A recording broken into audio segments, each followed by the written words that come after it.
Honourable members, prayers.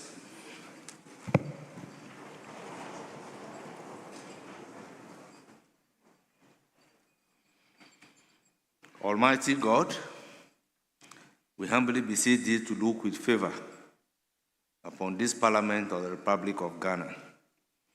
Grant that it may perform its high duty as in their sight. Give divine guidance to the President of the Republic. Endow members of Parliament and ministers of state with discernment and vision, integrity and courage, that through the labors of government, this land and people may be well and truly served. Their good purposes for the common human life be realized in our midst. O God, grant us a vision of our country, fair as it might be, a country of righteousness, where none shall wrong his neighbor, a country of plenty, where evil and poverty shall be done away with, a country of brotherhood, where all success shall be founded on service and honor shall be given to the deserving, a country of peace, where government shall rest on the will of the people and the love for the common good. Bless the effort of those who struggle to make this vision a living reality. Inspire and strengthen our people that they may give time, thought, and sacrifice to speed the day of the coming beauty of Ghana and Africa. Amen.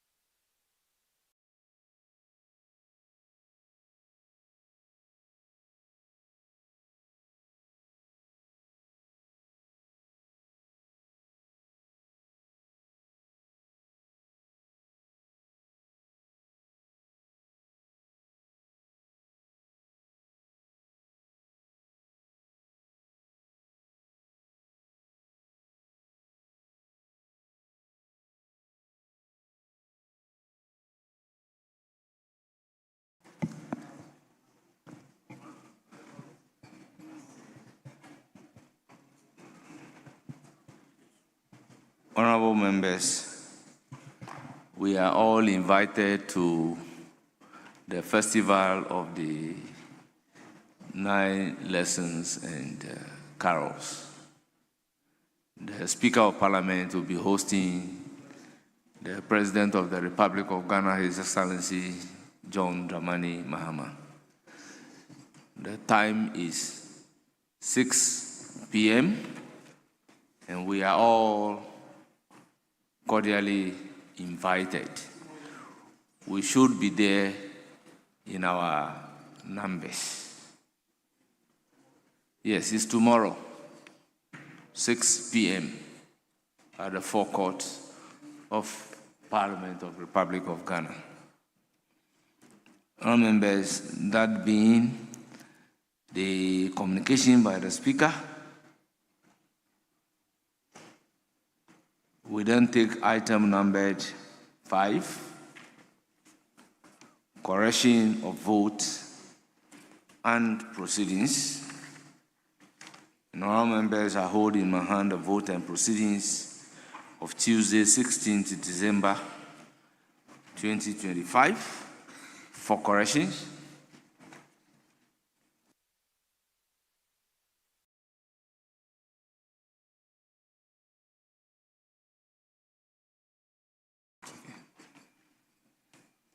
So we'll start with page 1, page 2, page 3,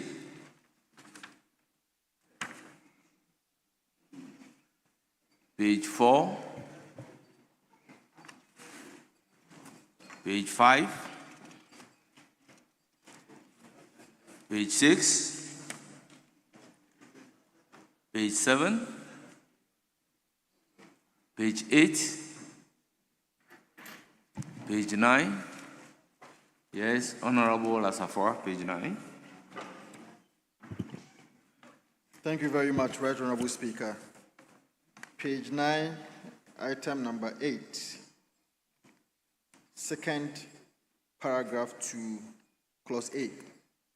Report of the Committee on Economy and Development on the Bank of Ghana Amendment Bill 2026. The correct rendition should be 2025. 2025. Thank you. Thank you so much for that observation, Honourable Member. Page 10.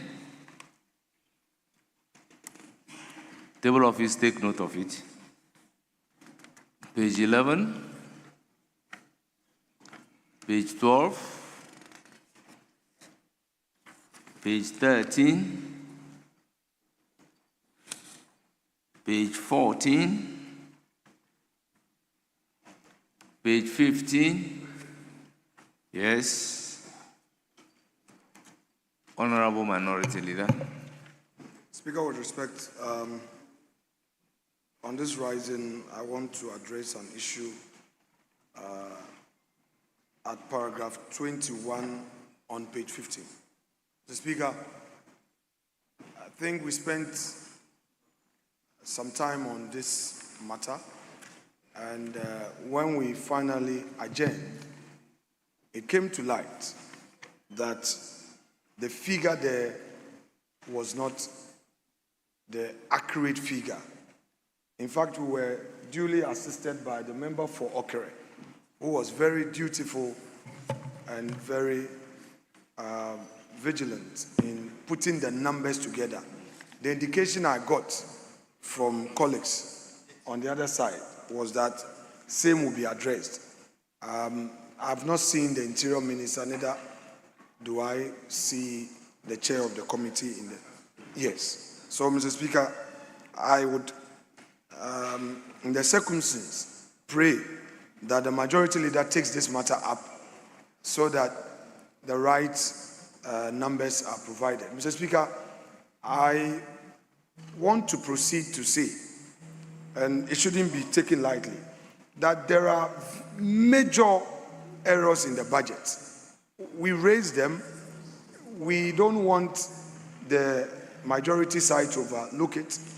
They should draw the attention of the finance minister and his team to do the necessary corrections, because these are very substantive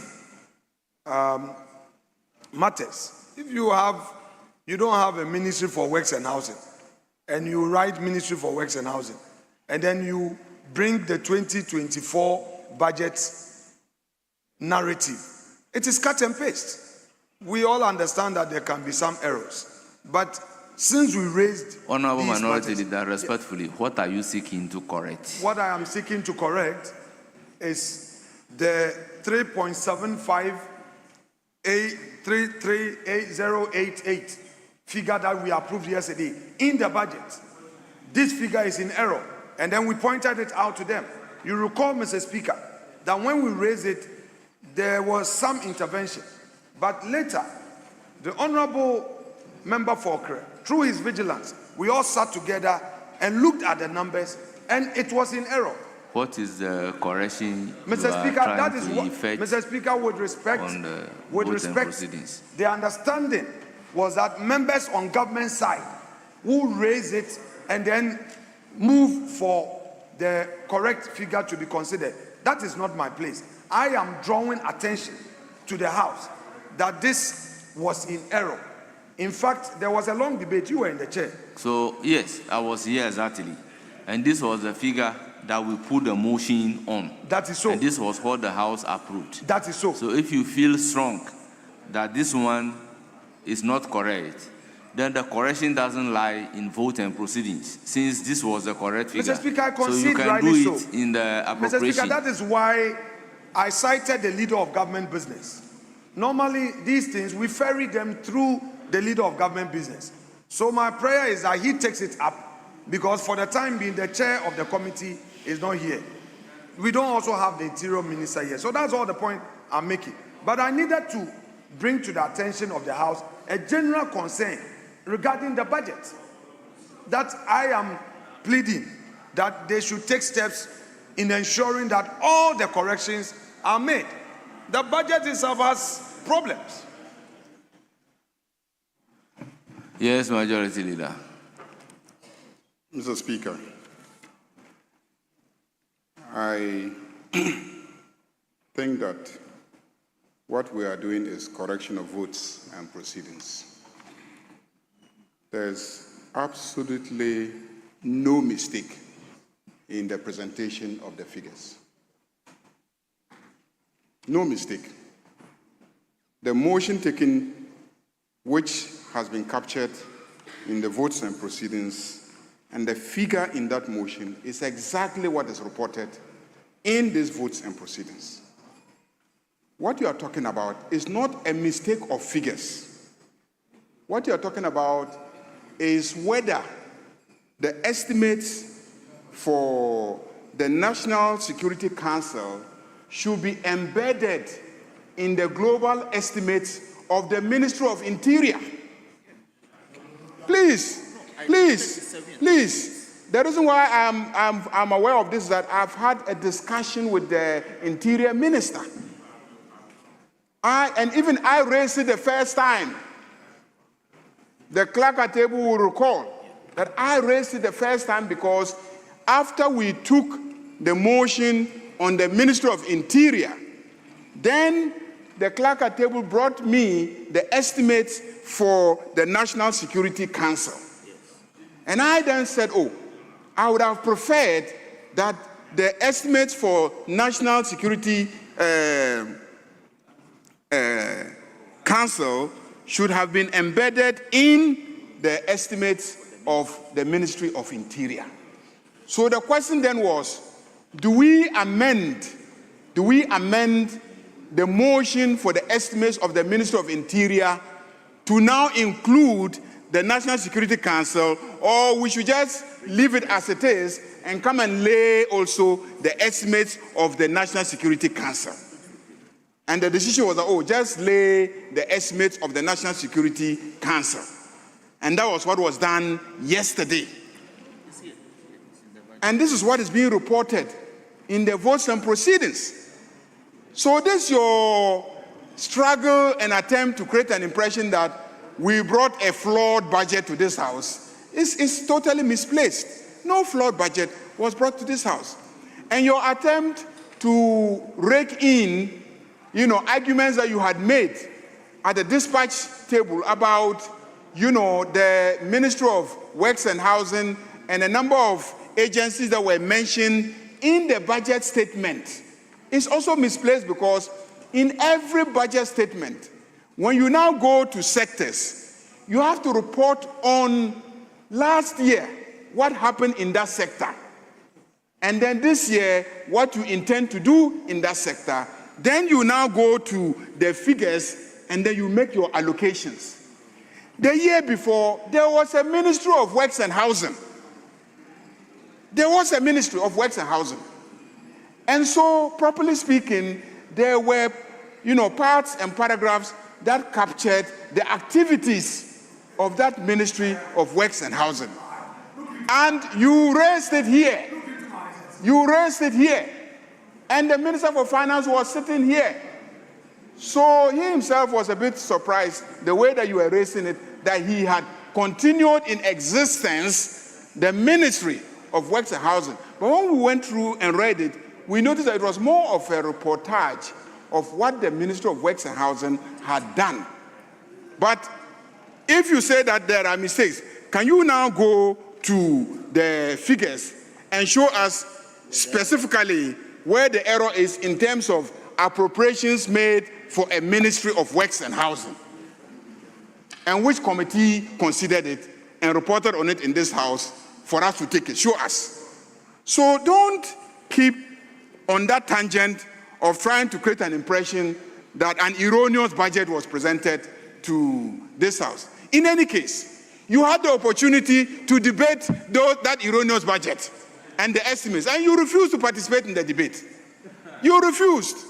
You came here wearing face masks on that day and singing and disrupting proceedings and chanting and being worried about somebody serving a third term, a matter that does not exist or even arise.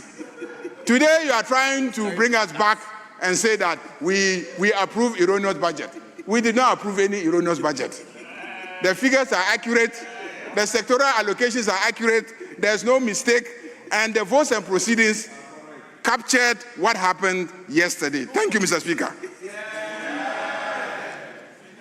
Honorable members, I've also not seen any mistake about page 15, paragraph 21.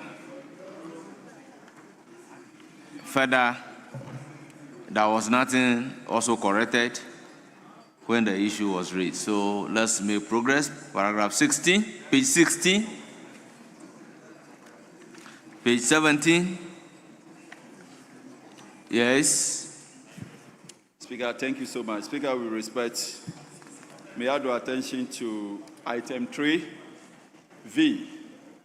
Mr. Fred Asiedu Date, Head, Freight and Logistics, Ghana Shipper Authority. Speaker, it should be Shippers Authority.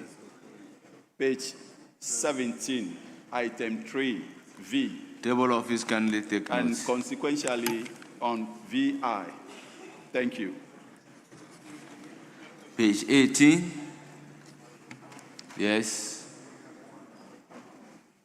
Yeah, Mr. Speaker, before raising the issue on page 18, I think the majority leader has committed himself by making certain statements on the floor.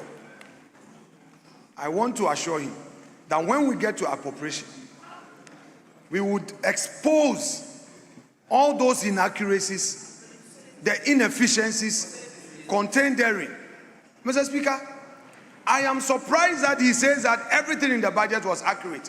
And now he refers to last year's Honorable Minority provisions. Leader, Mr. Speaker, with that's all what he due said. respect, Mr. Speaker, but he said so. with all due He said so. respect, we are not debating the budget, we are correcting votes and proceedings. Page 19, page 20, page 21, yes. Speaker, thank you. Page 20, item X, that's paragraph XXXVII. Deputy Registrar, Ghana School of Law. The "of" is missing, so if we can insert it. Thank you. I have it here. Acting Registrar, Ghana School of Law. Speaker, I'm making Very well. reference to The second one. the Yes, second you are one, right. yes. Thank you. Table office, take note. Page 21.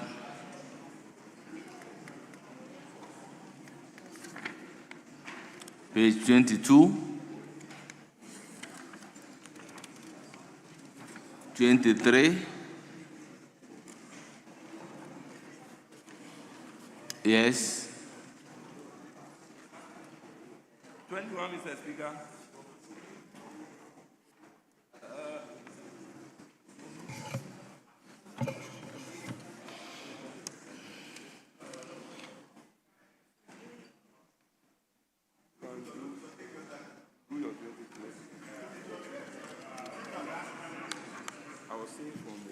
Speaker, thank you so much. Page 23, paragraph LXXIX, DO1. I recommend we delete the word and insert Michael Atu Kosa. Thank you. Table office, take note. Page 24, 25, 26, 27, and 28. Honourable members, the vote and proceedings of Tuesday, 16th December 2025, as corrected, is hereby adopted as the true record of proceedings. Honourable members,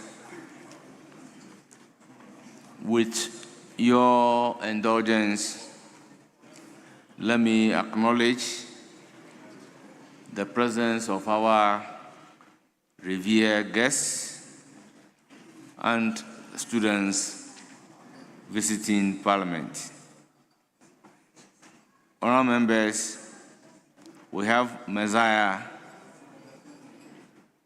Titkenu School.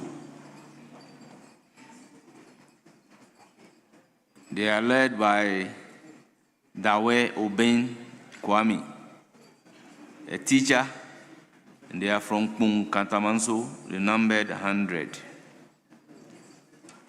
We also have BCSC, Bethel Hill DA Basic School, led by Gifty Amanado, headmistress.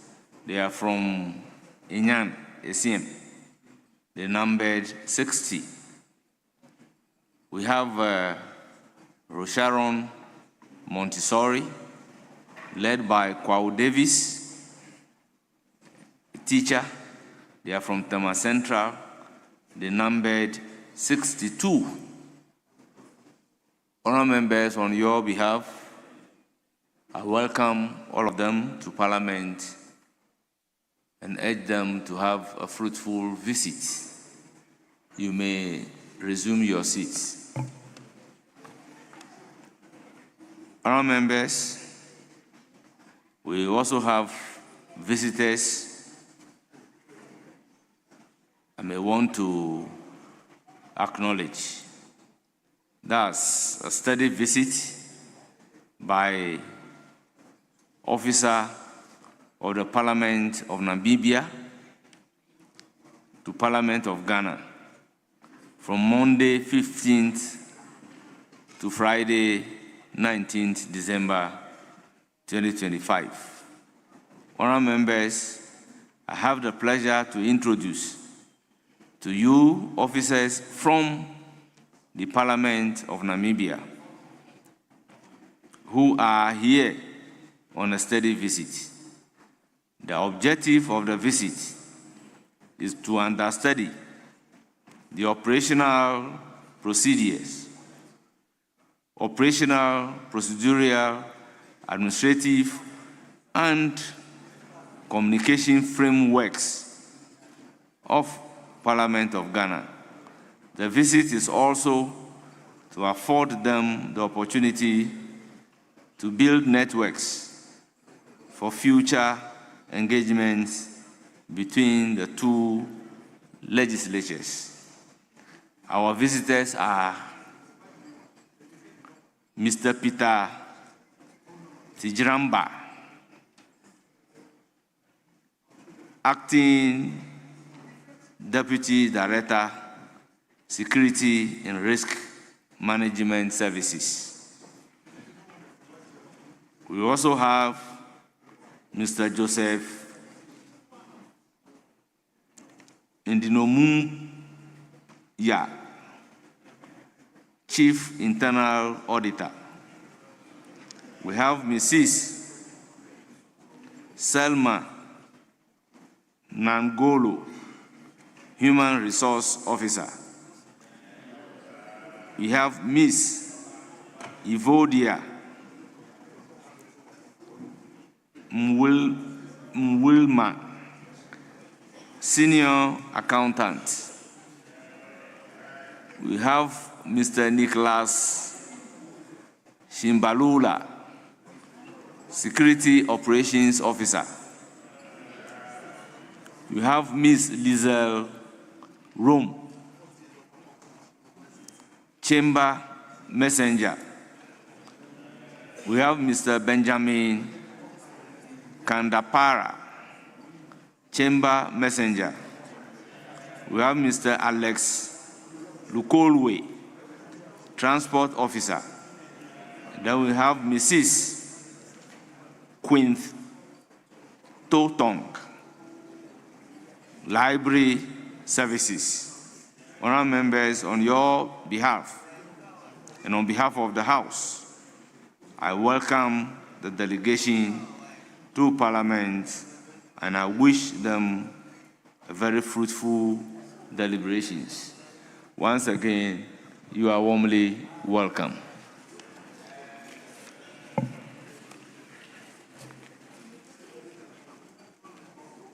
Honorable members, after the vote and proceedings, may I take indication from the majority leader? Yes.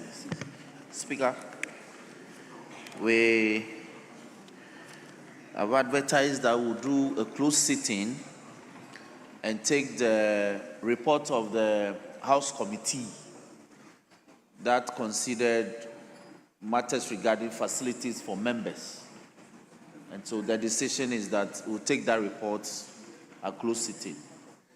But before then, we want to continue with the BOG amendment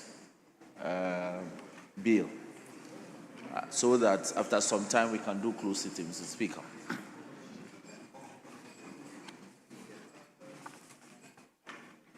Honorable members, the Bank of Ghana, yes. Speaker, the Majority Whip a while ago made an application. I think it should come in whole. We should have an idea because, you know, rising is close. We haven't risen. We'll be rising soon. So let's know what we are to do so that we can plan and navigate well. Because I know GMPC work program is outstanding. I know the road minister has a business. I'm also aware of the Bank of Ghana bill. And then, as you are calling for closed sitting for very obvious reason, the House Committee's engagement. Let's structure it well. And Speaker, I also want to make a prayer. Yesterday, a senior member of the House, the Honorable Ochedako, statement was admitted by the Speaker and worked on. So let's agree if we can slot it in. It's a statement on Christmas, and Speaker, you had advised that we take it today. The member is ready to take it. So let's know how we can navigate, and then we can move effectively to deal and dispense of all these programs. Between today and Friday, we can deal with all these. So give us an idea how you want us to flow. We could, Leader, just a minute. We could do the closed sitting as a last item. I mean, your pleasure, you are the chair of the committee. Then probably move with him, Kwame's program, and then GMPC is also outstanding. Then let's itemize the first 3 businesses, then we can flow in that order.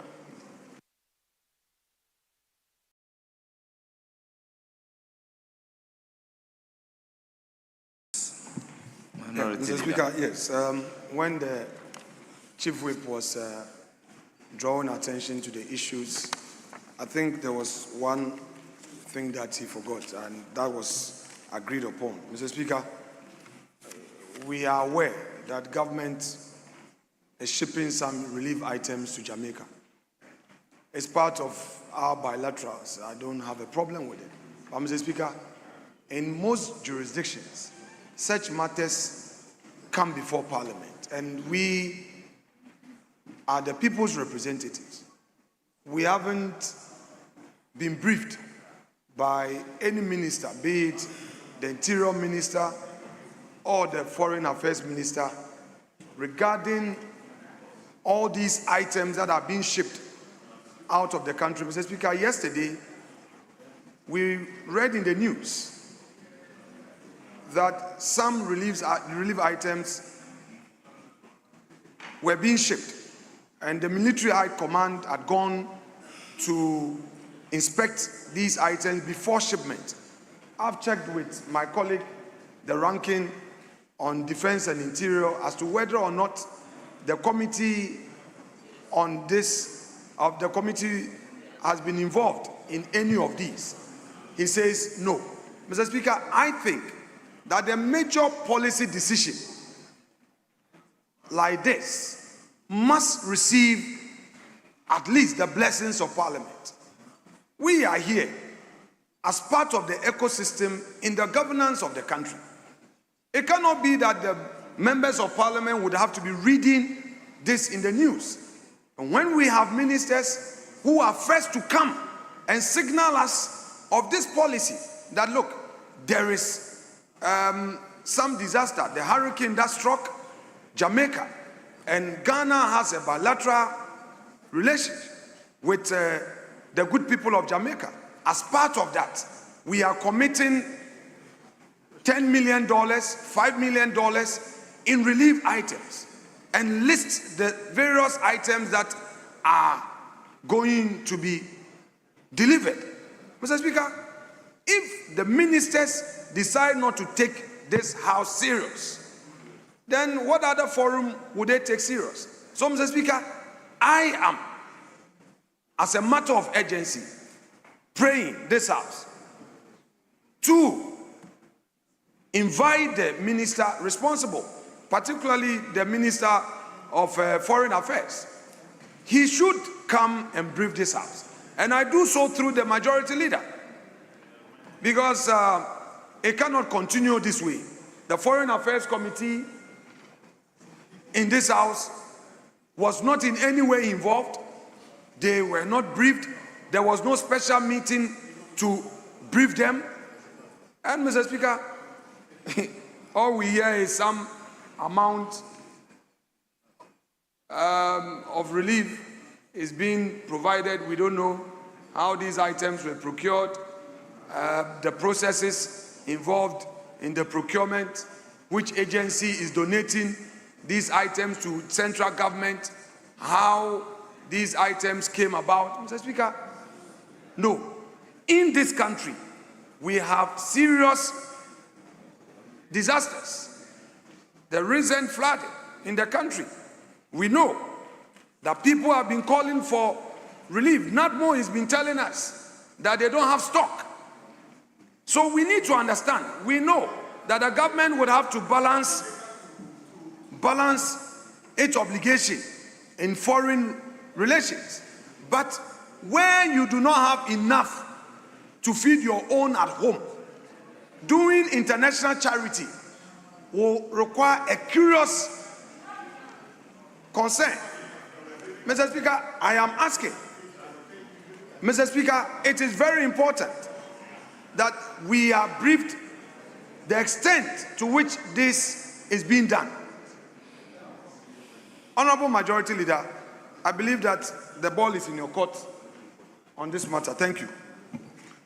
Honorable Majority Leader, just hold it. Just resume your seat. Honorable members, this morning at pre-sitting, the Minority Leader raised this particular issue. The leaders at your side can bear testimony. Soon after raising the issue, the Majority Leader placed a call that the minister responsible for foreign affairs should immediately come to this house and brief the house. He indicated to us that the foreign affairs minister is on the way, coming to brief the house. So before foreign affairs minister comes to brief the house, honorable leaders, you are to help us steer the affairs of the house. Why do we open a debate on this issue before the foreign affairs minister comes to brief us? Honorable members, let's come together and steer the affairs of this house. The situation would have been different if you waited for some time and the Minister for Foreign Affairs did not turn up to brief the House. So, honorable members, I will urge all of us to exercise some patience and restraint as we wait for the Minister responsible for Foreign Affairs to come and brief us. So, honorable members, I will plead with you to hold the status quo even until the minister responsible for foreign affairs comes to brief us. It is on this note that I ask the majority leader to then resume his seat as we wait for the foreign affairs minister to brief us. I thank you very much. Yes, we then have to take the Bank of Ghana Amendment Bill as indicated. Yes. Speaker, I think the whip should speak to this matter. And Speaker, I'm not disagreeing with you, but this matter was dealt with at conclave. And I thought that we don't need to, further take it out of context. Our leader had given notification, and then there was a discussion between the two of them, the two leaders. So I thought that was an agreement. So yes. There's no issue actually. There's yes. really no issue at all. Yes, yes. Yeah, but Chief Whip, what you need to speak to is, I am worried about the outstanding questions. So it appears, no, we'll come to it.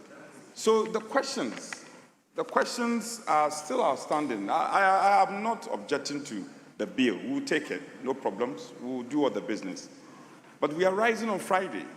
To all intent and purpose, we are rising on Friday. These questions can't be left hanging. The Minister for Government Communication is nowhere to be found still. So, Chief Whip, you may have to step out of the chamber and call Honorable Felix. He must find his way. He should move from Jubilee House, find his way to Parliament. He has questions to answer. And then we can program the business we plan or agree to do. The Bank of Ghana bill, Speaker, no problems, we'll do it. So, Chief Whip, give us a litany of the business we are supposed to prosecute. And then I'm sure the matter on the foreign minister, on the items you have shipped to Jamaica and its environs, we should have the majority leader speaking to it for the records. He must speak to it. Then we can get a confirmation of, okay, we can allocate some time for him to also come brief the House. This is a matter we have to speak to. Okay. Yes, Majority Chief Whip. Mr. Speaker.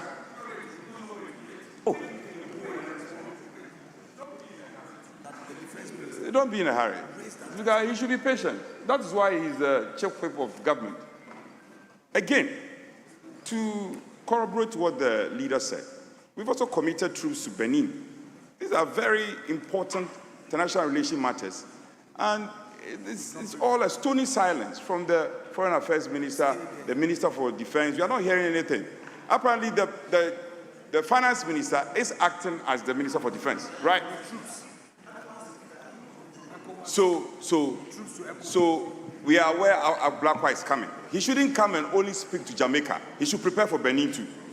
How many troops are so that we know the number of troops that have been sent and the financial implication to the country, the taxpayer and all that. You said you are resetting Ghana. Do we have to tell you this? Yes. No. Do we have to tell you this? You don't have access to tell you, Majority Leader. You look very calm this morning. We don't have to tell you this. Tell your ministers to come to the chamber. Foreign minister must find his way here. Wherever he is, must come with the next available flight. Should come to Parliament. The defense minister must come here. You said you are resetting Ghana. And we should be telling you this before you do it. How much? Majority, are you looking at me? Don't stop staring at me. You should be working. So get the ministers here. And let's be sure how you are going to deal with the questions. Government Chief Whip. Don't distract me.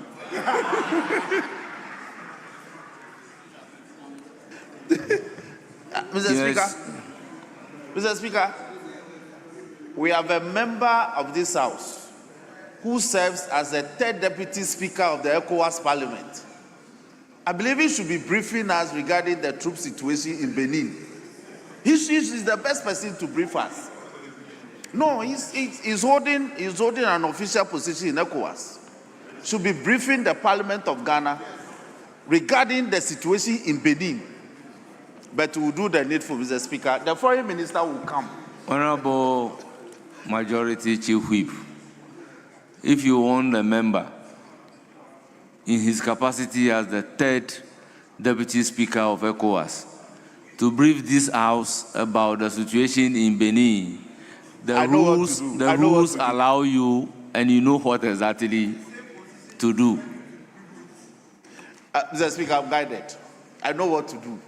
Mr. Speaker, now regarding the issue, the leader has indeed placed the call. So we'll schedule the foreign minister to come.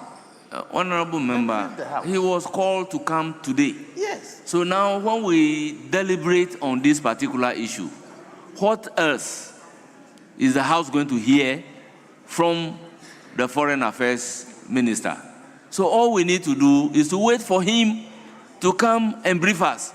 So when we open the box, that the matter be discussed, after discussion he walks in, what happened? Speaker, I agree with you. So they shouldn't belabor the point.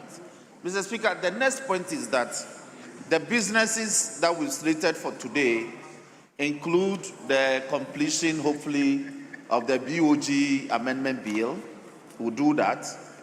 If we get the clearance, we'll consider the GMPC work program, which is also advertised, Mr. Speaker. The Honorable Anodompre, I believe you asked for some details, so I'm trying to provide the details. Honorable Habib, let me have the ears of your leader. Then we can have this matter. So, Mr. Speaker, my brother, the minority chief whip, knows that we'll try and complete the BOG amendment bill. We'll try and take the GMPC work program if we get the clearance. And then, Mr. Speaker, also we'll take the motion number 21, which stands in the name of the majority leader, so that we set up the ad hoc committee to look at the financial statements of the Office of the Auditor General for the year ended 2024. Mr. Speaker, we also take the sports fund bill. The report is ready, and so, as well as the closed sitting to take the report of the House Committee. So, Speaker, tentatively, these are the key businesses for us to take. Speaker, let me also add that. I've just had a discussion with the Minister for Labor and Employment, the Honorable Dr. Pepu. So he will be here to answer some questions that stand in his name. And so, Mr. Speaker, mainly these are the matters that will be the businesses will be dealing with on the floor, tentatively, Mr. Speaker, for the attention of my brother on the other side.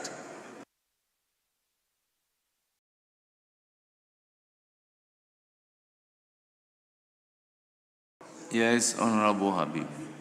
Mr. Speaker, we have heard the majority chief whip on the businesses that he wants to do. I will not move further, so we can start. But, Mr. Speaker, I want to draw our attention normally to certain things that we want to make it a practice. If a member raises an issue of urgent public importance, which is under Order 93.1, it does not give the minister any opportunity under that order to come and respond. The minister have the right within our orders to brief the House on same matter, but it does not in any way give him an opportunity to respond. So we can do the business the majority chief whip said, but we should not create it as if the matter the honorable minority leader raised cannot be discussed on the floor. It is not the case that the minister must come and respond. The orders give the minister the opportunity to come and respond under Order 91. But under Order 93.1, it does not give him any opportunity to respond to what matter is before us. It is for the consideration of our House for people to comment on it, but not. Yes. So we can move with your business. Honorable Habib, you see, if a leader comes to conclave to demand that this is an issue that the Foreign Affairs Minister is needed to come and brief the House. This is briefing of the House. And he demanded so. and the Foreign Affairs Minister was invited to come and brief the House. Do you want the House to discuss the issue before the Foreign Minister comes to brief the House? What then is the essence of raising the issue before your request is acceded to? Please, let's all do things right. You asked that the man should come and brief the House.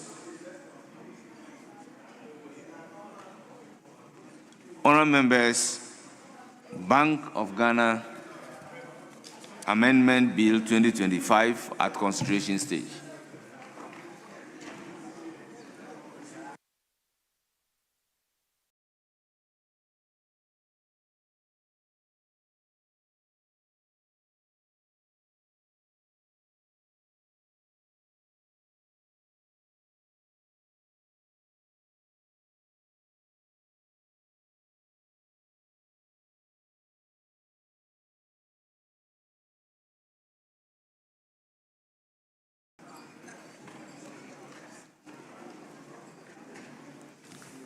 Honourable members, I think we'll give consideration up to clause 8.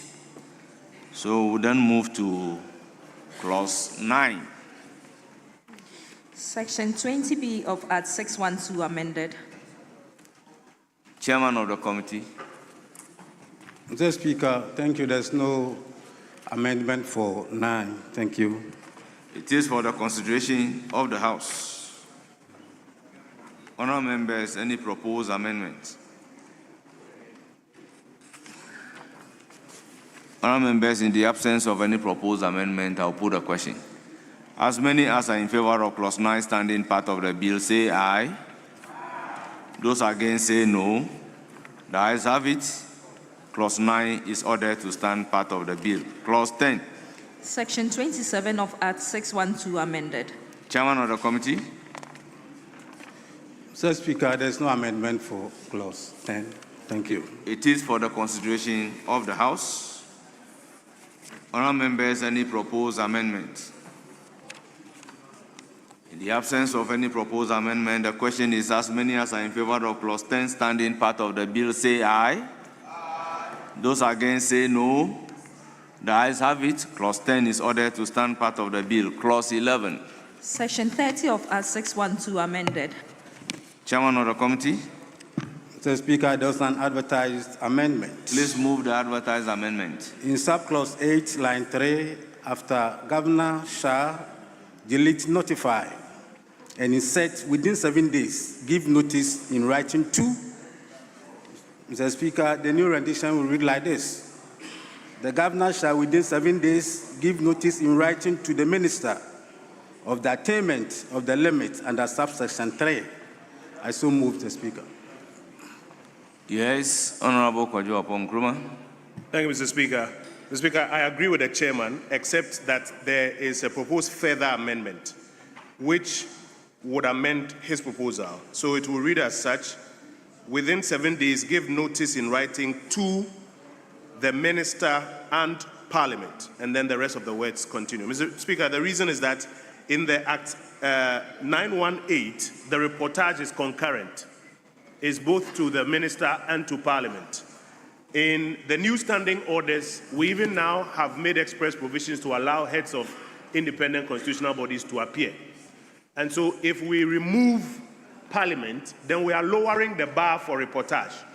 And so our view is that it should still be parallel. So I agree with the chairman just to make it parallel by a further amendment. Thank you, Mr. Speaker. Honourable members. Yes. Mr. Speaker, I support the further amendment by the Honourable Ranking Member for Finance that for the economy, that, Mr. Speaker, Parliament remains a critical institution when it comes to transparency and accountability.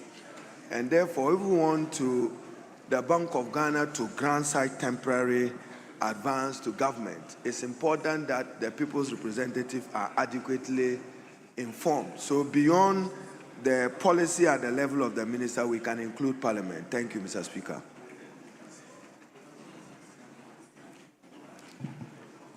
Honourable members, it is for the consideration of the House. I will put a question on the amendment proposed by the chairman as further amended by Honourable Kojo Oppong Nkrumah to add Parliament. As many as are in favor of the proposed amendment say aye. Aye. Those against say no. The ayes have it. The amendment proposed by the chairman and further amended by Honourable Kojo Oppong Nkrumah is ordered to stand part of the bill.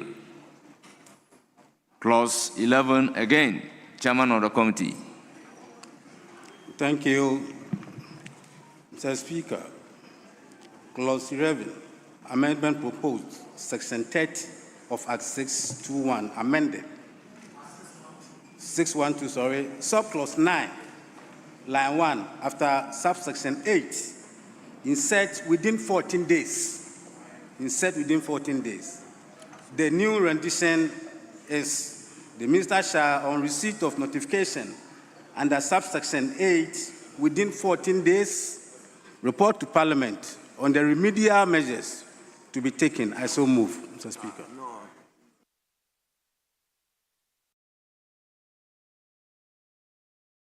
Yes. Mr. Speaker, Honorable. if I were minded that the chairman will move further to these 14 days to Parliament, then his original rendition carries. Because after the minister, then the minister has 14 days to report to Parliament. That would be neater than wanting to do it simultaneously, the minister and Parliament. So my support for Honorable Kojo Oppong Nkrumah was without knowing, Mr. Speaker, that this matter has been dealt with by the chairman of the committee. If he's minded, we can go back since we are still at consideration stage and maintain yes, what... Minister, except that one is talking about notification. Following that notification, Minister is expected to do something within 14 days. Now, if Parliament is not giving notice to the effect that they have written to the Minister, how will Parliament be able to determine whether the Minister is in default of reporting within 14 days or not? Yes, Honourable Kojo Oppong Nkrumah. Additionally, Mr. Speaker, the new subclause is dealing with the fact that the notification, or upon receipt of the notification, the minister, when he's now coming to Parliament, is coming to discuss the remedial measures to be taken. So, as the chairman has mentioned, it is right, and I think we can proceed with this as has been mentioned. Honourable members, I'll put a question. All those in favor of clause 11.9 as amended by the chairman of the committee say aye. Aye. Those against say no. The ayes have it. Clause 9. Clause 11.9 is ordered to stand part of the bill. Honourable members, I'll put a question on entire clause 11. As many as are in favor of clause 11, yes.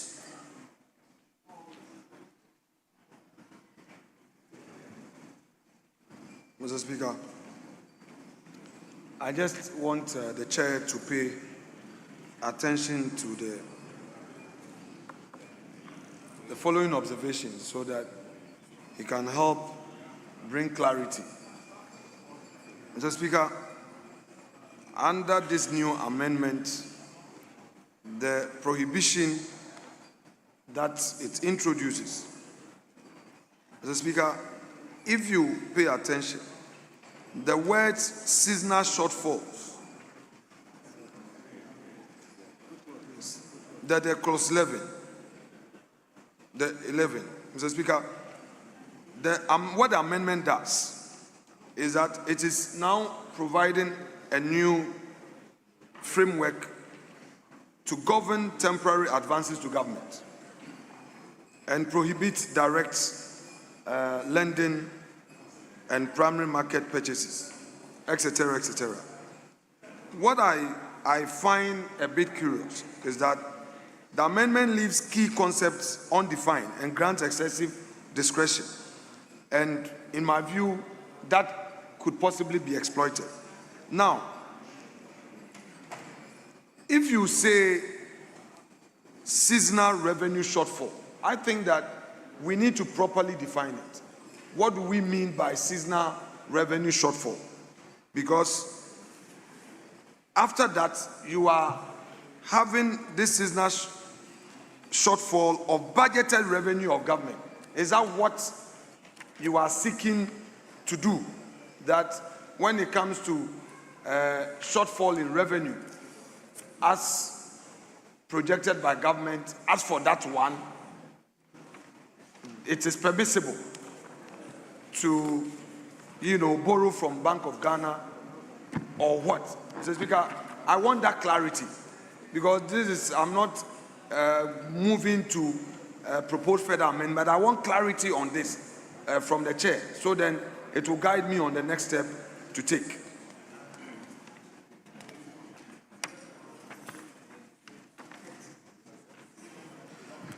Mr. Speaker. Yes, Chairman of the committee. Thank you so much. The Speaker, there's a new insertion into the bill which, when passed, to be an act.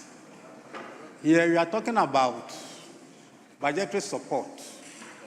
In case there's a shortfall in the revenue of the government, that is where this application comes in.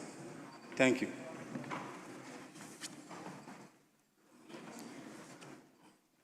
Honorable members, yes, Minister. Mr. Speaker, if you take the Ghanaian economy, there are no enough safeguards against external volatilities. So, for instance, today, gold and cocoa are doing very well in the world market. So a Minister of Finance, on the basis of that, will project what his revenue may be. Under some circumstances, it may appear that the price of gold and cocoa may nosedive. The economy will still need to run, and that will qualify for those exceptional circumstances where the temporary advances may be given. Thank you.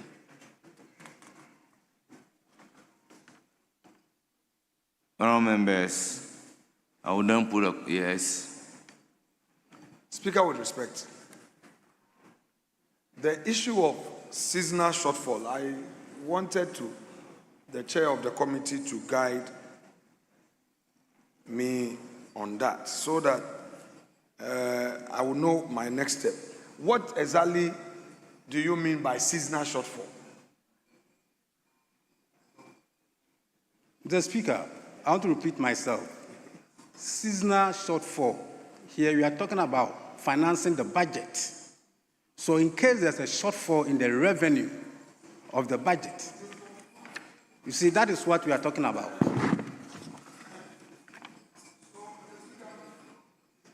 This is a major scandal awaiting us as a country. Yes, if you were saying that where you have a shortfall, revenue shortfall, you are now, by this enactment, going to take money from Bank of Ghana to fill that space. Mr. Speaker, I'm sorry. Chairman of committee, what you are introducing is very dangerous.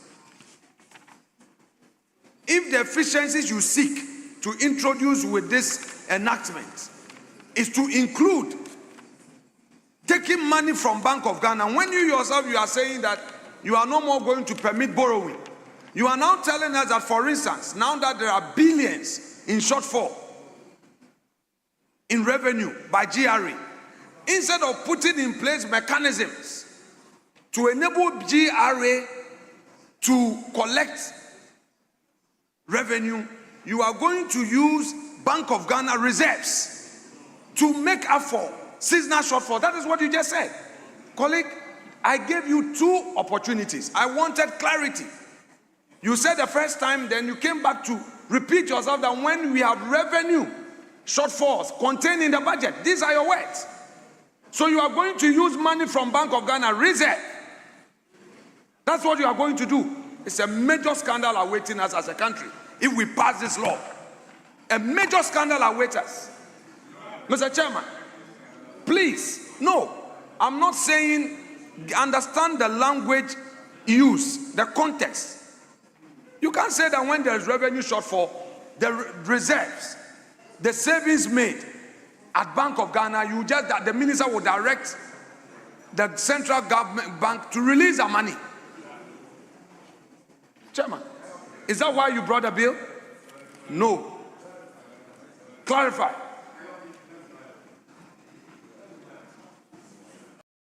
Mr. Speaker, Honorable I want- Minority Leader, I will respectfully urge you to look at Section 30 of Act 612. And you again look at Section 16 of Act 918. Then you will come to a realization that the essence of introducing this amendment was just to bring timeline, but not to change anything. So look at it. Look at it. It's not a matter of I'm asking the chairman. Honourable members, where there is no problem, let's not indicate there is one. So the only thing being introduced here is the reporting timeline and the fact that mandatorily within 7 days, notice will be given to the finance minister, and within 14 days, there must be a report to this house. Speaker, with respect. Speaker, with respect. You know, I cannot doubt your acumen when it comes to the law-making architecture in this house. You are well versed. I've understood you and I've heard you. Mr. Speaker, I ask for clarity. Seasonal shortfall. Seasonal shortfall. And the chairman of the committee says that what that means is that when there's revenue shortfall from GRA, what it means is that, no, so that is why I'm saying take the opportunity again to clarify. I wanted to come with a further amendment, but I wanted that clarification before I proceed. Honourable Minority Leader, you will take. Honourable Minority Leader, what is your amendment? Mr. Speaker, I want clarity first. I want clarity from you first. Well, honourable members, I have not seen anything ambiguous about the amendment being proffered. He is asking for clarity on the existing law. Yes? Thank you, Mr. Speaker. Mr. Speaker, to help the process, I think we should just create the chronology, trace the chronology, as you advised yesterday, so that we're all on the same page. The original Act 612, Section 30 is what deals with temporary advances. The subsection 1 talks about the conditions under which the bank may lend to government. A, the bank may make advances or loans to government on overdraft or in any other form that the board may determine. B, may direct purchase from the government of treasury bills or securities representing obligations of government. Then the subsection 2 says that the total of the loans and advances shall not be in excess of 10% of the total revenue of the fiscal year in which the advances were made. So the conditions were stated, and then the threshold of 10% was given. Mr. Speaker, then in Act 918, an amendment was made to the subsection 2, which deals with the 10%. So you will notice that in section 16, in clause 16 of 918, which dealt with the section 30, the principal enactment is amended A by the substitution for subsection 2, now to amend it to say 5%. So if you read 612 and 918 together, the conditions in 612 prevail, and then the 5% threshold is now established here. Mr. Speaker, what the leader is saying is that by this new amendment under the current bill before us, they are seeking to replace the whole section. The whole section 30 is what is now being replaced. And the language that has now been proffered for the replacement of the whole section 30 now introduces a new basis which he's expressing worry about. So respectfully, Mr. Speaker, it's not just about the timelines, but it's a replacement of the whole Section 30. And that is what he's asking for clarity on. Thank you, Mr. Speaker.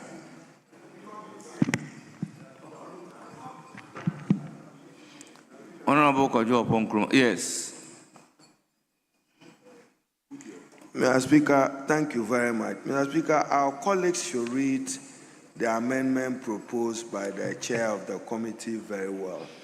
Section 30 of Act 612 amended. And Mr. Speaker, as you yourself guided them, by substitution. So read it well. Temporary advance to government. In 31 says, the bank shall not. So read it well.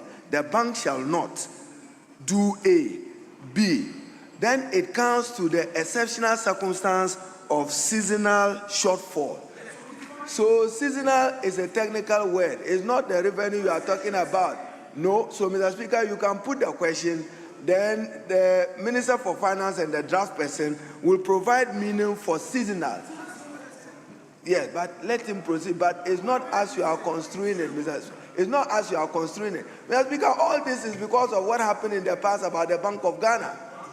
Please, what happened to the Bank of Ghana and the last...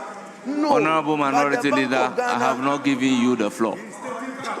Honorable Minority Leader, I have not given you the floor. I recognize the Minister for Education. Minister for Education, you have the floor. Honorable Minister for Education, you have the floor. Honorable Minority Leader, I have not given you the floor. So kindly resume your seat. Let's hear the Minister of Education. I won't allow you to intimidate anybody. So, Mr. Speaker, I'm just saying that this House be wary of past events, which is the mischief this amendment is seeking to correct, so that we don't have an occurrence of some of the things which happened, which crippled the Bank of Ghana. Thank you, Mr. Speaker. Let me hear your back, Honorable. You are a member of the Finance Committee, so help us. Mr. Speaker, I'm ranking on the Economic Committee. They've kicked me off Very the well. Finance Committee. You are the ranking member of the Economic Committee. So, good. Mr. Speaker. Mr. Speaker, I'm a member of the Economic Committee. I've Very not well. been kicked off from the Finance Committee. I am a ranking, actually. Very Mr. Speaker, well. I think it's very important that we notice the change between the two provisions. As I read to you earlier, the conditions for advance were in the original 612. The conditions have now been restated with a proviso.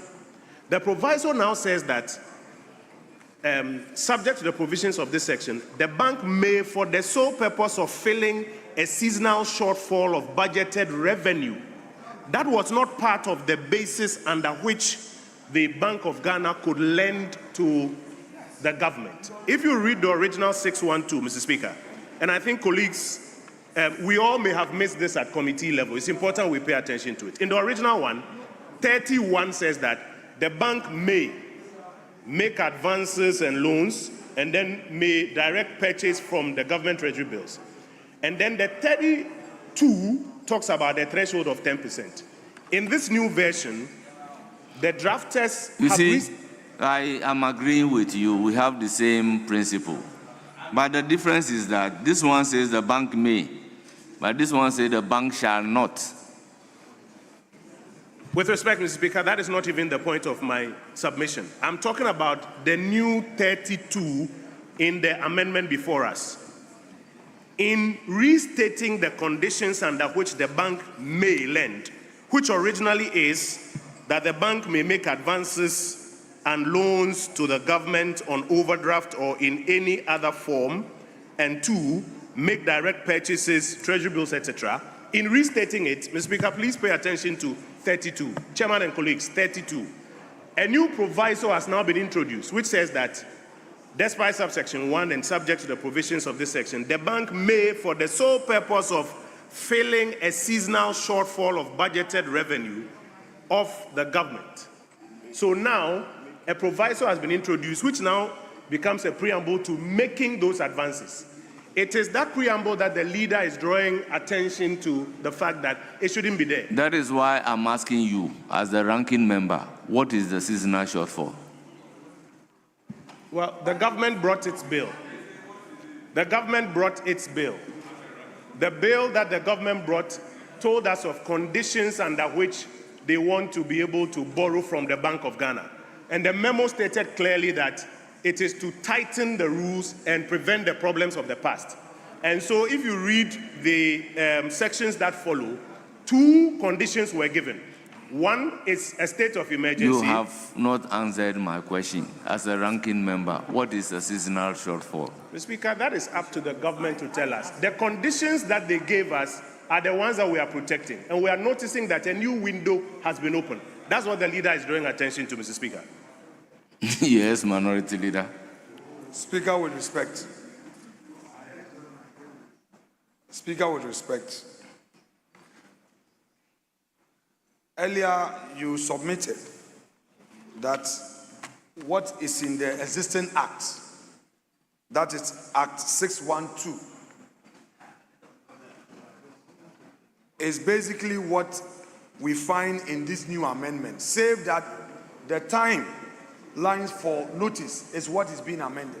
Mr. Speaker, I beg to submit that it is not the same. If you read the 32 in the principal enactment, is different from the new 32 they seek to substitute. And this new rendition, 32, reads, quote, for emphasis, because my colleague, the ranking, has already put this out.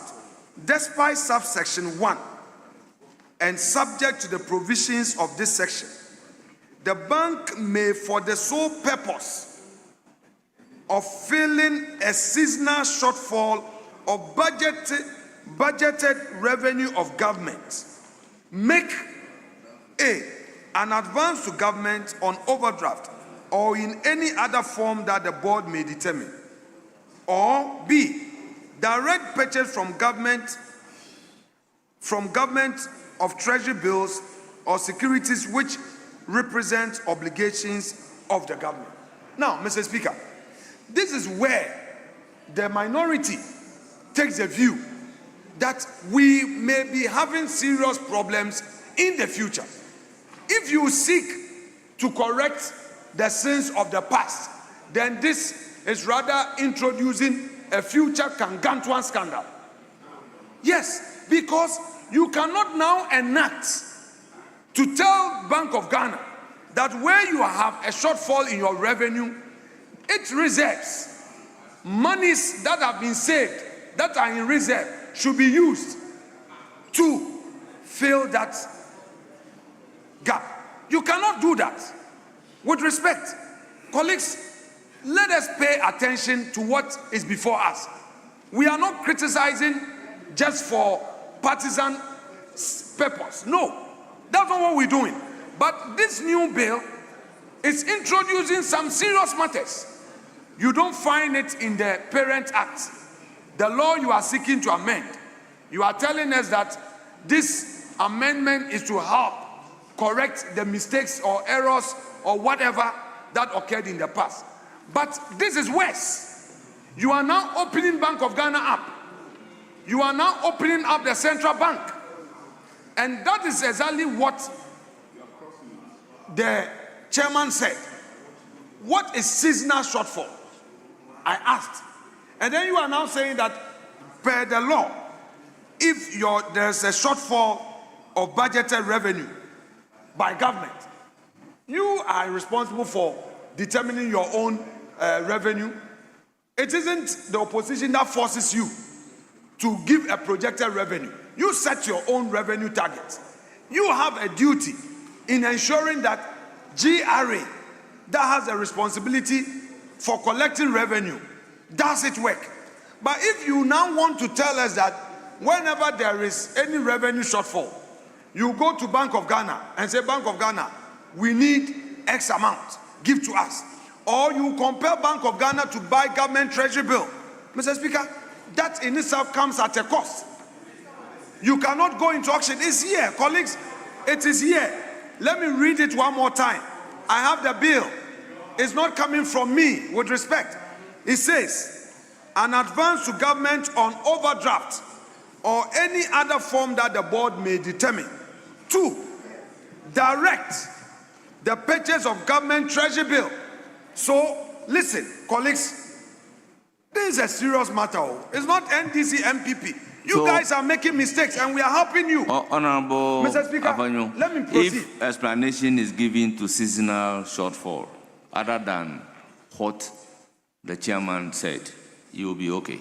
Mr. Speaker, first you of all, and I know Mr. Speaker, that what the chairman says is not the true and proper interpretation of seasonal shortfall within the meaning of this bill and at the financial sector. You know, the seasonal shortfall has got to do with rule in banking activity that demand capitalization. That is the seasonal shortfall.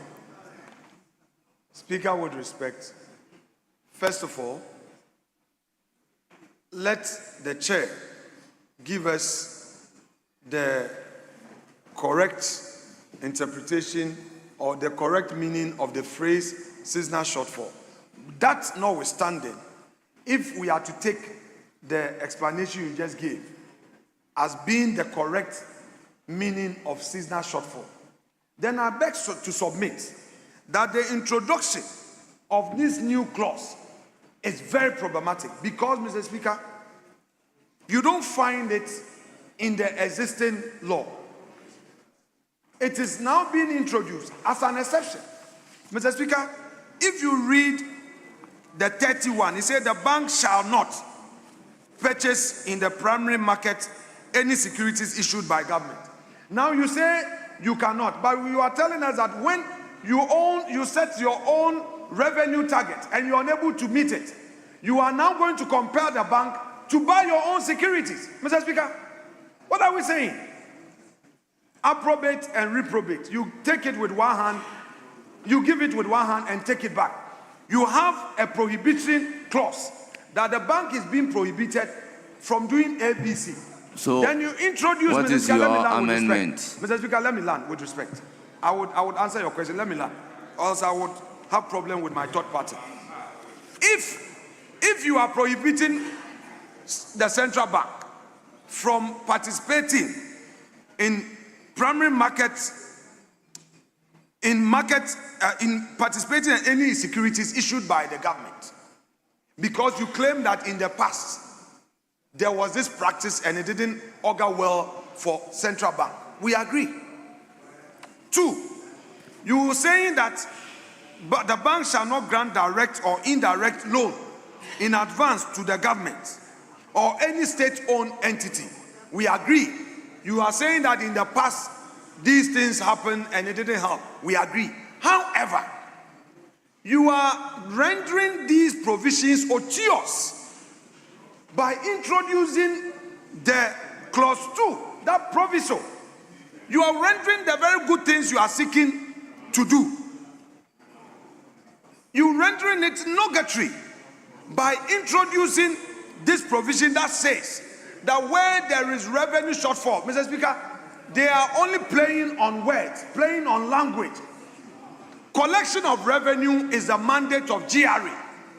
If you look at the existing act, it does not talk about taking money from Bank of Ghana when you have revenue shortfall. And I'm saying that this even makes the situation worse, because now what you are going to say is that if Bank of Ghana Revenue Authority is unable to collect revenue, what you are going to do is that you compel Bank of Ghana to buy government treasury bill. Why should we compel Bank of Ghana to participate in the auction of central bank? To do what? To do what, Mr. Speaker? We are going to kill the central bank if we allow this provision to stay. Mr. Speaker, go to the next. It is also saying that direct purchase from government of treasury bills or securities which represent obligation of government.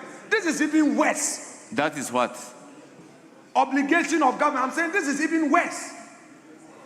Because, Mr. Speaker, let's pay attention to it again. I will read it one more time.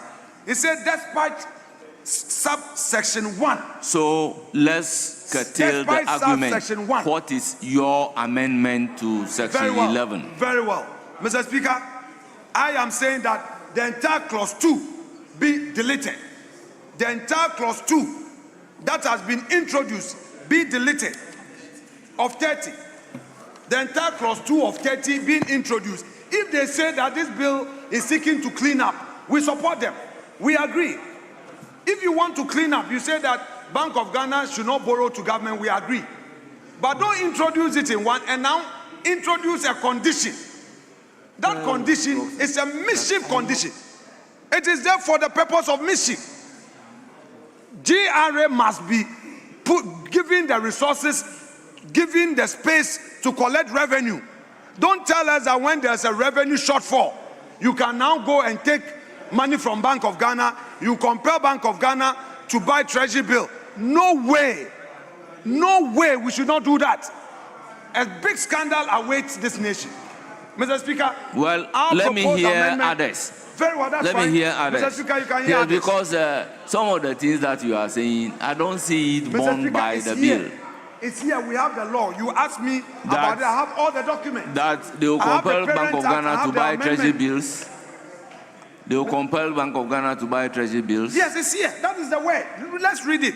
Despite subsection 1 and subject to the provisions of this section, the bank may, for the sole purpose of filling seasonal shortfall or budgeted revenue of government, 1, make an advance to government on overdraft. How? Or in any other form that the board may determine. 2, direct purchase from government of treasury bill or securities which represent obligation of government. Mr. Speaker, this is a serious matter. This is a serious matter. This is a serious matter. They should delete this. We can't accept it. Yes, Honorable Minister for Education. The minority leader is seeking to create what he described as a scandal when there is none. Mr. Speaker, he should get the policy trust of the amendment to the Bank of Ghana Act introduced by the Honorable Minister for Finance. And Mr. Speaker, he knows, as he read and I read, a cardinal rule of interpretation is to construe it as a whole. Don't read section 30 of Act 612. And I'm happy your ranking member of finance is behind you. Mr. Speaker, this is seeking to tighten... Honorable Minister, just hold your thoughts. Thank you. You see, if we go to the original Bank of Ghana Act, Act 612, and you look at 31B, make direct purchase from the government of treasury bills or securities representing obligation of the government. So this is not a new provision. It's not a new provision. That is the B. Mr. Speaker, is the same B difference. here. Mr. Speaker, the object of this bill is to cure. Mr. Speaker, easy, colleagues, we are helping. Colleague, easy. Don't misconstrue my intent. Easy. Mr. Speaker, they shouldn't misconstrue. What you are seeking to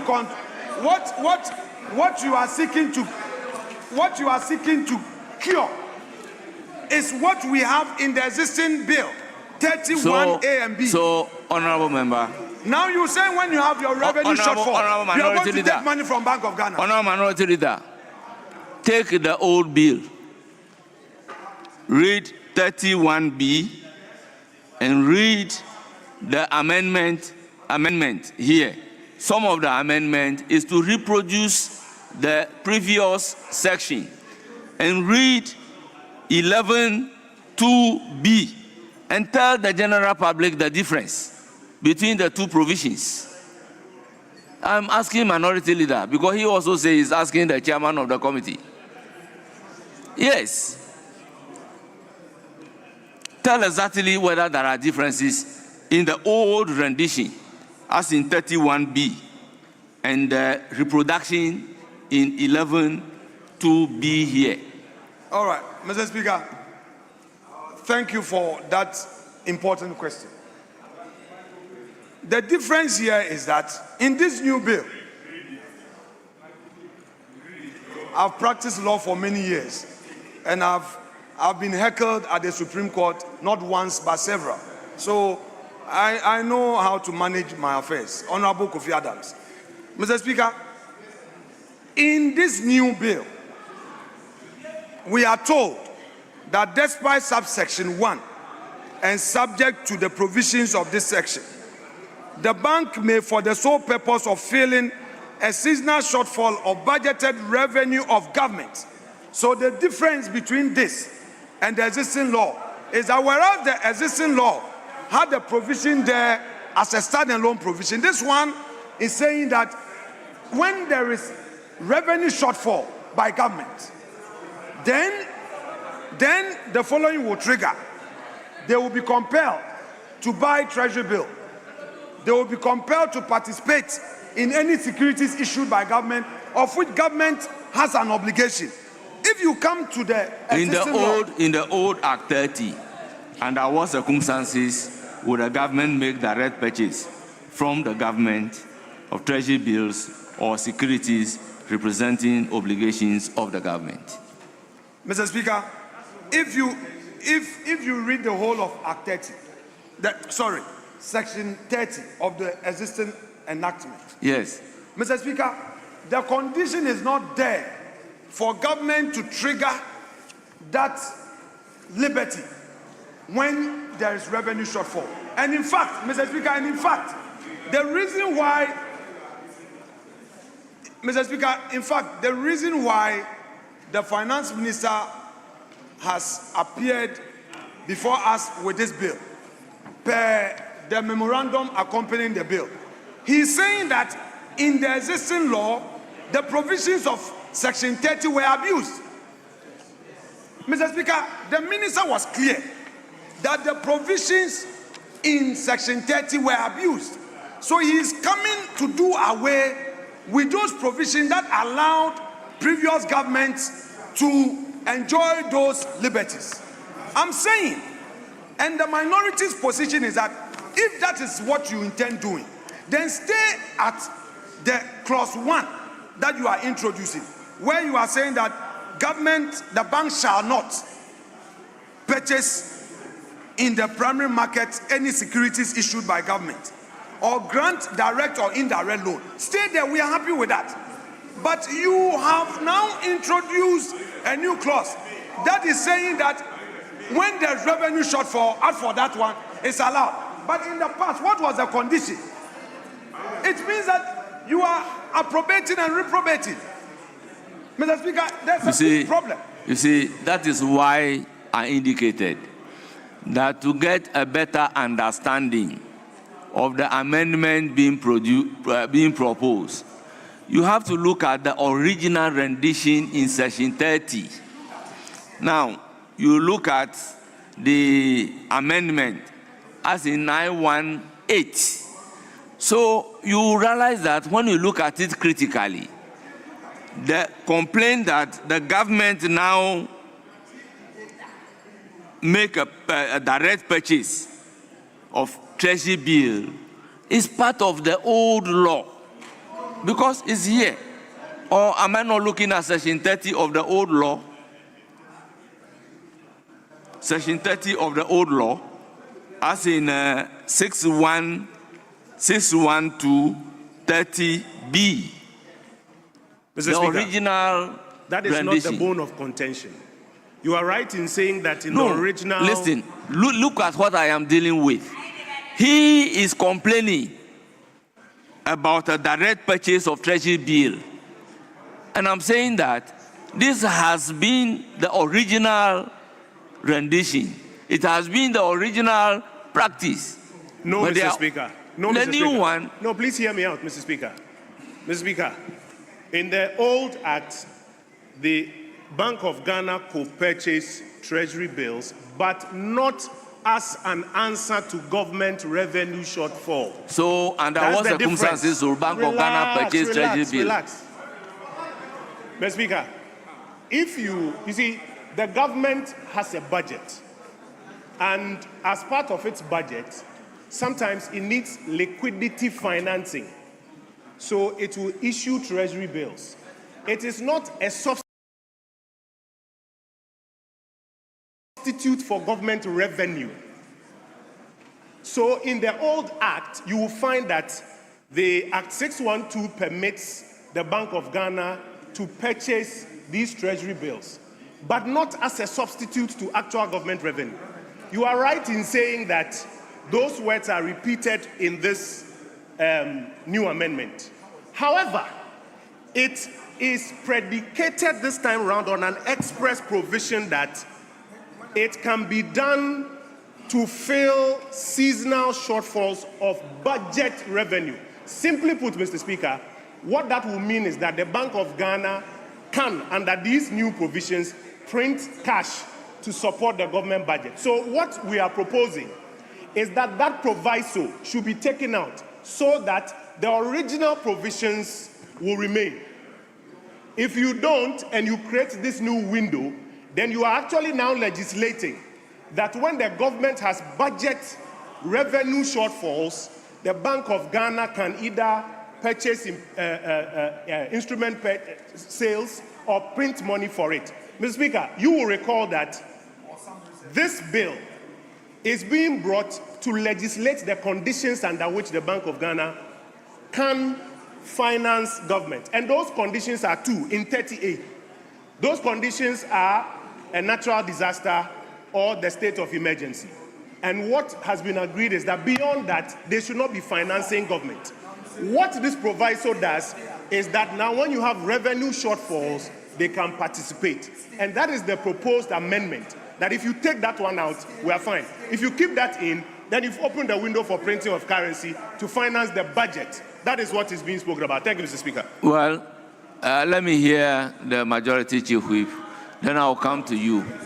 Speaker, I thank you for the opportunity. Mr. Speaker, please, minority leader, we listen to you in some quietude, please. Speaker, we've been haggling over this clause for the past 45 minutes. We haven't made movement. So let me pray that we have it stood down so that we can make progress. Because I'm looking at the Clause 11 accordingly stood down. Clause 12. Thank you very much.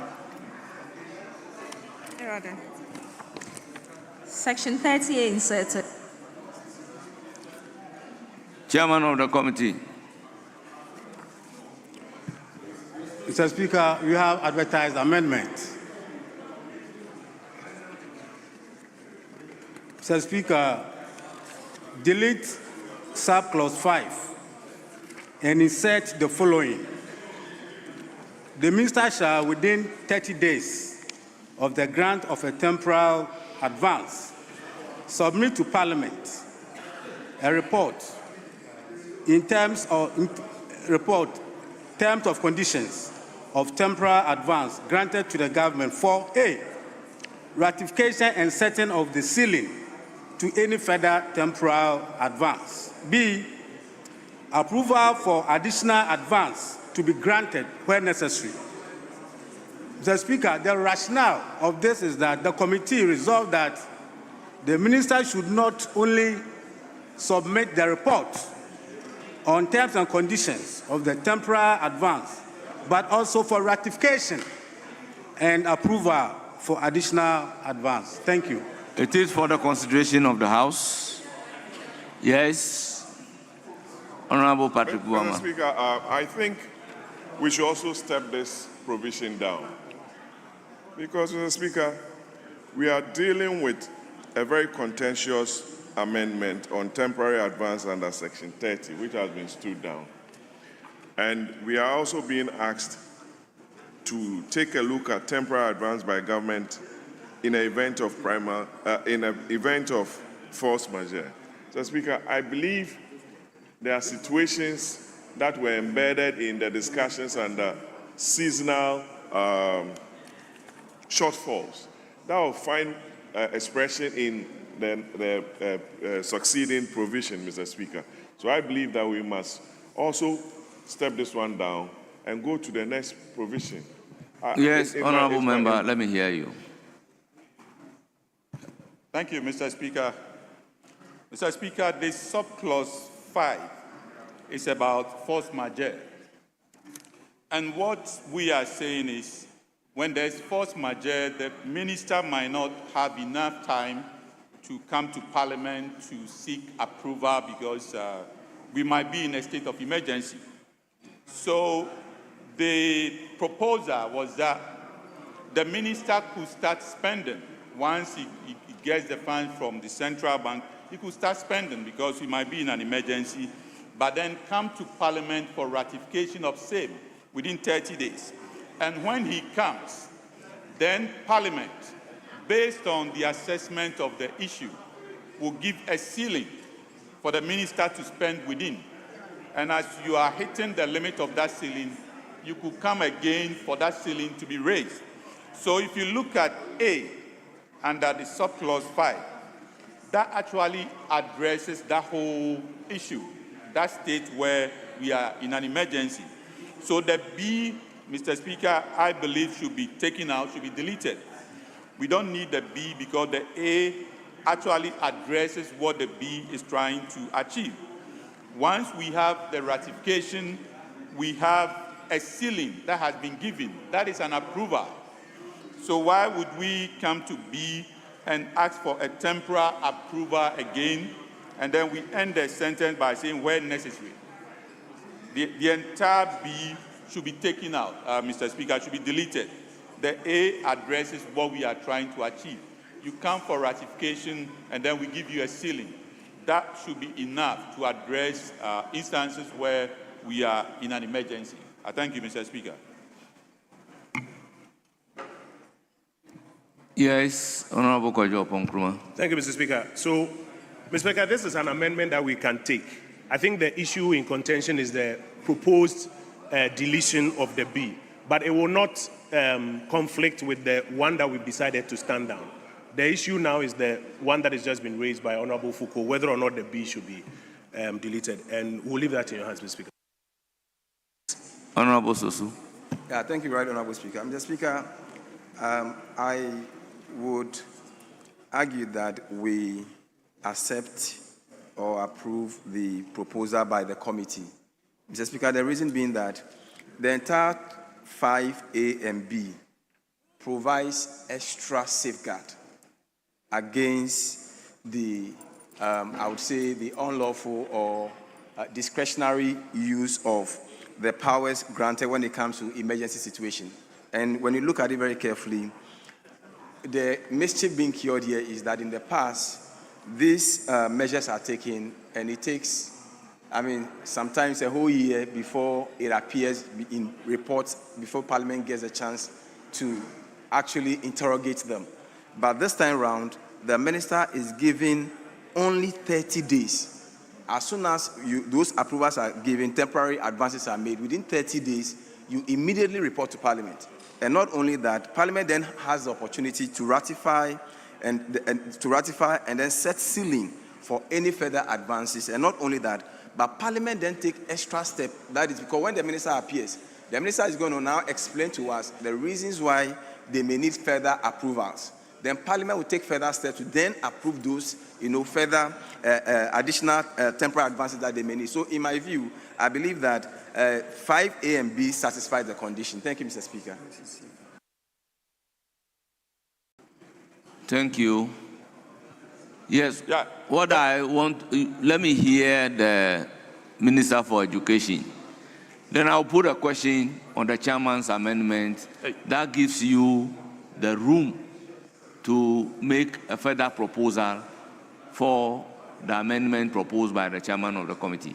Then you can advance your reason, we'll debate it, and then I'll put a question. Mr. Speaker, I have a difficulty being persuaded by my colleague opposite that the B be deleted. Mr. Speaker. So, Honorable Minister, let me put a question on the entire amendment of the chairman of the committee. Okay, If that thank you. amendment is carried, the honorable member has the right to propose an amendment for a deletion of the B. And then we can debate that one and Okay, take a decision on it. So I'll put a question on the chairman's amendment. As many as are in favor of the amendment proposed by the chairman of the committee, say aye. Those against, say no. The ayes have it. The amendment proposed by the chairman of the committee to clause 12 is ordered to stand part of the bill. Yes? Yeah, Mr. Chairman, Mr. Speaker, thank you very much. Mr. Speaker, in my view, if B under subclause 5 stands, which says approval for additional temporary advances to be granted when necessary. Mr. Speaker, there are issues with this. Even if we consider that after getting the ratification and also having a ceiling approved, we need additional approval. When we say when necessary, what does that mean? Does it mean there could be at times where the minister would actually need an approval, a temporary approval, but might not be necessary to come to Parliament for same to be approved here, or what are we talking about when we say when necessary? Because when we, Mr. Speaker, if you look at the A, like I said initially, you've come to Parliament for ratification of what you spent when you were in an emergency. That has been ratified for you. Then Parliament, having a sense of the sort of emergency that we are in, gives you a ceiling. That ceiling that is given, Mr. Speaker, that ceiling is an approval. That is a temporary approval for you to spend within. So which other approval do you need? Which other temporary approval? So the B is just repeating what the A seeks to achieve. It's superfluous. We don't need it. And the ending of the B, like I said, when necessary, means we are what? Choosing and picking. So, Mr. Speaker, I strongly recommend that we delete the B because the A suffices for what we are trying to achieve. I thank you, Mr. Speaker. The B is an approval for additional temporary advances to be granted where necessary. Honourable member, can you carry the House along as to what is temporary advances? Thank you, Mr. Speaker. So what I'm saying is the whole of subclause 5 is addressing a situation where we are in a force majeure situation. The way to address this is that the minister might not have enough time to come to Parliament to obtain approval. So you can go ahead, start spending. But then you come to Parliament for ratification of same. Then Parliament gives you a ceiling to work within. That in itself is temporary approval for you to spend. So the B, where it's saying additional approval for additional temporary advances, where would this arise? Because this has been taken care of under the A.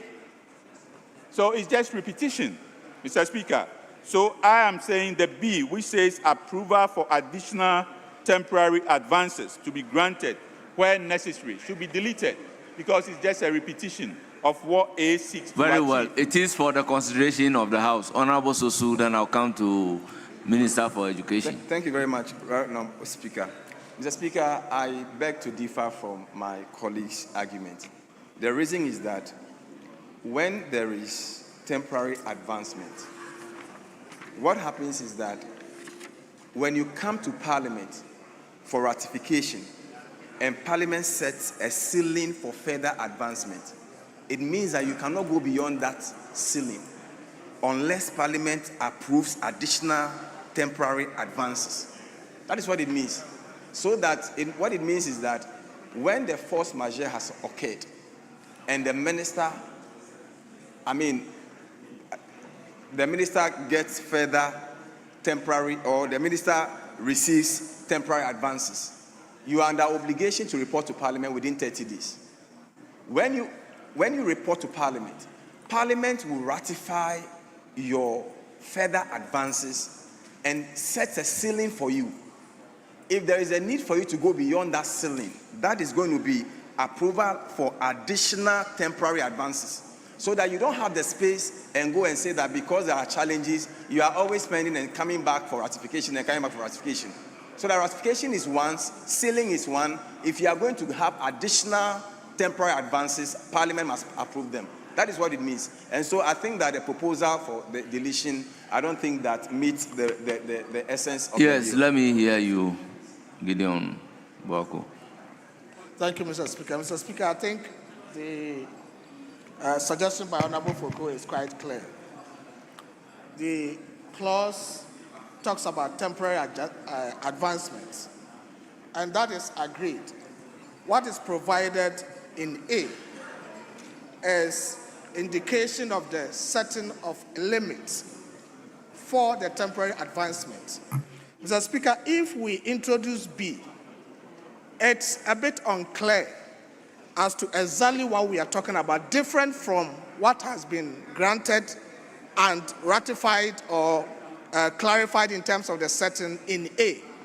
That is why it is not necessary for me, if we still maintain B without proper definition, unless we are talking about a different temporary advancement. What is that advancement that we are talking about? And what is the definition of that advancement?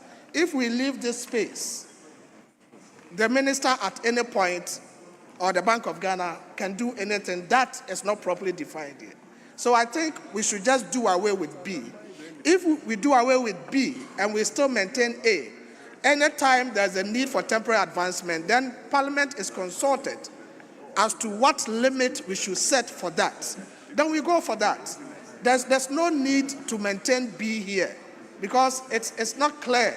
There should be clarity in this. Other than that, we are just creating a space for decisions to be made arbitrarily without proper guidance. Honourable members, let's look at it this way. There is a problem. Let me use very well. Let me hear you before. Yeah, Mr. Speaker, I think the object is to deal with two issues. One is the issue of, in fact, three. One is the issue of ratification. Two is the issue of setting of ceiling. And three is the separate issue of temporary advancements within the ceiling set. Read it. It says that the minister shall, within 30 days of the grant of a temporary advance, submit to Parliament a report on the terms and conditions of the temporary advance granted to the government. So in the first instance, you, in an emergency or where the need arises, go and then take the temporary advance without parliamentary approval. When that happens, it triggers an obligation to report. Okay? So that obligation to report and have your conduct ratified by Parliament is then taken care of by saying that for a ratification, now when you come and then get the ratification, it often happens that you are actually in a difficult financial situation. And we want to know whether you will need additional advance. And we will agree on a ceiling that you cannot go beyond X. Okay?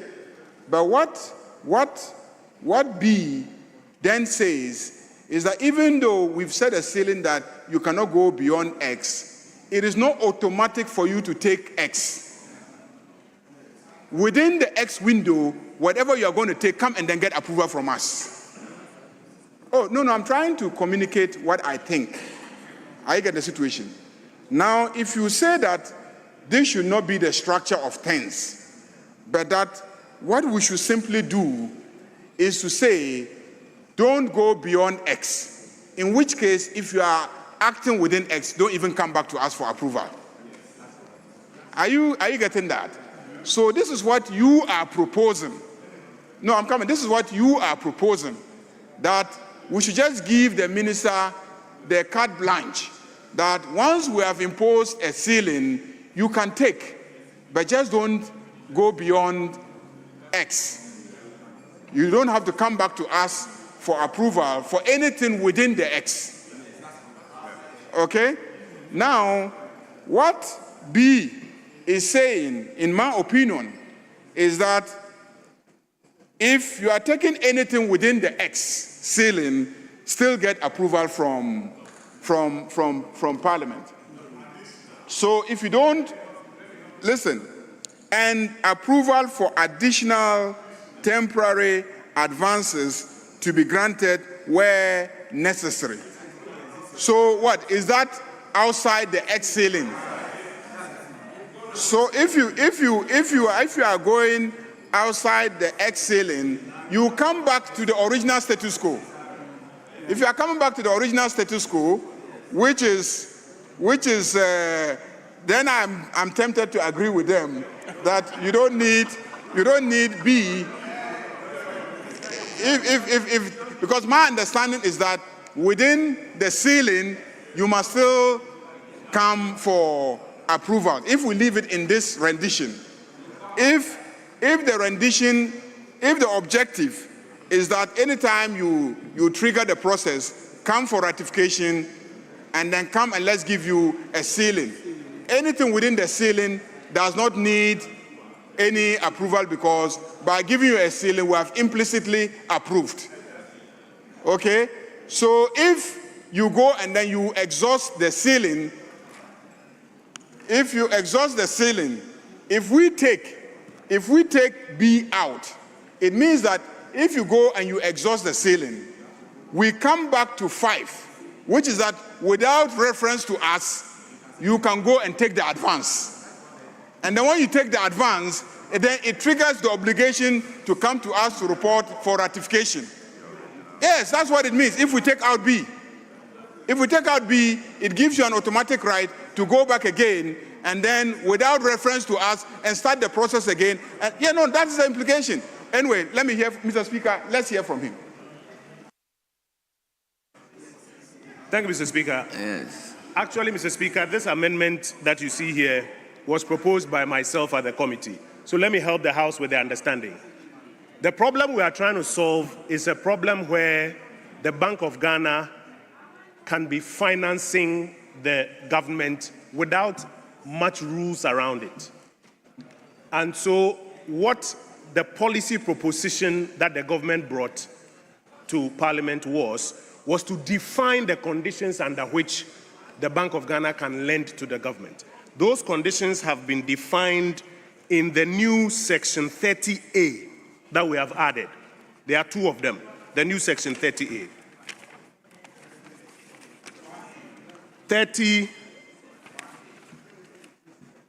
The new Section 30A, if you go to subsection 6, it spells out those 2 conditions: a catastrophic natural disaster or a state of emergency declared by the President acting in accordance with the advice of the Council of State by EI.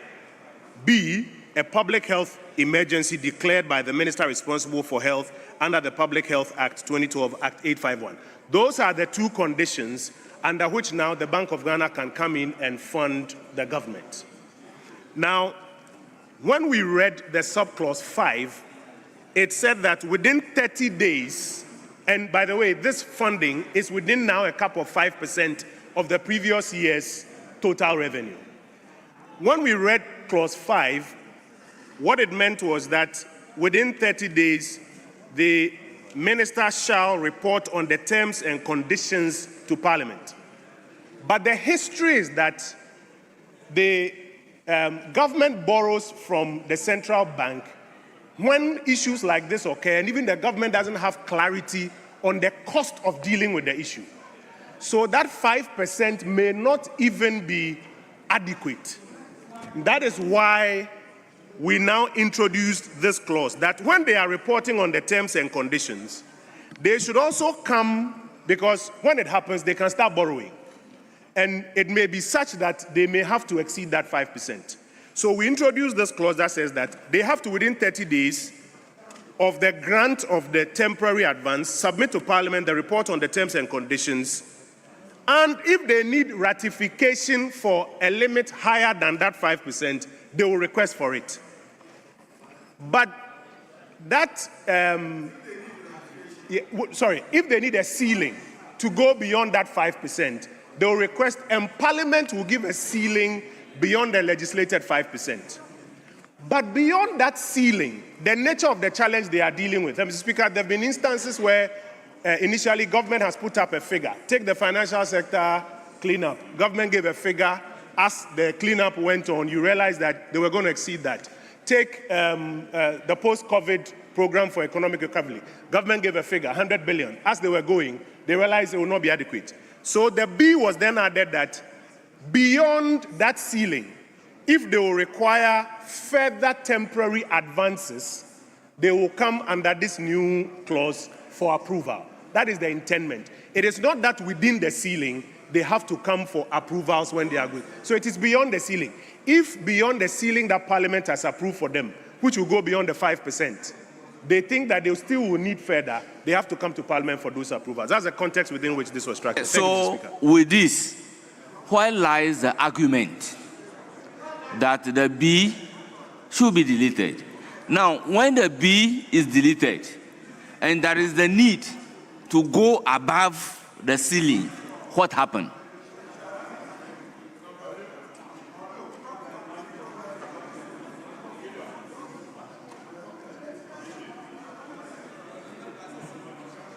Yes. Yes, Mr. Speaker, I wanted to ask a simple question before we debate the matter again. Mr. Speaker, during the COVID, some rules were set aside for us to spend so we can fix a problem. With the introduction of the B, it's going to come back to the same situation where we are going to set aside the ceiling and approve more. So the question is, are we solving the problem for which we have brought this bill here? Or we are only creating another way out? I think in a way, we are solving the problem. Yes, that's what I want to. Force majeure. So otherwise, then we should leave the old system. Emergency situation. Yes. You spent money. Yes. And that money, it was in excess of what the 5%. Yes. You are under obligation to report to Parliament within 30 days. Now, when you report to Parliament, Parliament will have to rectify your acts. So having rectified your acts, Parliament will then say that, having regard to the situation, the 5% ceiling is too low. So we are increasing the 5% to 7%. However, the situation still persists and persists seriously, as a result of which you have to go above the 7%. So it is that situation that will lead you to come for additional. Yes. Yeah, Mr. Speaker, thank you. Mr. Speaker, the way these things work in practice, and there's a reason why we don't talk about approval, but we talk about ceilings. Because we don't want to have piecemeal approvals. We are in an emergency. So it shouldn't be like today the minister comes to Parliament, the next day there's an escalation of the emergency, then he's running here again. That's why we don't use the term approval. Then we talk about ceilings. So we give you a ceiling, you work within. As you are working within the ceiling, the way it works in practice is, as you are getting to the limit of the ceiling, you come back for the ceiling to be reviewed. That is how it works. So if we want to maintain the B, if we take the B out, in practice the A works perfectly. You have a ceiling, when you are getting to the limit, you come for it to be reviewed. If we want to maintain the B, then we will look at saying that the ceiling that was set in B to be reviewed or to be enhanced. Because you've already set a ceiling. You don't want to be talking about approvals where minister is always running here. We have a ceiling for you. You are getting closer to it. You come to us. I am a lawyer. I'm not a finance person. But there should be a difference between ceiling and temporal advancing. Yes, Mr. Speaker. You understand? So my understanding is that, yes, you can come for a ceiling. However, there is the need that temporarily they should advance some money to you. Mr. Speaker, that temporary approval is what we are calling a ceiling. We are giving you a room to operate within because we are in a state of emergency and we don't want to be doing back and forth. So we give you a room.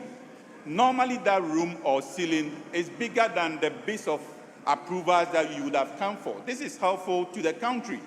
If you are in an emergency, you come for a ceiling. That could be a significant ceiling, looking at the nature of the emergency. Let's say we are all brainstorming. Let's say you are the minister. There is an emergency. Parliament has given you a ceiling of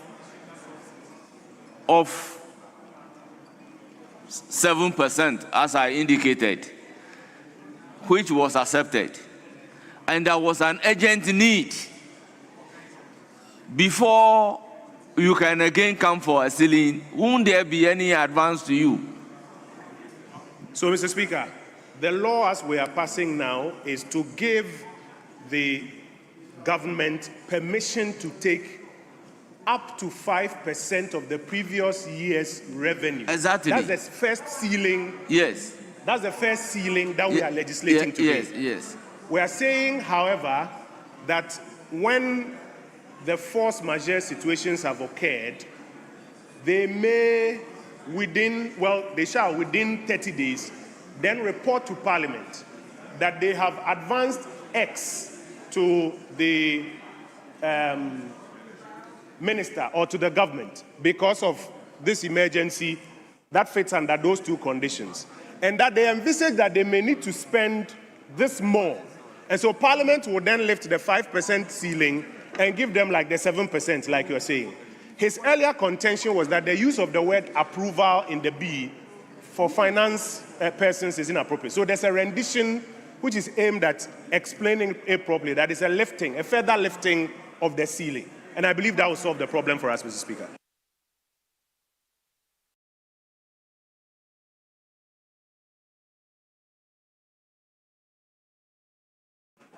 Mr. Speaker.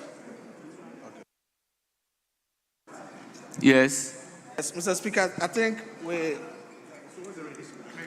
the rendition we are proposing in order to address the issues raised by the majority leader is to state that B, approval for the upward revision of the ceiling where necessary, so that we don't deal with the additional temporary advances anymore. We have already approved the advances. We have had a ceiling for that in A. In a case that there's the need to revise that, we don't go to talk about additional advances. We just revise the ceiling. So upwards. That's all, Mr. Speaker. So the rendition should be B, approval for the upward revision of the ceiling where necessary. The ceiling that has been granted in A. As simple as that, Mr. Speaker. Thank you. Yes. Let me hear from education. I'll come to finance minister before you. Mr. Speaker, thank you very much. Mr. Speaker, I believe that we should be persuading our colleague to abandon his amendment. Mr. Speaker, he should abandon it because let's contextualize this amendment. Mr. Speaker, the law is a living organism. You are not static. You are responding to a dynamic situation. The context here is force majeure, extraordinary compelling circumstances. So the Minister for Finance comes to Parliament. Mr. Speaker, read the 5 words.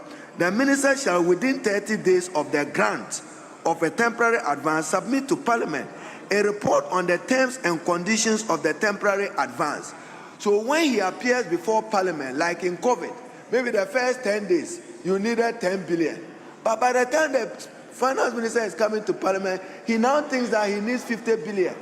Because it's an extraordinary circumstance, we are saying that let him report to parliament that apart from a amount you advance me, I need additional resources to adjust to a situation. So I think that we should support the chairman's amendment. Read it in the context that you are getting parliament.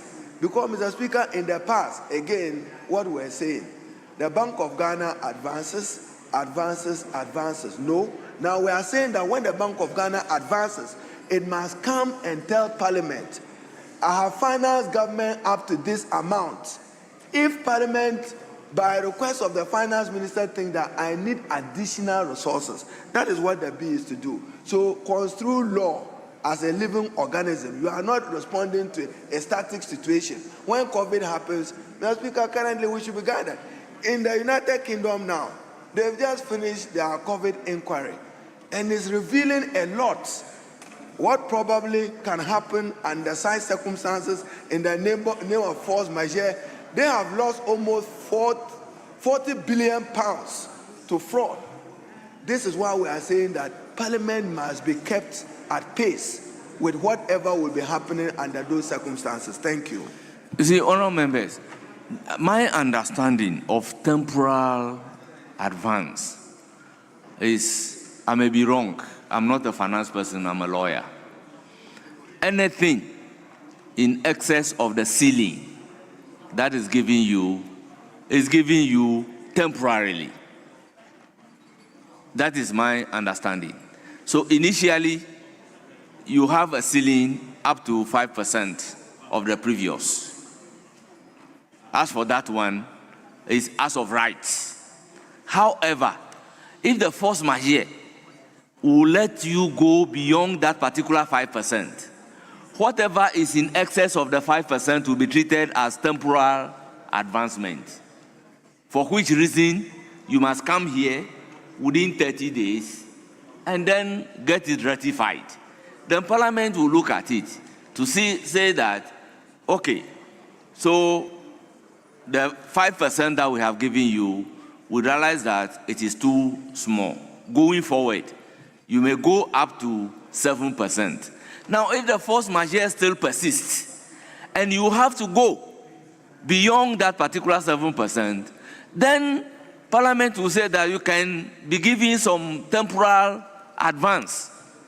Before they come here again, Parliament will say that in the event of such a thing happening, this is temporal advancement for you again. Mr. Speaker, sorry. Mr. Yes. Speaker, just a quick point. Deputy Finance Minister. Just to make it simple. Mr. Speaker, I want to say that the modified amendment will not be injurious. If he is modifying it to say approval for an upward revision of the ceiling, I think we can accommodate it. The reason being that, Mr. Speaker, as you rightly explained from the beginning, within 5% of the previous year's revenue, you can go back and forth to the Bank of Ghana and take that amount. If you hit the 5% ceiling, you must notify Parliament. Now, in this situation, where under serious situation like a force majeure, you do not have the time to come to Parliament. So you are allowed to exceed the 5%. But within 30 days, you come to Parliament and justify the excess that you have borrowed and seek ratification from Parliament. Once you get that ratification, by that time you may have a fair idea of the new ceiling that you will require. So say 7% as you explained. Parliament gives you. The situation persists. So you come back to Parliament and seek an upward adjustment to that new ceiling that Parliament approved for you. I think it's okay, because we are trying to cure a situation that we went through where a lot of borrowings was done without anybody knowing, so that is the essence. I will try. Minority leader, I will try, because that is the problem we are solving. So, Honorable Minister, Honorable Minister, if I understand that particular point, it means that unless the ceiling has been adjusted upwards, you cannot have any advance. That's why the word here is and. So the A and B must be read conjunctively, not disjunctively.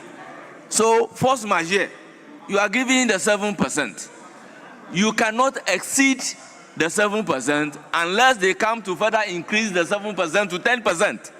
But the B enables you to get temporal advance as you come to Parliament thereafter to get the ratification and the ceiling adjusted for you again. But if it is not like this, you can exceed the ceiling. If you exceed the ceiling, you'll be committing a crime. That's why the B is making provision for additional temporal advance. And this advance is temporal.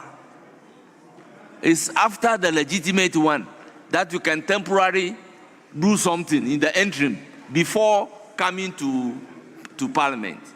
That's the meaning I am getting. Yes? Mr. Speaker, when it comes to interpretation, the debate in the chamber is part of what will be used for interpretation. Yes. I think the initial mischief that we seek to cure, which was drafted, is now being well explained, and both sides have accepted it. I do not see any further challenge that we will have with this one, because these temporary advances are up to that ceiling. And so the rendition of the B then allows Parliament to approve further increases in the ceiling as and when necessary. Okay, so there will be various... As and when necessary, the government will appear before Parliament and make the point that we need the ceiling lifted from 7.5% to 8%.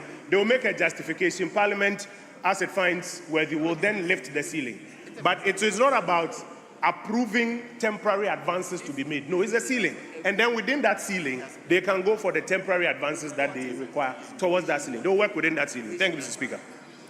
Let me hear Honorable Sosu, then I'll come to you. Thank you very much, Mr. Speaker. Mr. Speaker, I don't think that is the purpose of B. Mr. Speaker, when you look carefully at the rendition, what the rendition is saying is that apart from your temporary advances that you take being ratified, Parliament then sets new ceiling for you. After Parliament sets new ceiling for you, you are under a duty to properly come before the House, having taken time to assess the enormity of the calamity and having properly budgeted for the calamity, to come back to Parliament for extra advances or extra temporary advances. This is what I think that rendition means.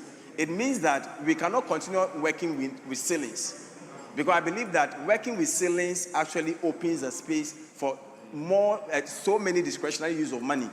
And that is why the B is saying that having set the ceiling, it is your duty as a minister to properly assess the situation and now come before Parliament to say that, no, when I look at the ceilings that Parliament has set for me, we believe that we may need this amount of money.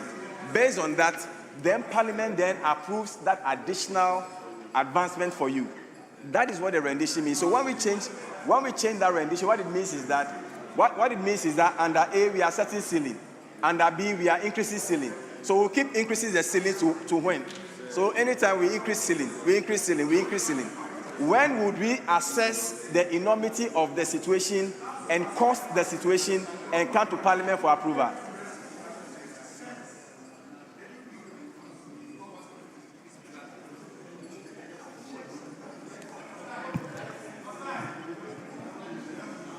Yes, Majority Chief Whip.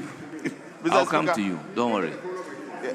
Mr. Speaker, may I propose that we stand this one two down so we can make progress? Please. If there's an agreement, that's fine. Let me hear minority leader, then I'll come to majority leader. No, Mr. Speaker, he's no longer on his feet. Why are you forcing a man who is no longer on his feet? Because he was on his feet agitating to speak. I think there's an agreement, because this is an amendment coming from the committee.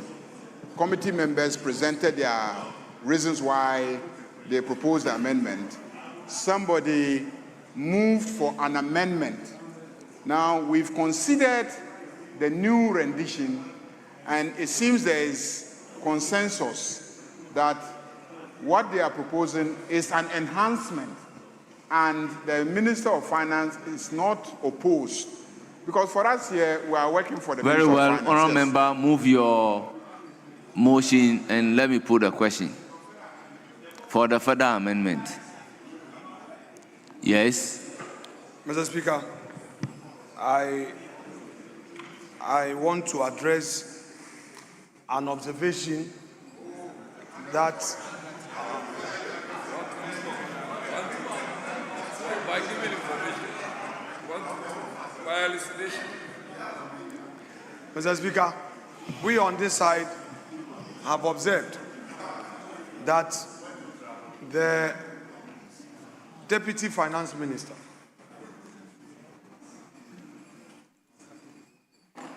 has consistently been using certain words and phrases very denigratory, and we want to plead with him. In the record? Yes, Mr. Speaker, I'm coming to that. Mr. Speaker, in his submission, he tried to veer off. Mr. Speaker, it is a year after the 2024 election. You cannot continue to use every single opportunity to attack the previous government. Mr. Speaker, if he doesn't stop, now you are just left with 3 years. You are just left with 3 years. Even so, Mr. Speaker,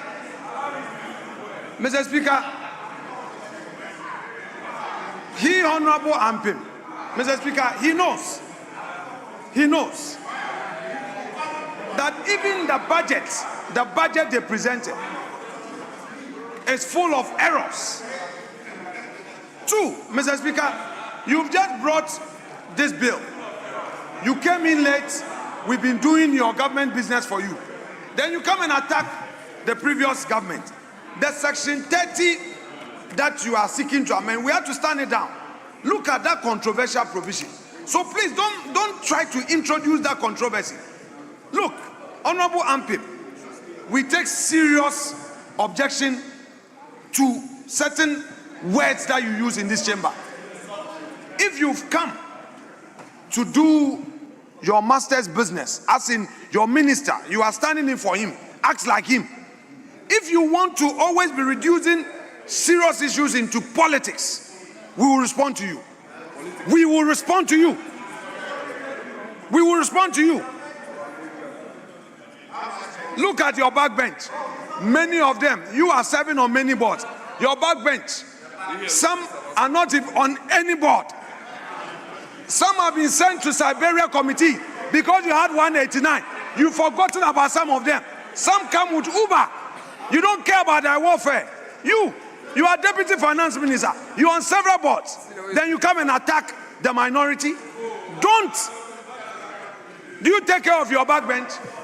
We started this bill Minority when Leader, it became an issue, then you came Honorable in. Minority Don't be doing Leader, politics in this chamber. I've heard you. You've made your point. Yes, please propose the rendition. Thank you, Mr. Speaker.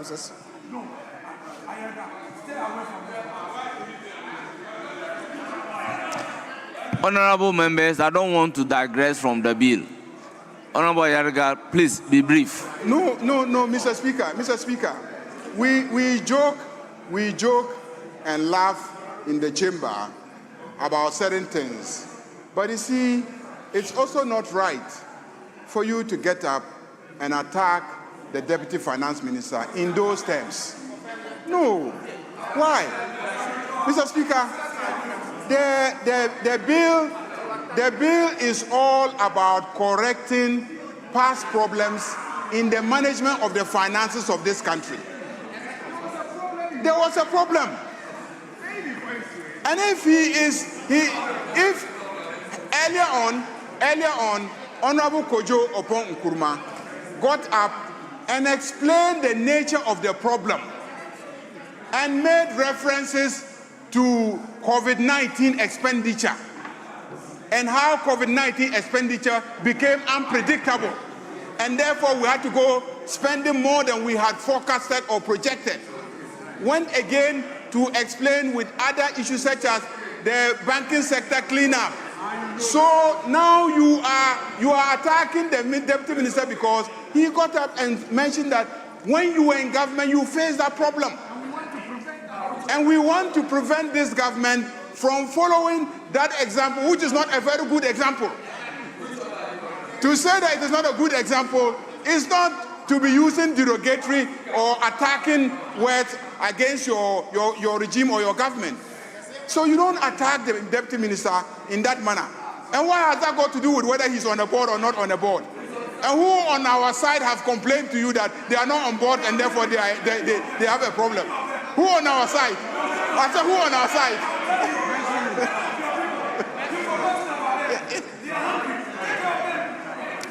So, Mr. Honorable Speaker, leaders, both proceed. of you cannot be on your feet at the same time. So, honorable member, propose your rendition. Let me put a question on it. Thank you, Mr. Speaker. I am outside the leadership arena. Mr. Speaker, I propose that Clause 12, Subclause 5B be amended to read as approval for an upward revision of the ceiling set in A. Approval of upward revision of the ceiling set in A. Thank you, Mr. Speaker.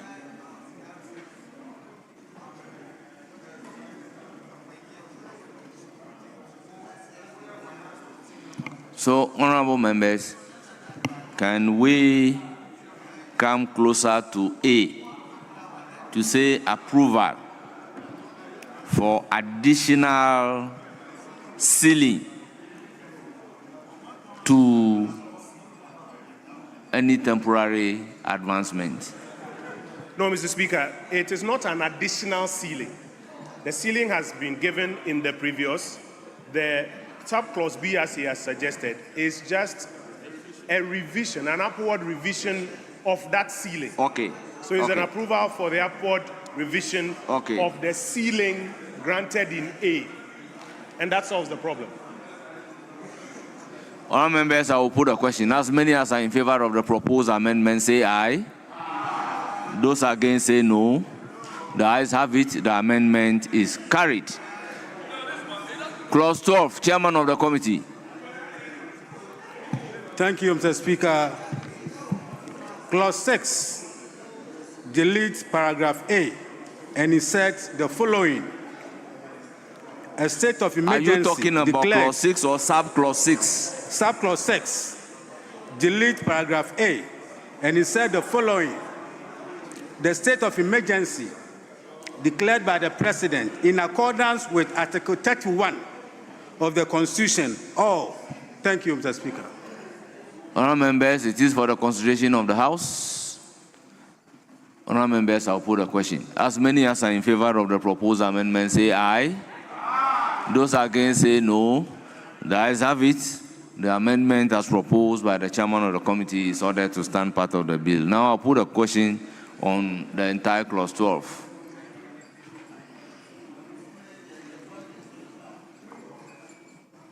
Mr. Speaker, let me seek your leave.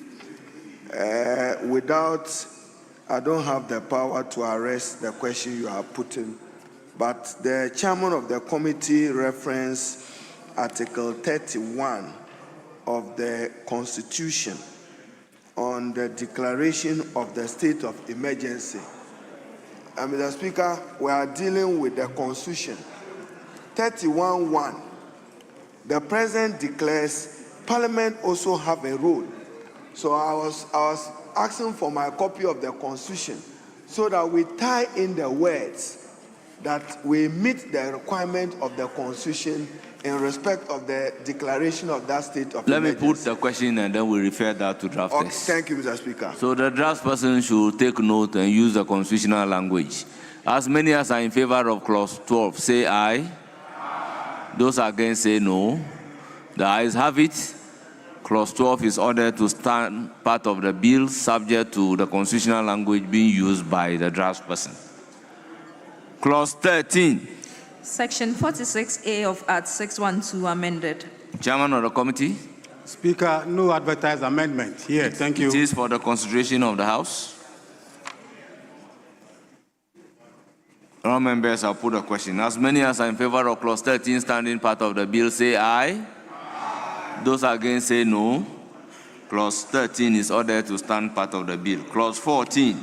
Section 49 of Act 612 amended. Chairman of the committee. Thank you, Mr. Speaker. In subclause 1, line 2, after the bank, delete may and insert shall. So the new rendition will be like this: except as authorized by the board and for the purposes of supporting the core function of the bank shall not. Thank you, Mr. Speaker. Honourable members, it is for your consideration. I'll put a question. As many as are in favor of the proposed amendment, say aye. Those against say no. The ayes have it. The amendment as proposed is ordered to stand part of the bill. Yes, clause 14, IX. There's additional proposed amendment to clause 14. Mr. Speaker, subclause 2, line 3, after years, delete or other period that the board may determine. Thank you, Mr. Speaker. It is for the consideration of the House. Honourable members, all those in favor of the proposed amendment say aye. Those against say no. The ayes have it. Clause 14 as amended is ordered to stand part of the bill. I'll put a question on the entire clause 14. As many as are in favor of clause 14 as variously amended, standing part of the bill, say aye. Those against say no. Honourable members, clause 14 as variously amended is ordered to stand part of the bill. Clause 15, Chairman Section of the committee. 51 of Act 612 Mr. Speaker, amended. no advertised amendments. Chairman of the committee. Mr. Speaker, no advertised amendment. It is for the consideration of the House. Honourable members, in the absence of any proposed amendment, I'll put a question. As many as are in favor of clause 15 standing part of the bill, say aye. Those against say no. Clause 15 is ordered to stand part of the bill. Clause 16. Section 53A of Act 612 amended. Chairman of the committee. Mr. Speaker, in subclause 2, line 1, after within, delete 30 and insert 7. The new rendition will be: the minister shall within 7 days of receipt of the report forward report to Parliament. Thank you. Honourable members, is for consistency. I'll put a question. As many as are in favor of the proposed amendment, yes. Mr. Speaker, I think there's been an omission of a very important provision that I think the chairman ought to have looked at. We are looking at the reporting to Parliament, and I believe that a very important clause in C on the budget of the central bank ought to be brought to Parliament. Mr. Speaker. Honourable member, you know the rule. Let's put a question on the chairman's proposed amendment. Then you can come to do whatever amendment that you want to propose. All those in favor of the amendment proposed by the chairman say aye. Those against say no. The ayes have it. The amendment as proposed is ordered to stand part of the bill. Yes? Mr. Speaker, I beg to move for an amendment to a further amendment to Section 16 on the reporting standards to the Parliament of Ghana. Mr. Speaker, we've witnessed some reckless activities in the past under all administrations under the Fourth Republic on the activities of the central bank, which has gone to hurt the management of this country. Mr. Speaker, in so doing, I propose a sub-C that the budget of the central bank must be brought to Parliament for scrutiny. I do so because we would always want to understand the happenings in the central bank as the people's representative. And we need to understand how the budgeting of the bank's activities are done, their expenditure and other related activities. We are not by this undermining the independence of the central bank. Honorable member, propose the amendment. You can give reasons for your proposed amendment. So what is your rendition? That the budget of the central bank be furnished to this House for scrutiny. This is my proposed amendment under C.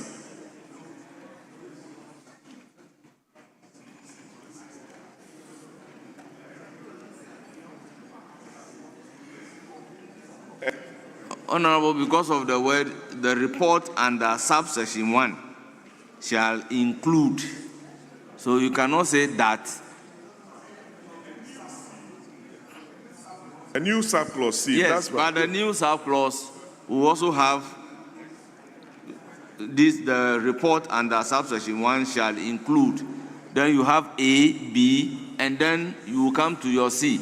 That's why I'm saying that the wording that the budget of Bank of Ghana, it will not fit into including, after including that. So, Mr. Speaker, a report of the budget of the Bank of Ghana to Parliament. That's it. Thank you.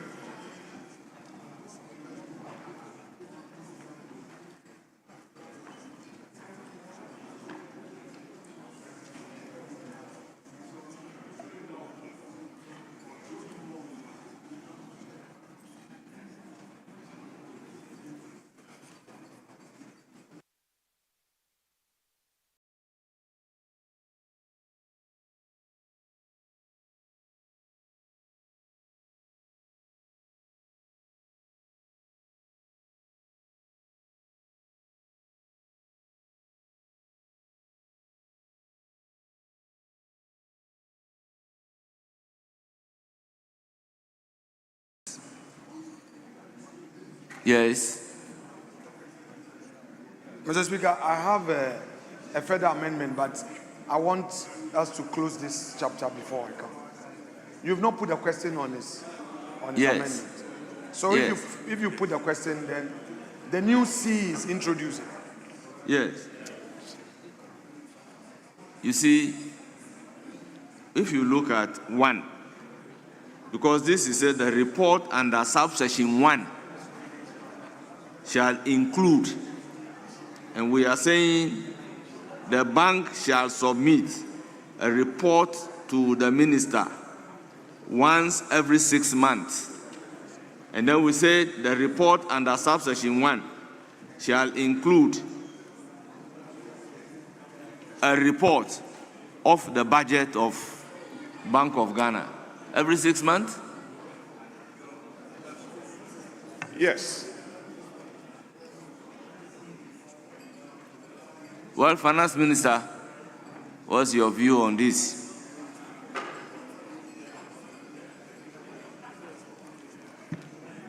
Thank you, Mr. Speaker. Mr. Speaker, the reading of the Public Financial Management Act includes the rendition called the covered entity. And the central bank is indeed a covered entity. And so they are subject to the provisions of the Public Financial Management Act. Mr. Chairman, simply put, the central bank goes through all the rigorous approvals that an ordinary or any other covered entity has to go through. They are supposed to go through. For example, procurement. They are subject to the Procurement Act, and they are subject to all the provisions under the Public Procurement Act. And so that is a given.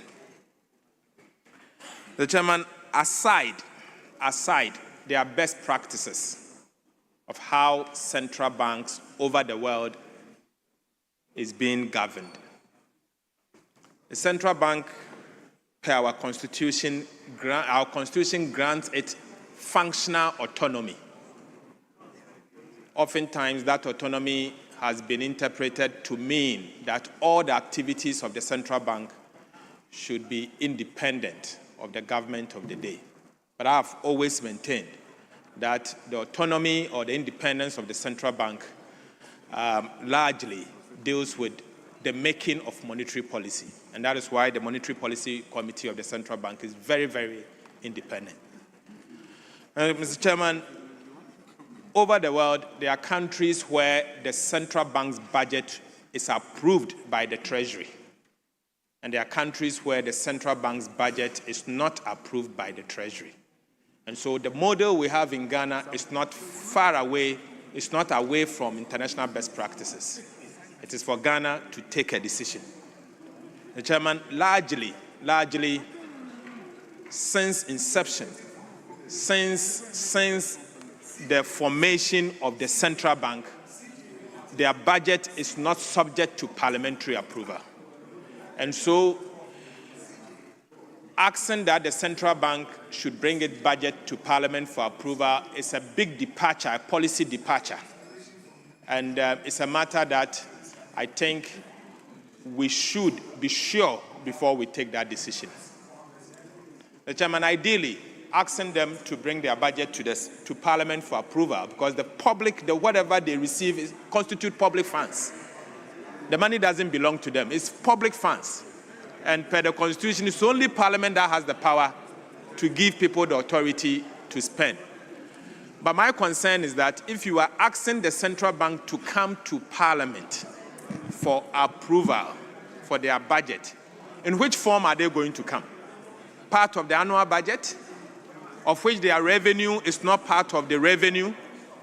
Or how are you going to appropriate them in the Appropriations Act?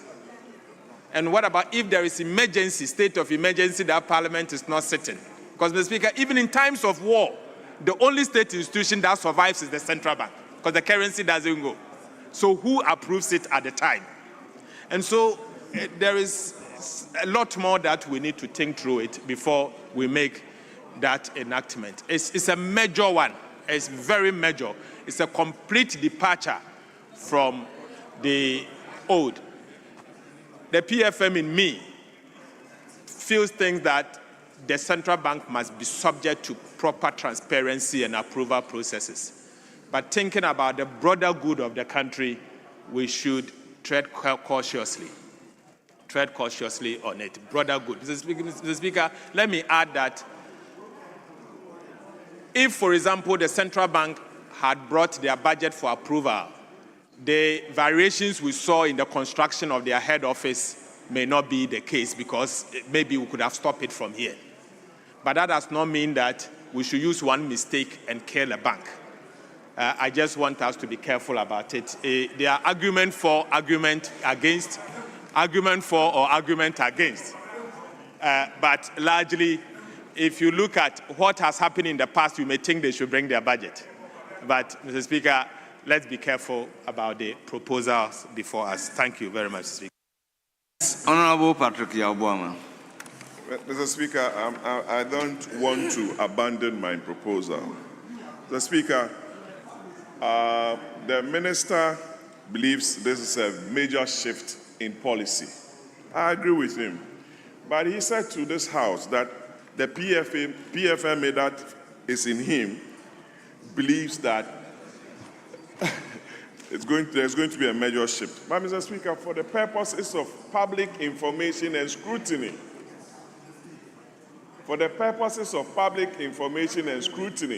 and the noise that was made on the new central bank head office, that the people of Ghana were not informed about the cost. There's been cost budget overruns, there's been inflation of cost and what have you. We have an opportunity as a house and as a people to let Ghanaians know the activities of the central bank and its budgets for the purposes of public scrutiny. We need to know, and the minister must be bold to make that very important shift or departure from this age-old policy. Mr. Speaker, it is for this reason that I make this proposal, that for the purposes of public information and scrutiny, this House must be made aware of the budget of the central bank. Even if we are not going to capture it in this bill, this House, through its Committee on Economy and Budget, must be made aware of it. But I still stand on my amendment that this House must have the opportunity during its reporting, even annually, the budget must be brought to this House for scrutiny. Because, Mr. Speaker, the Bank of Ghana, under the independent constitutional bodies, do appear before us for questioning. So why shouldn't we have an opportunity or a bite on their budget, Mr. Speaker? Yes, but so long as I may agree with the principles that we are trying to establish, as to whether it should be amendment under this provision is another matter entirely. Because the provision is saying that, one, the bank shall submit a report to the minister once every 6 months. If it is a budget that we are talking about, budget is annually, so it cannot be reported to the minister once every 6 months.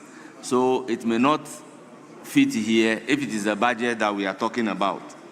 Now, 2 is saying that the minister shall, within 30 days of receipt of the report, forward the report to Parliament. The question is whether a budget can fit into this. So the 3 where you are putting is that the report under subsection 1 shall include. So if you put the budget there and you read the provision as a whole, it will not fit into it. So please, I will beg you to do the Mr. Speaker, yes. I abandon it now, but I come under the second consideration. Very well, very well. So it can be an entirely a provision on its own. Very well. So on this note, Chairman, you may move amendment in XI, clause 16. Sorry, Mr. Speaker. Yes. Mr. Speaker, to draw the attention of the House to a fact which I believe should cause us to make a small amendment to this 53A1. My proposal is that we add Parliament to the 53A1 and rather delete the 2. That's my proposed amendment in furtherance of what the chairman has proposed. And Mr. Speaker, here's a history.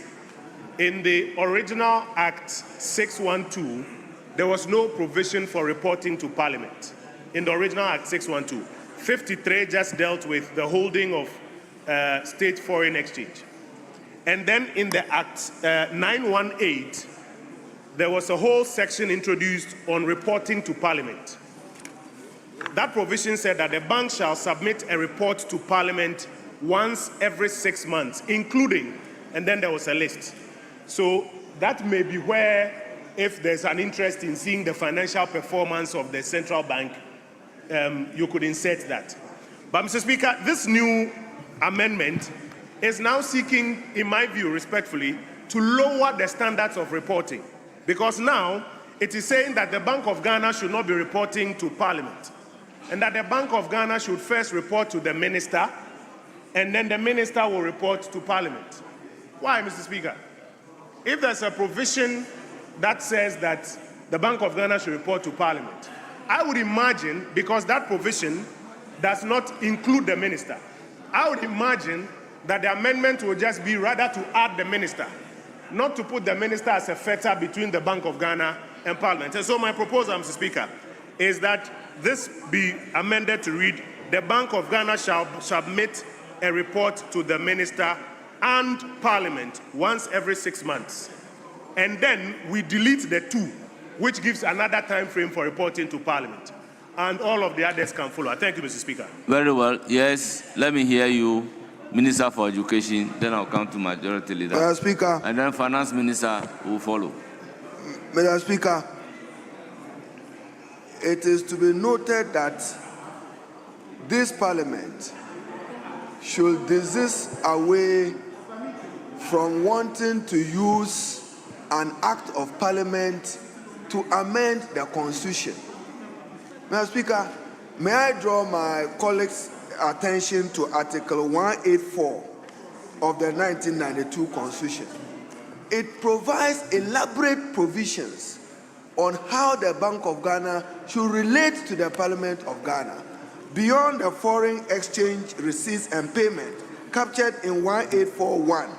It provides how the Bank of Ghana must report, including its audit report. So to say that Bank of Ghana should come to this Parliament with their budget, no, I say, but whatever you are doing, an act of Parliament cannot be superior to this Constitution. And we are saying that don't put in amendments which deviates from what the Constitution requires the Bank of Ghana to do. Thank you.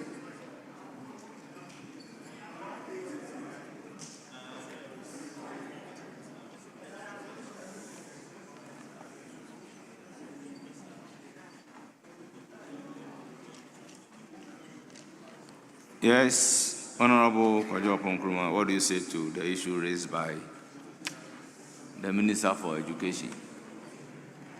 Yes, Majority Leader, let me hear you.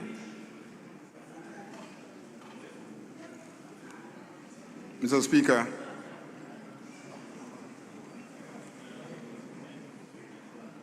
I think it is important to stick to our practices. The practice of this House has always been to identify a ministry that will ferry reports of institutions, agencies, departments to Parliament for us to consider. As you can see, whatever it is, this report is supposed to end in Parliament. If you give it to the minister for him to study, and within 30 days, he must also present it to Parliament, or you even say that they must give it to Parliament directly, ultimately it gets to Parliament. But our practice at all times has always been to allow reports to be presented to ministers, and ministers obliged to present the report to Parliament. So I think that on that score, let us just maintain this proposal, which says that it shall be given to the minister, and within 30 days, the minister must give it to Parliament. Yes. Mr. Speaker, I'm willing to abandon my proposal, except to say that the Bank of Ghana, if you read the Constitution properly, is not a subsidiary or an agency under the Ministry of Finance. In fact, there are those who argue that it's an independent constitutional body.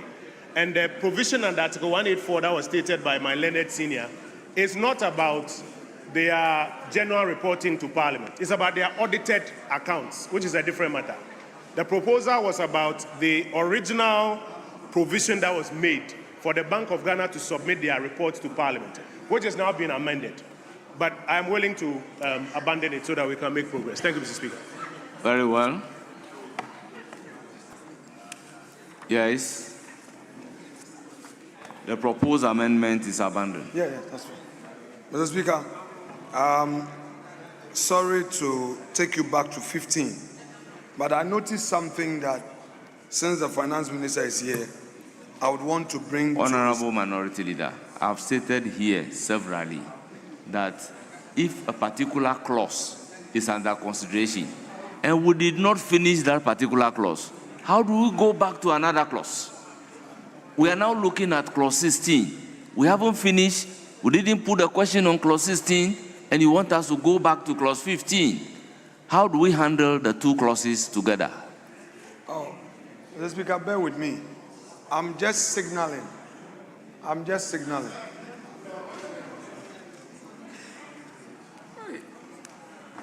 Deputy Governor. Mr. Speaker, I am signaling that when we are done with the 16, there's a major issue that Very well. Once we are done with it and you seek my leave to go there, I would allow you. But now, no. Chairman of the committee, did you move your last amendment? May you move amendment in XI? Mr. Speaker, in subclause 4, paragraph A, after end of delete July and insert August, the rendition will be the bank shall submit the report in respect of the first 6 months of the year by August. Thank you, Mr. Speaker.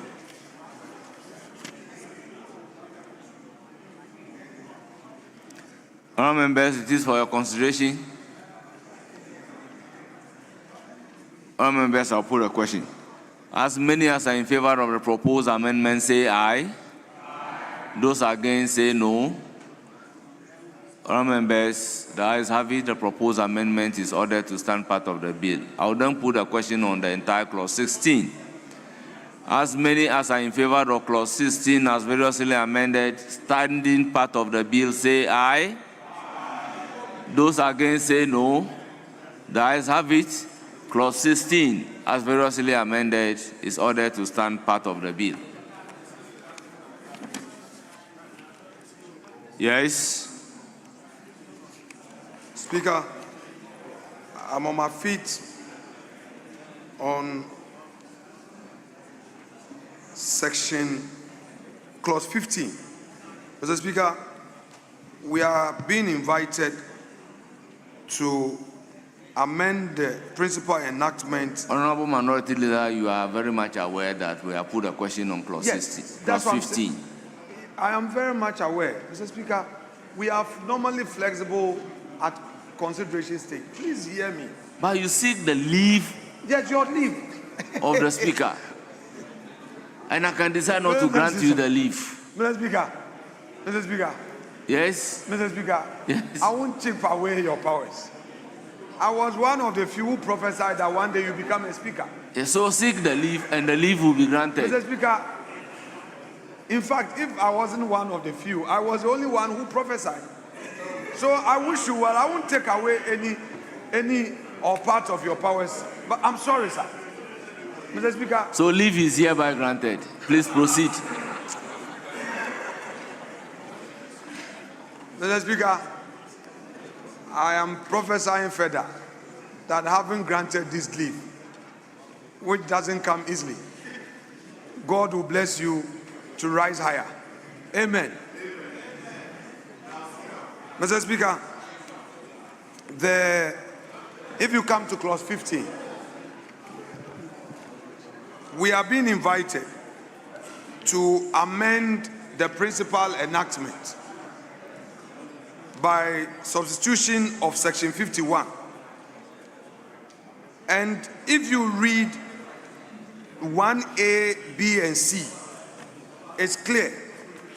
However, if you come to 2, it says, and I find it curious, that the government may guarantee on behalf of the Republic a loan granted under paragraphs A or B of subsection 1.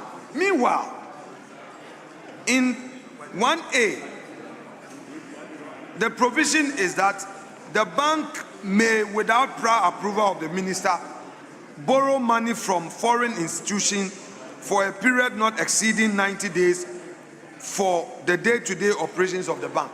Why would the minister ambush his fortunes that way? Why would the minister put himself in harm's way? You are giving them the space to borrow without authorization from you. Then you are further saying that in spite of not authorizing him to borrow. You will provide guarantee. Mr. Speaker, this is quite a serious matter. So you are talking about the A? Mr. Speaker, I am moving this House to delete the entire clause 2. Because to the extent that you are giving them the latitude to borrow without prior approval of the minister, you cannot come back and say that such borrowing. No, I've read the principal enactment. The principal enactment is here. It doesn't have the clause 2. Honorable Minister, I have the 51 here. The principal enactment 51 is here. If you read the principal enactment, you don't find the clause 2. The clause 2 is a new clause that has been introduced. And I'm saying that if you are giving them the latitude to borrow without prior consent or approval of the minister, you can't introduce that new clause that now gives you the power or requires of you to guarantee. When you don't know, how do you come in and say you are going to guarantee? So, Mr. Speaker, I move the House to delete the entire subclause 2 as been proposed. Thank you. Honourable members, let's take the bank as a juristic person. As a juristic person, you can, as of right, borrow money. Also, as a juristic person, Honorable Alexander Kwamina Afenyo Makin may guarantee Bernard Ahiafo taking a loan. How does it, no, you see, what they are saying is that the Bank of Ghana may on its own take the loan. However, if the need be, the government may provide a guarantee. That is all that the provision is saying. Now, may we hear from the minister?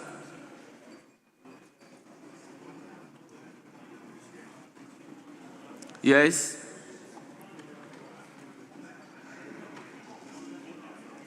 Mr. Speaker, clause 15(1) and 2 and 3 are saying 3 different things. In fact, 2 different things.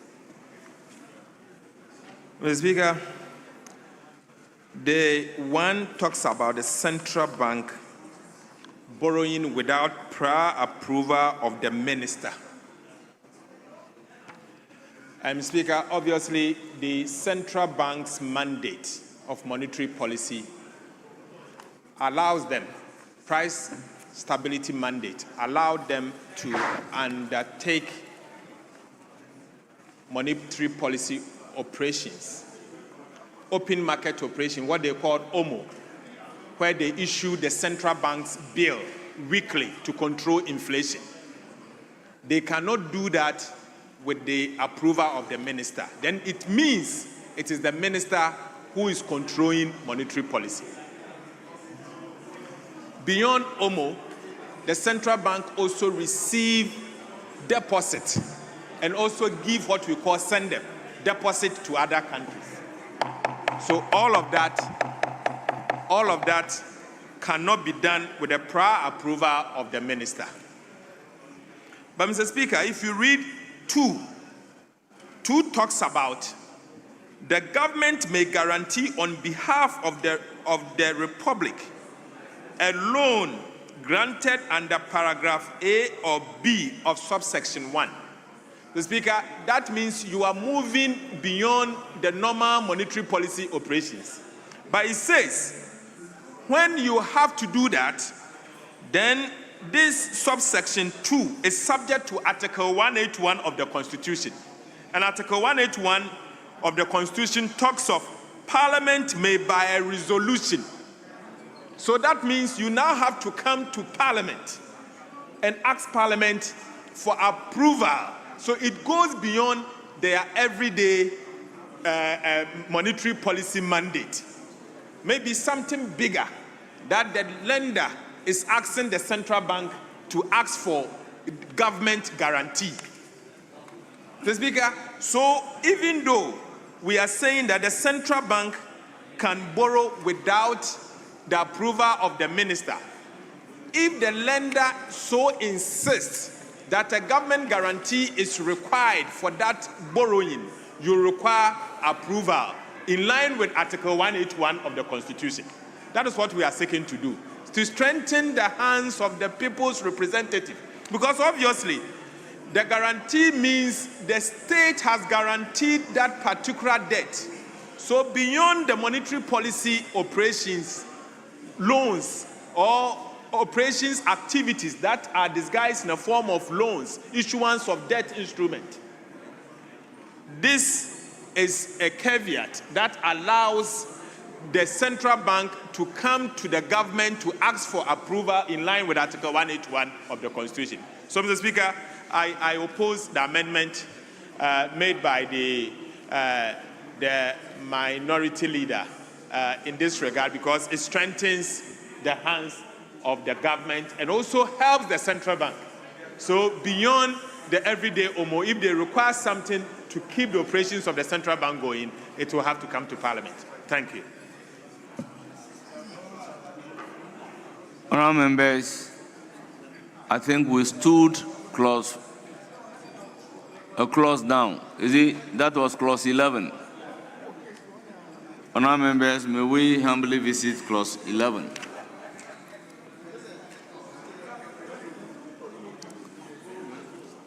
Mr. Speaker, let's suspend consideration at the moment and do other things, because the minister responsible for government communication is here. He has questions to Honourable member, we are left with just one clause. Mr. Speaker, not that.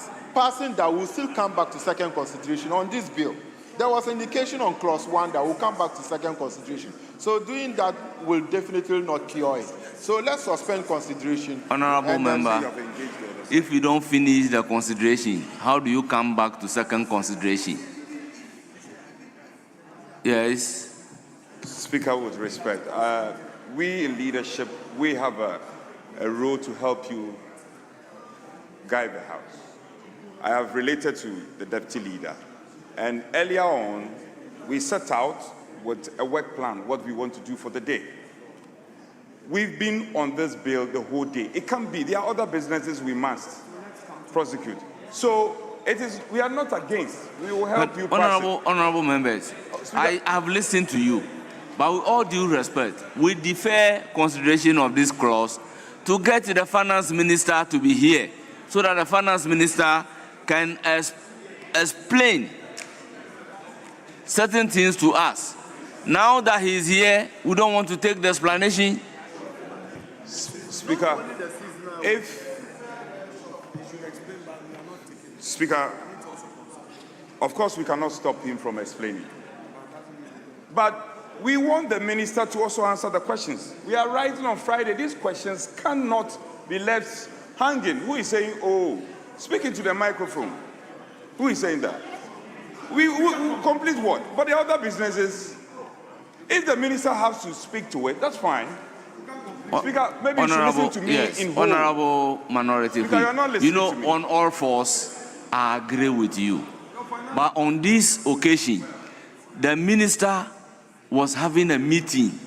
We have to ask the minister to leave the meeting and come to the chamber in order to offer explanation to clause 11. Speaker, you listen to me. You realize that I'm rather even corroborating your point. Yes. But Speaker, the minister leaving a meeting and coming to Parliament, it's not a justification for us to stop our business and prioritize the minister. The minister is our friend.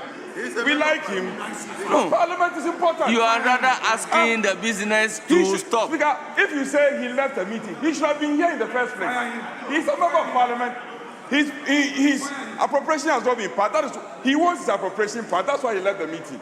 Speaker, so I like you. We like you.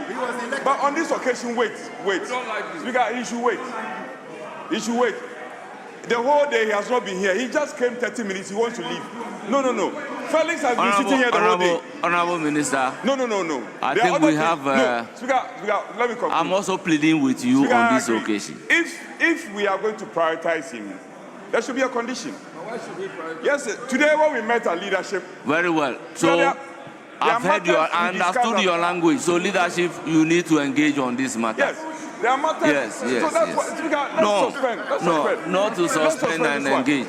No. Speaker, no. We will suspend this one. Not to suspend and engage. Honorable Finance Felix has been Minister, sitting here the whole let's day. take this He's thing. equally For the important. fact that we have done the consideration doesn't mean we did the third reading.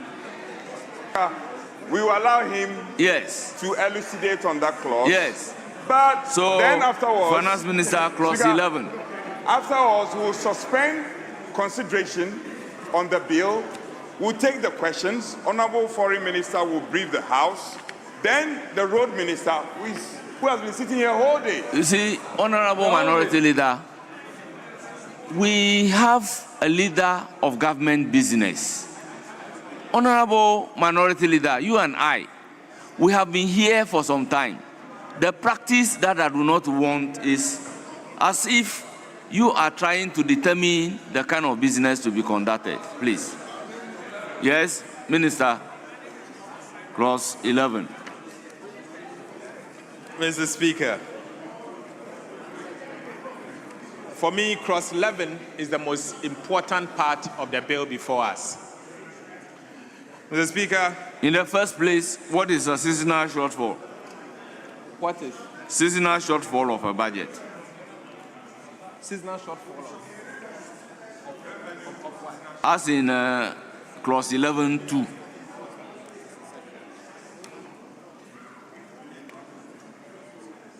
Okay, Mr. Speaker, seasonal shortfalls of government revenue or budget revenue may be because, Mr. Speaker, you know that there are seasonalities in the revenue that we collect.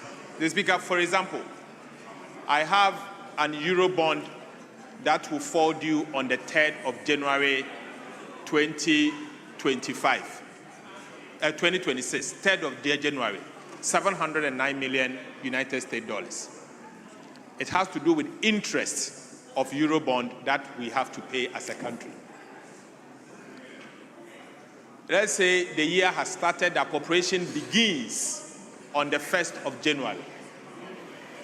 And then you are expecting to raise revenue to service that Eurobond. For example, I'm just granting an example. The Speaker, on the 2nd, you need the money to service that due. But it will be due by the 3rd. And you have not accumulated enough revenue for the month. And you expect that you accumulate enough revenue, let's say 15th, because of the beginning of the week. There are some revenues that you can only get it in a month or maybe a quarter. That is seasonality. Mr. Speaker, for example, if you have a sinking fund in place, you are ready to pay, but it's not everybody that will have it in place. Mr. Speaker, the rationale here in this amendment, for me, is the most important, is to restrict monetary financing. And improve, in other words, printing of money by the central bank. Mr. Speaker, what we are seeking to do here is to cap the 5% of previous year's revenue to only take care of emergencies. And even the emergencies, as soon as you hit that 5%, you have to come to Parliament to explain to Parliament why you have arrived at that 5% and to take remedies, inform Parliament the remedies you are putting in place to reverse. And in the law, it says that you have up to 3 months to correct it. And so all what we are seeking to do is to strengthen the old act. And even if you are going to allow monetary financing, a very small element, then it is under extreme emergency.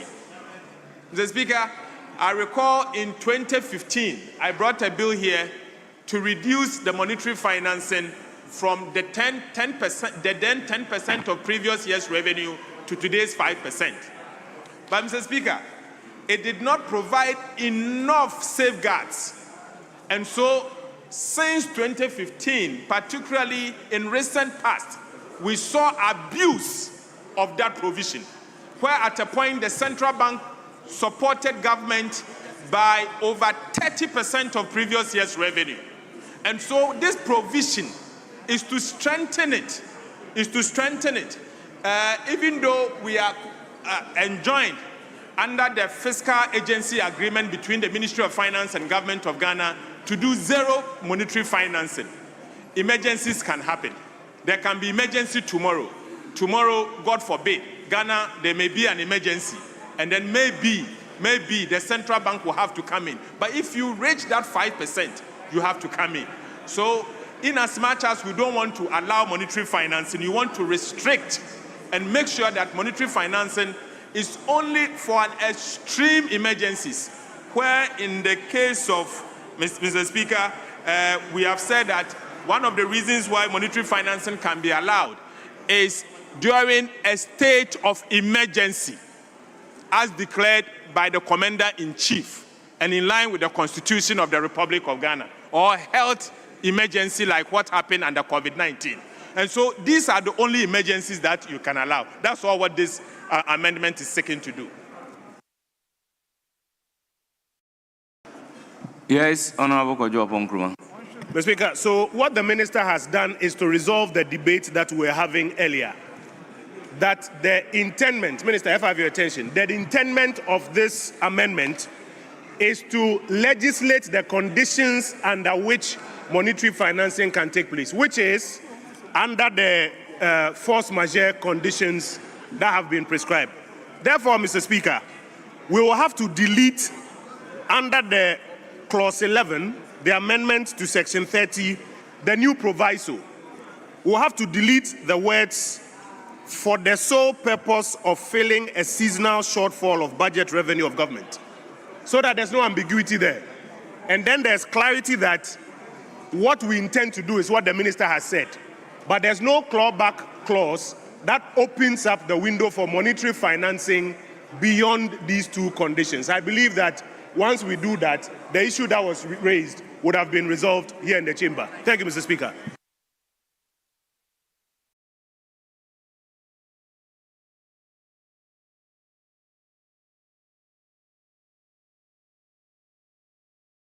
Yes, let's take Honorable Osahin Togbi Alexander Fonyomakins, then we can come to the Finance Minister.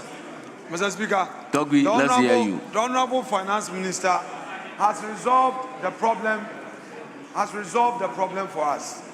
All the debates, all the arguments have been resolved through his submission. From all he's told us, it means that the introduction of that clause is needless, because, Mr. Speaker, just as the member from Ofuasia Yebri said, all other honorable members on their feet should resume their seats. If you are only honorable members, resume your seat before I start mentioning your name.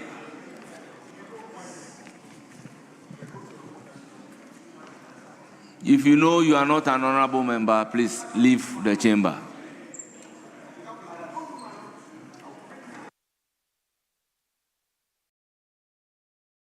Please, you have the floor.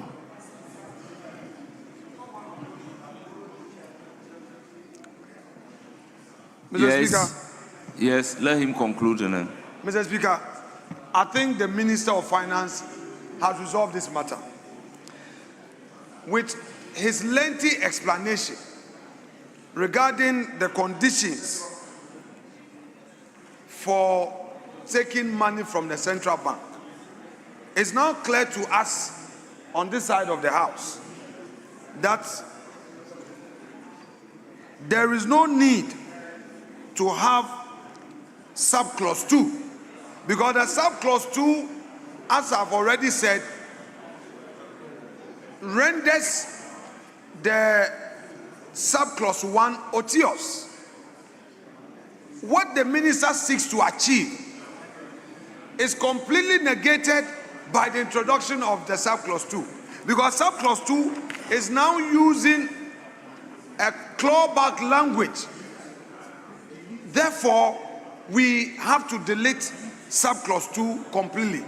Mr. Speaker, I therefore move that we proceed to delete of filling a seasonal shortfall of budgeted revenue of government. Filling a seasonal shortfall of budgeted revenue of government.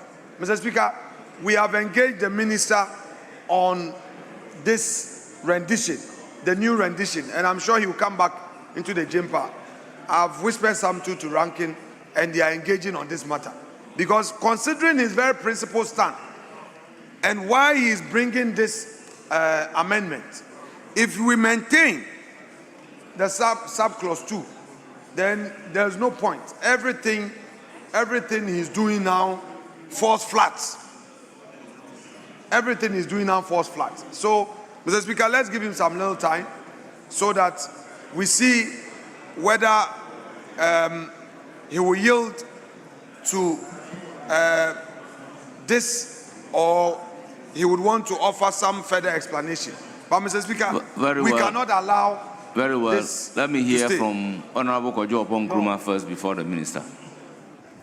Mr. Speaker, so as has been mentioned by the leader, the matter has been resolved and can be resolved therefore by deleting the words under 11.2, the words that say, for the sole purpose of filling a seasonal shortfall of budgeted revenue, so that the rendition will read, despite subsection 1 and subject to the provisions of this section, the bank may make, then the rest will follow, an advancement, something, because it all fits in line with the section. That section is what provides for the extreme circumstances under which that lending can take place. And what you want to do is to take out this budget shortfalls out of that. Thank you, Mr. Speaker.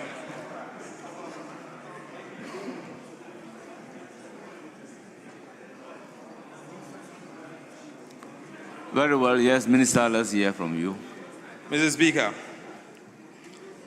I think the rendition as in the bill is rather strengthening. It is rather strengthening the position of the central bank. Mr. Speaker, let me guide. It says that despite subsection 1, and subsection 1 talks about that the Bank of Ghana shall not.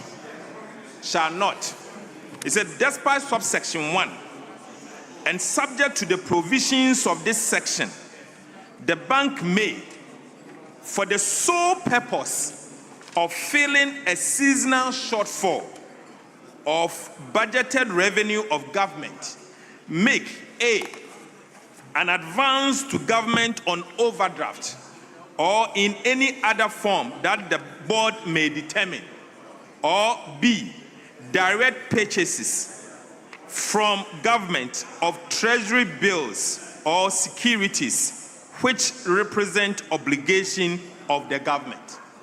So, Chairman, Mr. Speaker, I say it strengthens it because the only reason why you can take this advancement will be that you have indicated and proven that you need it because there is a revenue shortfall.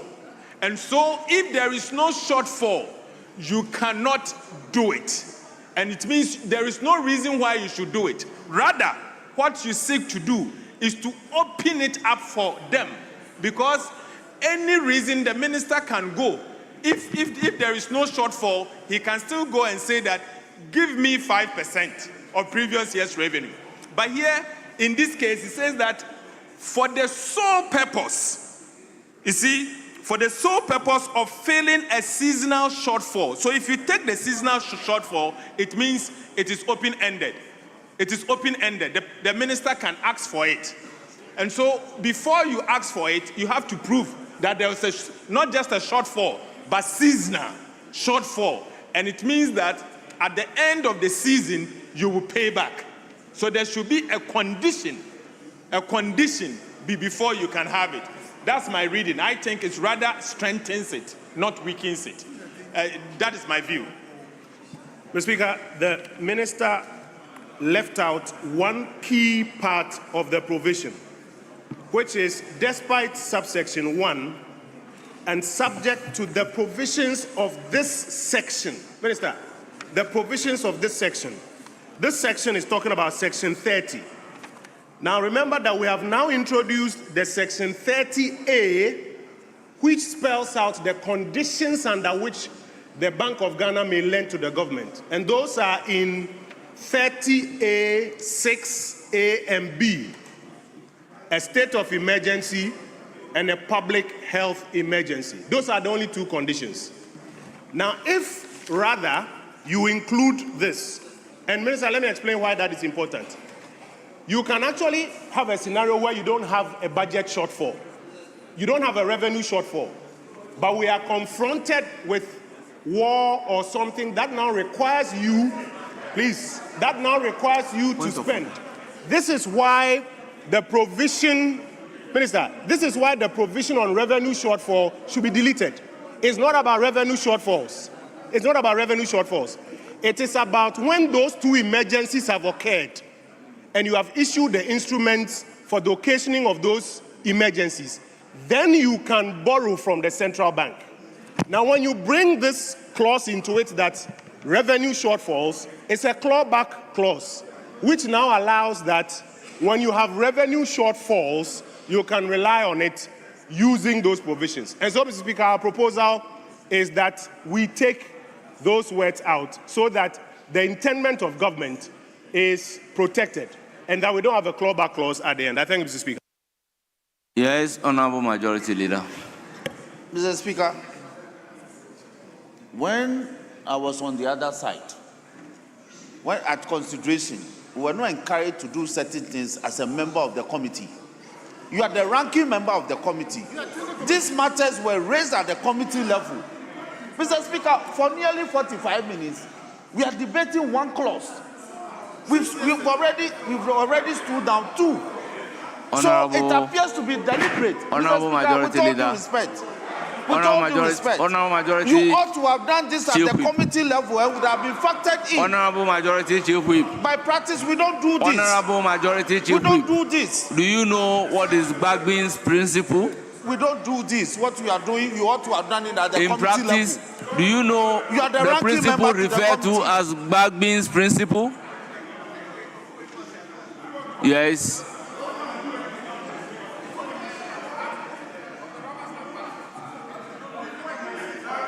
Yes. Mr.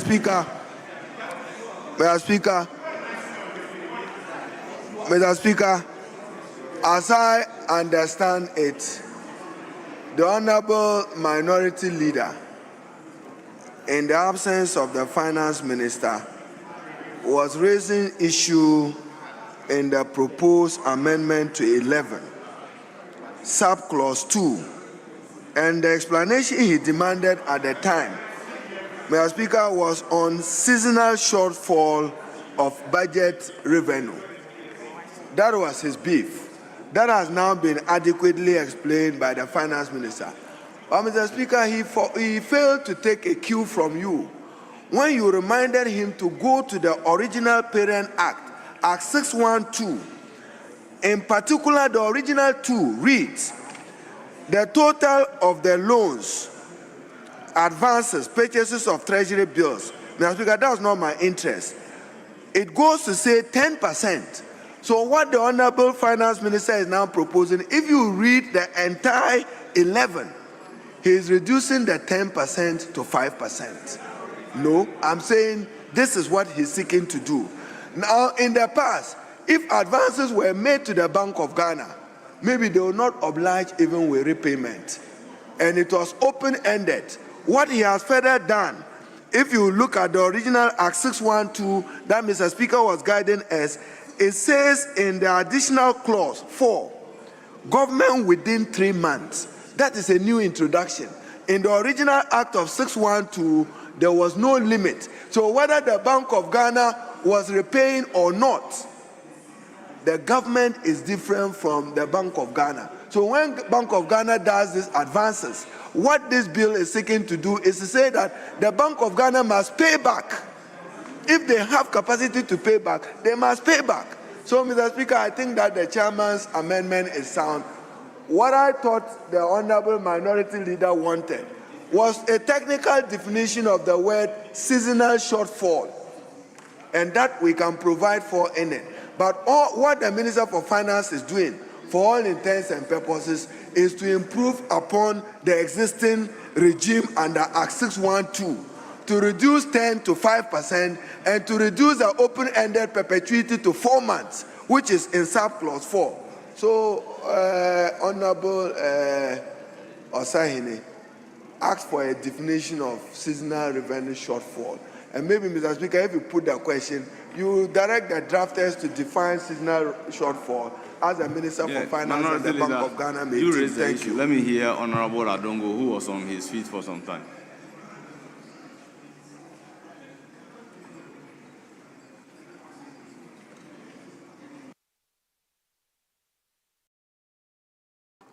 Mr. Speaker, thank you for the opportunity.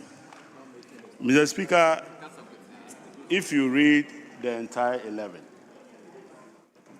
the entire 11 is simply saying that the Bank of Ghana shall not give advances to government except under certain conditions. And it limits it under subsection 2 to 5%. What A and B is doing is to show you how you operationalize up to the 5%. Look, as we speak today, the central bank sets an overdraft limit for government at 5% of previous year's revenue. It is an operational activity that happens.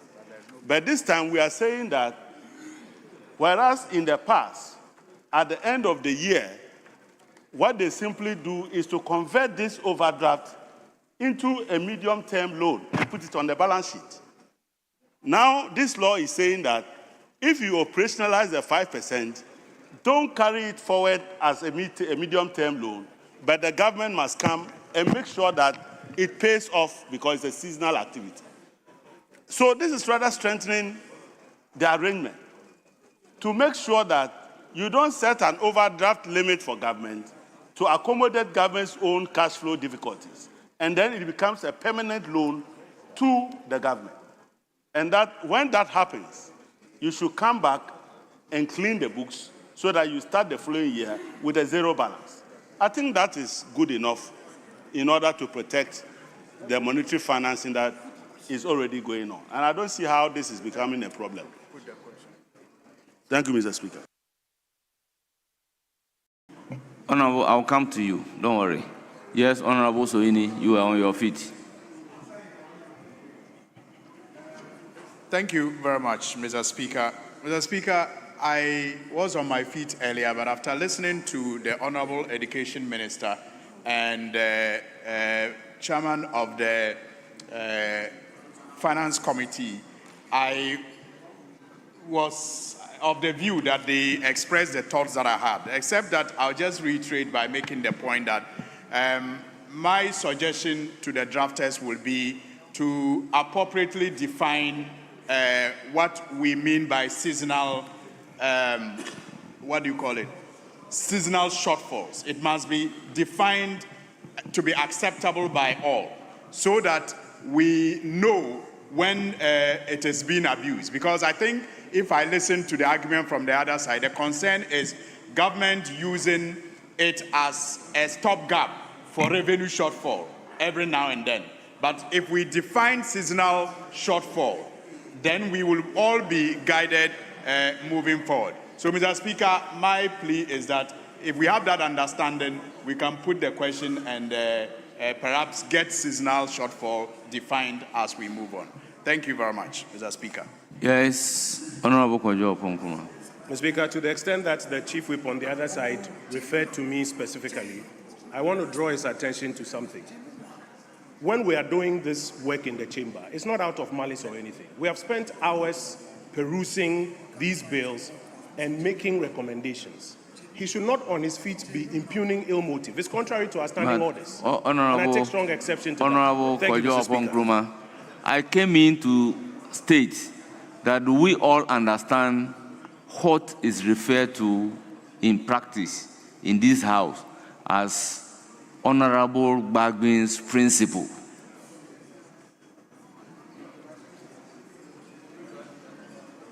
You see, the principle says that the fact that you have raised an issue at a committee does not prevent you from coming to raise the issue on the floor.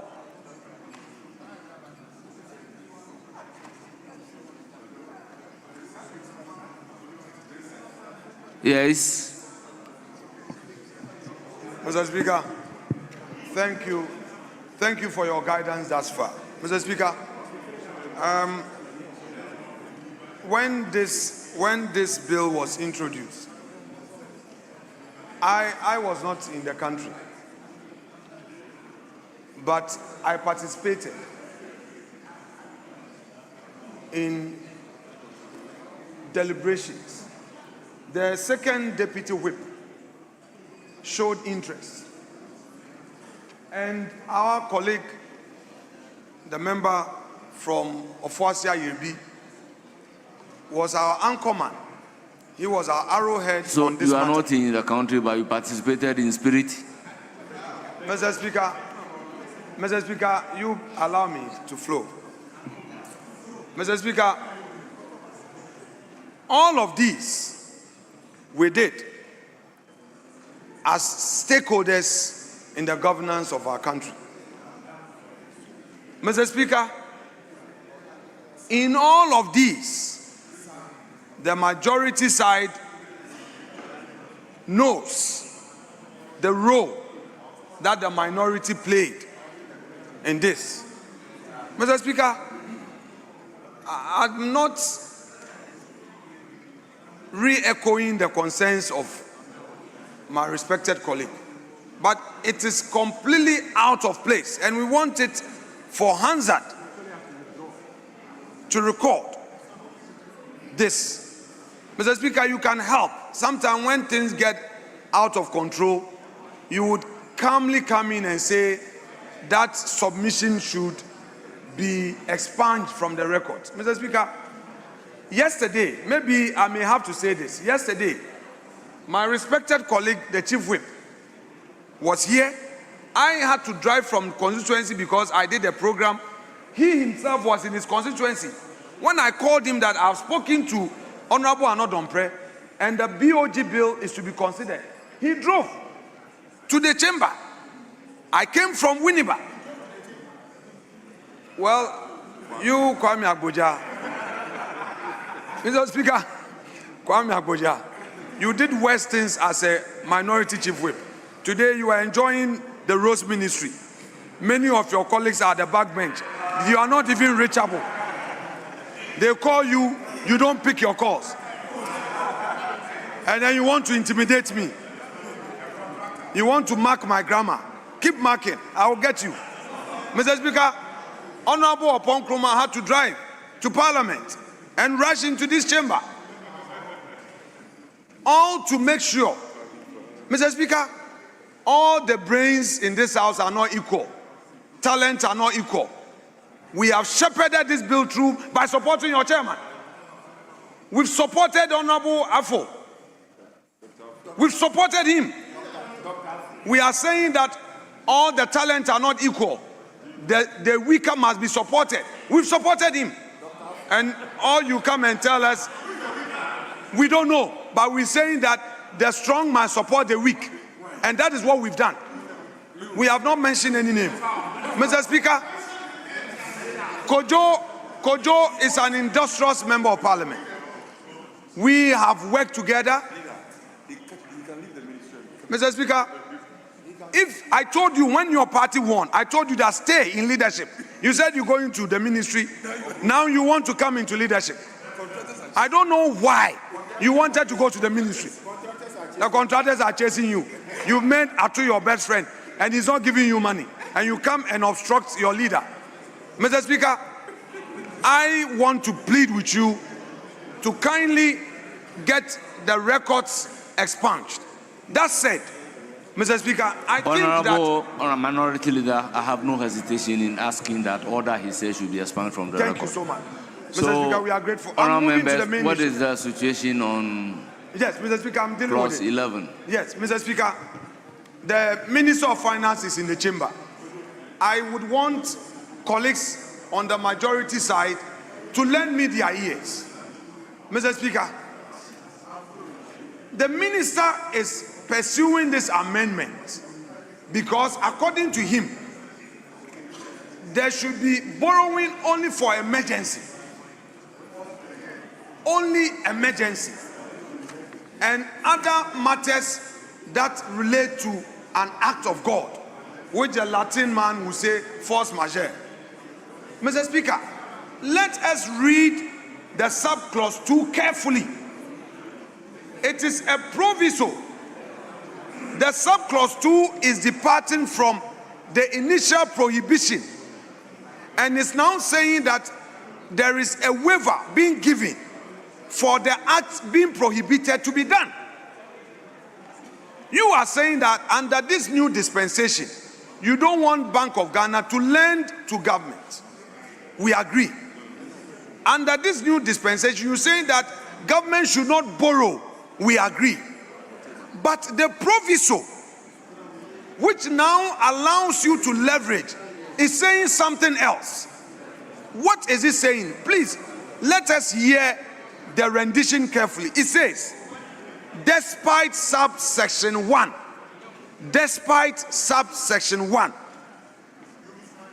and subject to the provisions of this section, the Bank of Ghana may, for the sole purpose of filling a seasonal shortfall of budgeted revenue of government.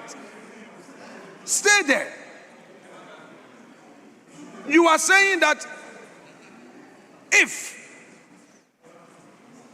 you have a budget and you are expecting some revenue and you have a shortfall, you can go to Bank of Ghana and borrow by participating in government treasury bills.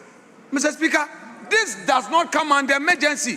Some of my colleagues are not reading this provision carefully, and they think that they must oppose us, and some are saying that, Mr. Speaker, put the question.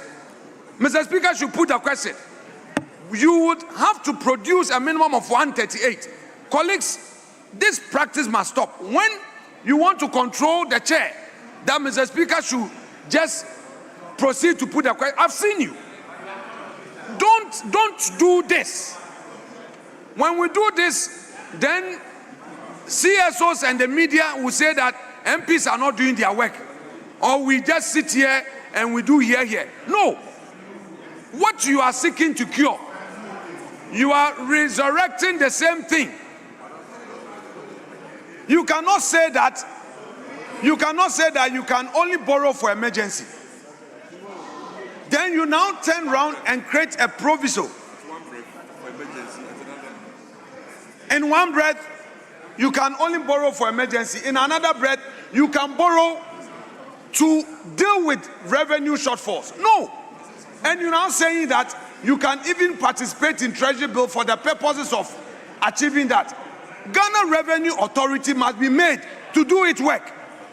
You don't go to Bank of Ghana to say that you are going to take money from Bank of Ghana when you have revenue shortfall.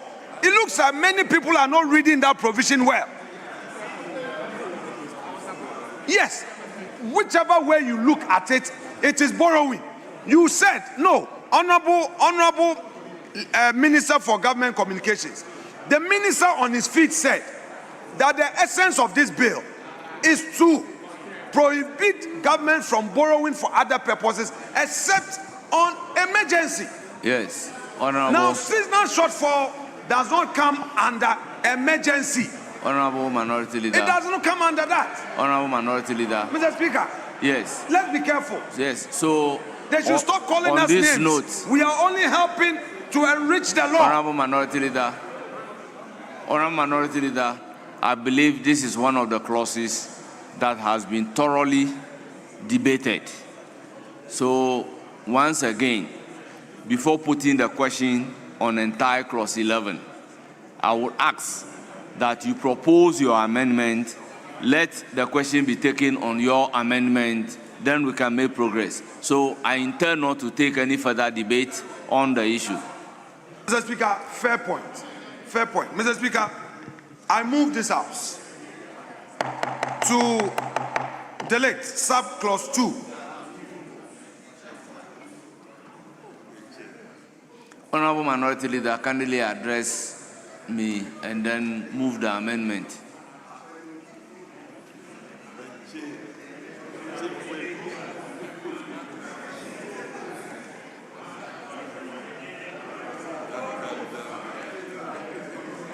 Honorable Minority Leader, if you don't move your amendment, should I put a question on entire clause 11? Mr. Speaker. Mr. Speaker. Honorable members, order. Honorable members, order, so that we can listen to the amendment. Mr. Speaker. Mr. Speaker, this proposed amendment must be moved. And I have to move the House on the amendment. So, Mr. Speaker, I rise to move the House in terms of clause 2. Subline 2, after filling, after purpose, we should delete filling a seasonal shortfall of budgeted revenue of government.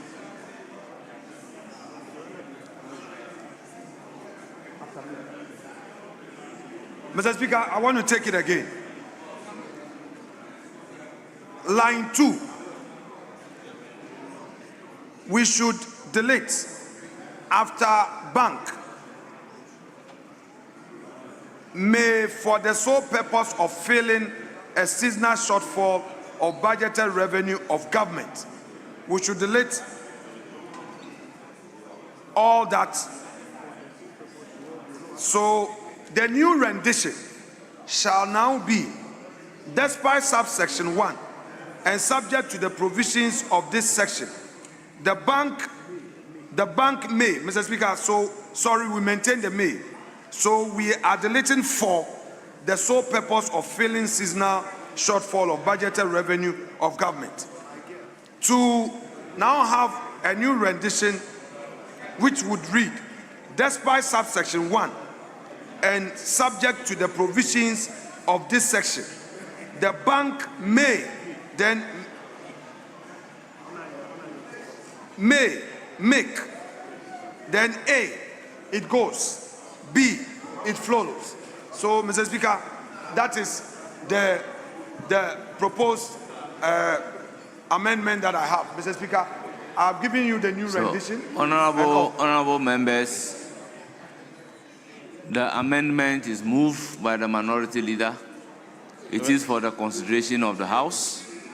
He has done enough justification. It has been debated thoroughly.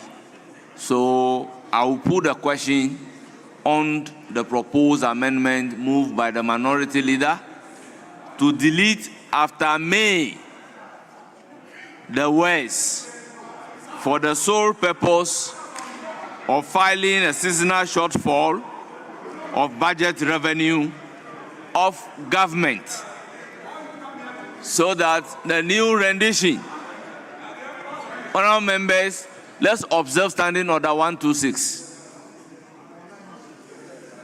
So the new rendition will read, despite subsection 1, and subject to the provisions of this section, the bank may make, then A and B will follow. All those in favor of the amendment proposed by the majority leader say aye. All those against say no.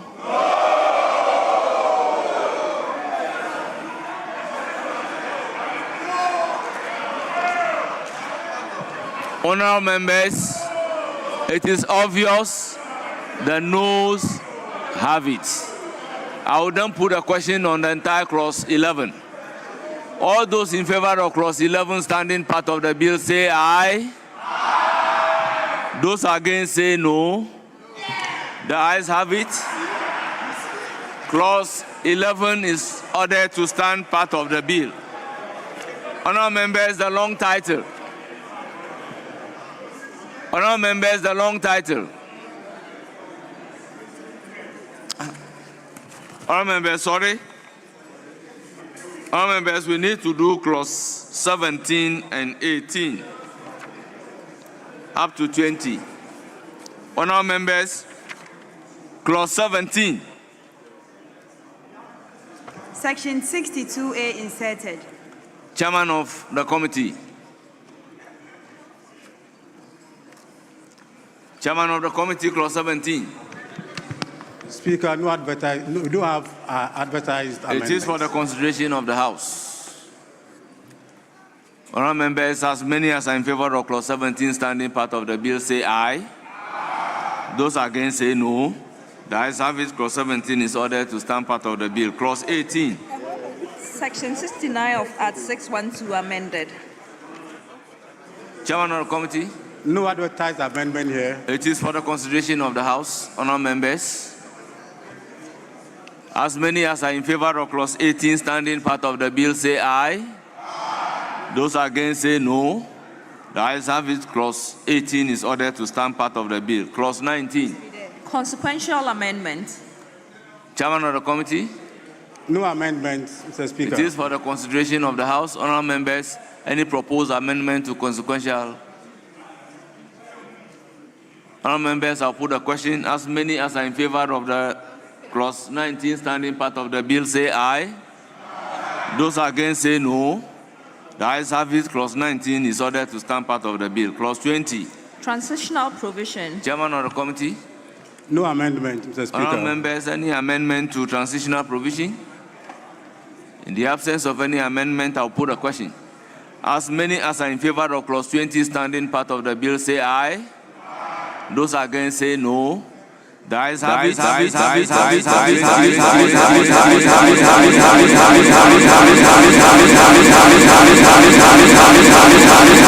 Honourable members, before coming to the long title, can we revisit clause 1 of the bill? Mr. Speaker, you've been guiding us on procedure, and I think let's move on. We have indicated that we'll come back to second consideration. Honourable members. So we can come back to second consideration, but if I am exercising my discretion at consideration stage, why are you challenging my discretion? Mr. Speaker, I'm not challenging your discretion, except that we had indicated that we'll come back to second consideration. Honourable Kojo Nkrumah, may you please move clause 1 for further consideration.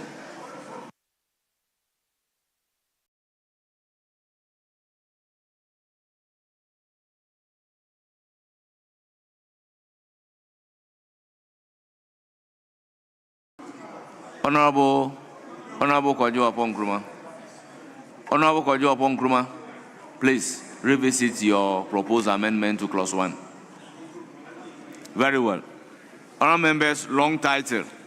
An act to amend the Bank of Ghana Act 2002 at 612 and provide for related matters. Chairman of the committee. The Speaker, no amendment to that. Honourable members, The long title, committee, no amendment. It is for the consideration of the House. Honourable members, I'll put a question. As many as are in favor of the long title standing part of the bill, say aye. Aye. Those against say no. The ayes have it. The long title is accordingly ordered to stand part of the bill. Honourable members, this brings us to the end of the consideration stage of Bank of Ghana Amendment Bill 2025.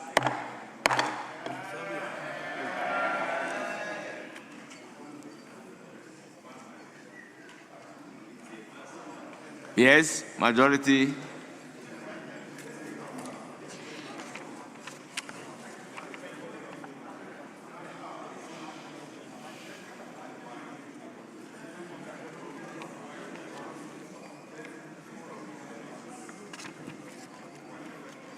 Yes. Speaker, as the House may recall, we indicated earlier in the day that the Minister of Foreign Affairs will be in the House to brief the House regarding their support to our brothers in Jamaica, as well as our contribution towards the stabilization of the situation in Benin. And he's here. So, Speaker, if we may take him so that we can get back to other businesses as we have.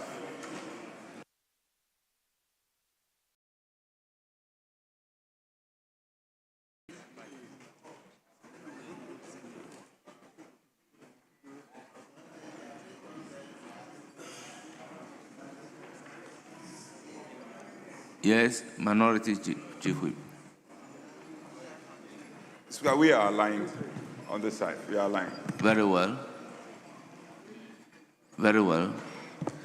Mr. Speaker, as a further agreement, we agree that after his briefing, members will have the opportunity to maybe contribute or two questions from either side or comments.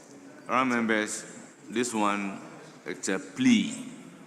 Before taking the decision, can we take the item numbered 1, presentation of papers for distribution, so that as we are taking the Foreign Affairs Minister, the paper will be distributed. Speaker, as in order paper addendum? Yes. Great. Yes. So that they'll be doing the distribution as we take the listing. Order paper addendum. There's the Kumasi Expressway. Kumasi Expressway. It passes to a faster. Just the report of the committee. We just want to lay the report. Minority Leader, we are laying. Only the report. Laying. Honourable members, we are still at commencement of public business. Item numbered 1 on the order paper addendum, presentation of papers. Chairman of the committee. Speaker, the chairman has just stepped out, so I pray. Oh, Ajay has been here. Ajay has been here. Mr. Speaker, in any case, it was a joint referral. So any member of either of the committees could lay, Mr. Speaker. Speaker, yes. We will not object. But for the Chief Whip to say that the chairman has just stepped out. The whole day I have not seen the chairman. So you have the liberty to go ahead and even lay it yourself. But don't say the chairman has just stepped out. He has not been here the whole day. Where is the chairman? Go ahead. I've not seen him the whole day. Where is the chairman? Honorable Chiwete, may you humbly resume your seat. Mr. Speaker, the chairman was the one who presided over the consideration of the referral.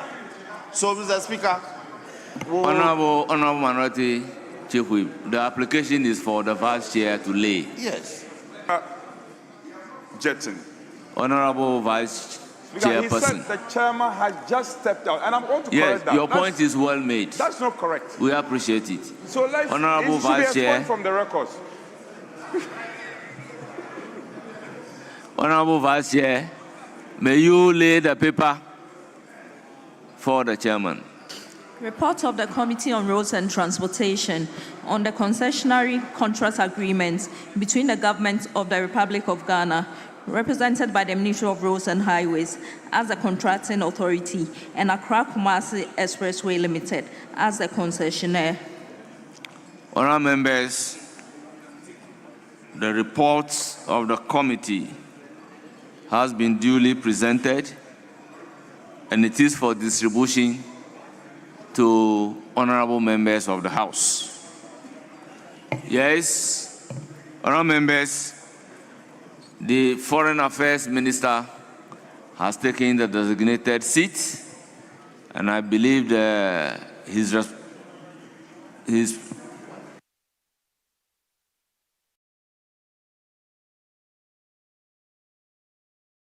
report on.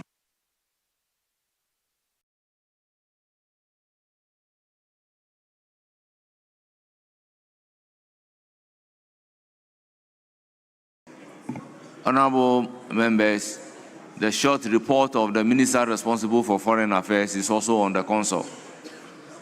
So, may I humbly give the opportunity to the Foreign Affairs Minister to brief us on the issue raised by the minority leader. You have the floor. Honorable members, can we all listen to the Foreign Affairs Minister in silence?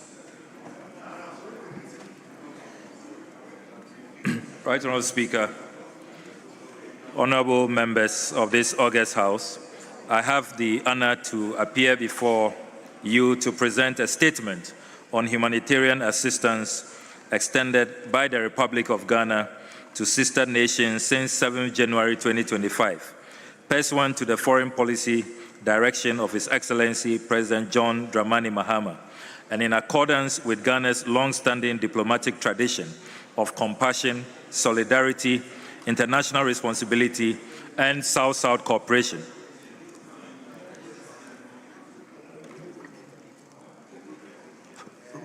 So, Right Honourable Speaker, Ghana's foreign policy has since independence been consistently guided by a profound sense of empathy and a commitment to the dignity of the human person.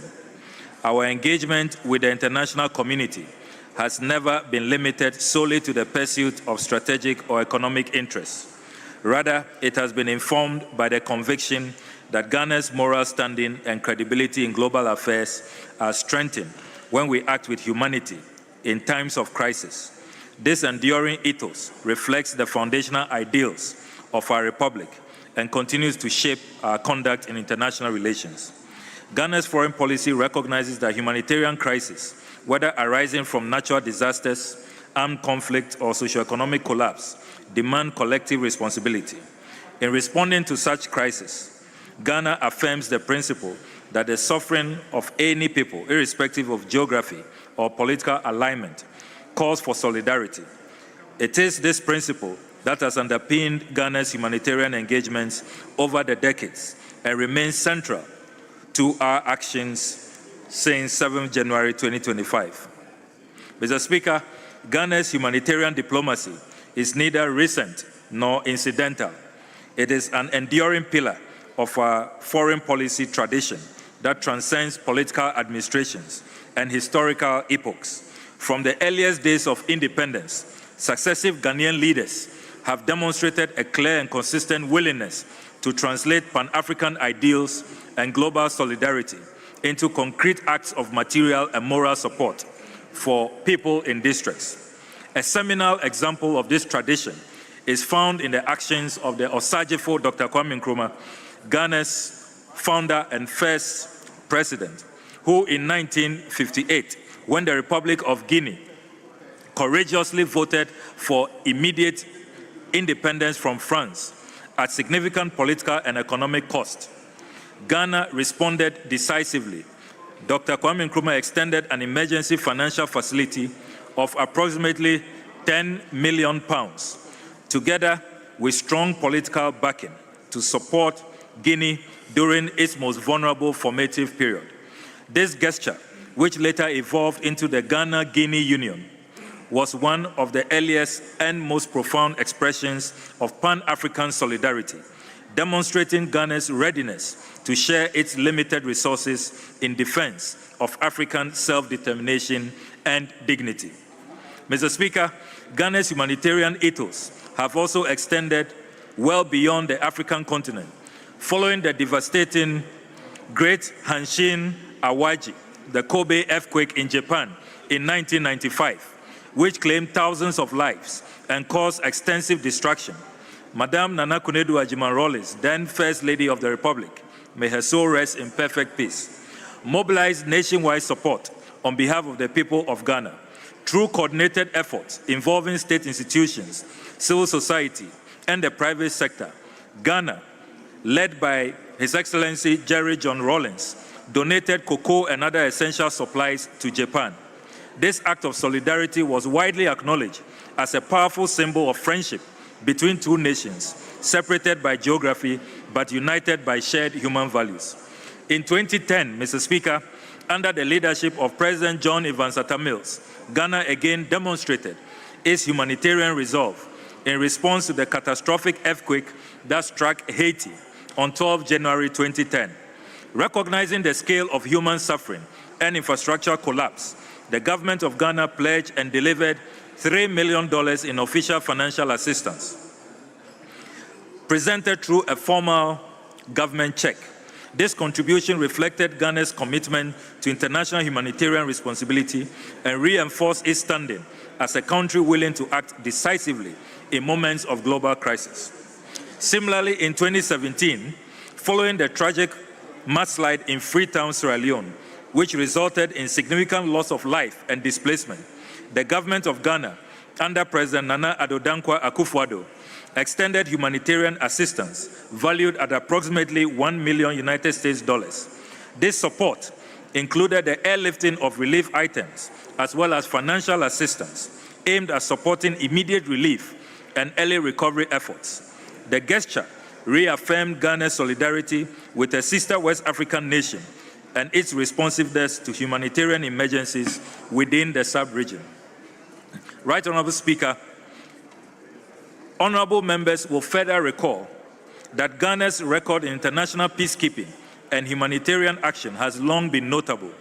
A salient example often cited is the conduct of Ghanaian contingents during the crisis in Rwanda in 1994. Ghanaian peacekeepers played a significant role in protection, evacuation, and humanitarian assistance efforts, even when overall international presence contracted. Ghanaian units were involved in operations that secured humanitarian corridors and assisted with evacuations under extremely fraught circumstances. That history remains a touchstone for our contemporary practice. The choice to act in defense of life and dignity, even when doing so entails risk to personal and material resources. Ghana is fondly celebrated by Rwandans up to this day as the only country that remained to save lives when everybody abandoned them. These historic actions, Mr. Speaker, spanning more than 6 decades, illustrate that Ghana's humanitarian diplomacy is institutional, principled, and deeply rooted in national identity.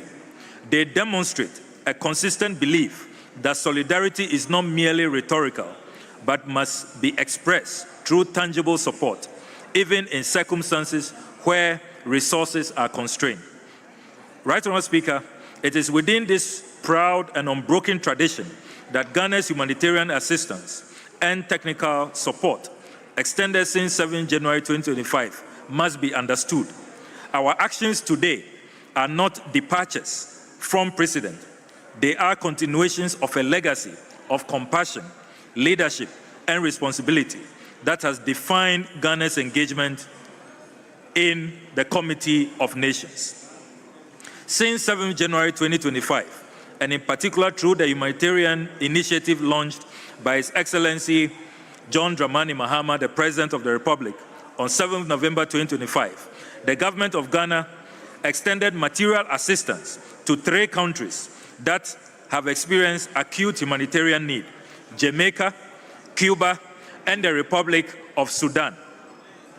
And these donations came right after a first set of donations to the Palestinians who have suffered the worst form of genocide in recent times.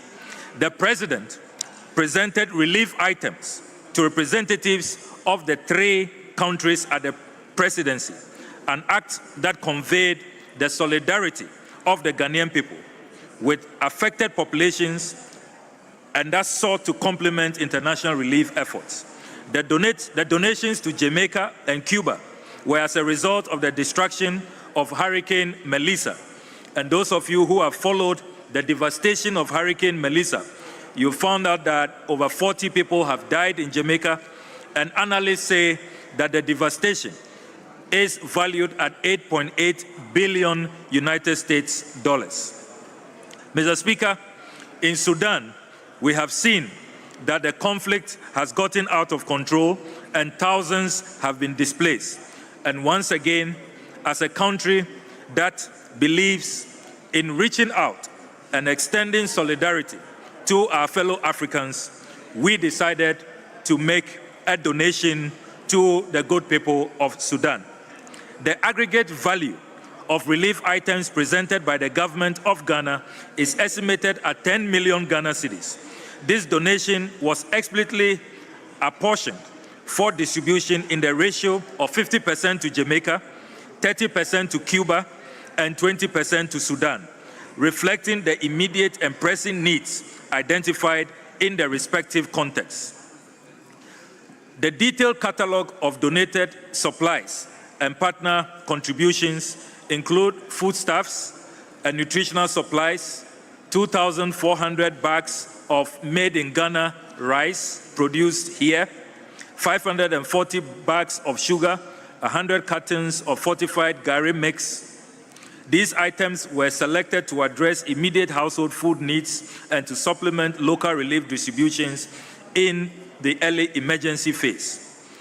We also supplied health and medical supplies, including 377 boxes of assorted medication, comprising basic essential drugs and first-line medical supplies to support emergency clinics and mobile health units, and to replenish stocks in facilities overwhelmed by displaced populations.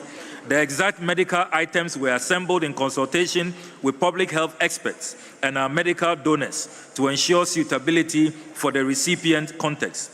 Shelter and household items included 500 mattresses, 500 pillows to improve living conditions in temporary shelters, 50,000 T-shirts, and assorted clothing items for displaced persons and vulnerable households. We also donated water, sanitation, and hygiene equipment, including 20 units of 500-liter water storage tanks, 20 hand washing stations, 10 emergency portable toilets, all intended to reduce the immediate wash risks, limit disease transmission, and facilitate basic sanitary services in shelter areas. Additional consignments, Mr. Speaker, and goodwill items include 3 20-foot containers of assorted Ghanaian products, including our famous cocoa and golden tree chocolates, which are, as you know, brands very much sought after beyond the shores of this country. Mr. Speaker, the delivery and assembly of these items were achieved through close collaboration between government agencies and private sector partners. Corporate and civil society contributors who supported the initiative included, among others, the Ghana Cocoa Board, Cocoa Processing Company, Pharma Nova Ghana, Latex Foam, Farm Masters Global, Terra Prime Group Limited, MTN, Mid-Atlantic, Stanbic Bank, Access Bank, amongst other individuals. Their participation supplemented government resources and enabled a more comprehensive relief package to be presented in a timely manner.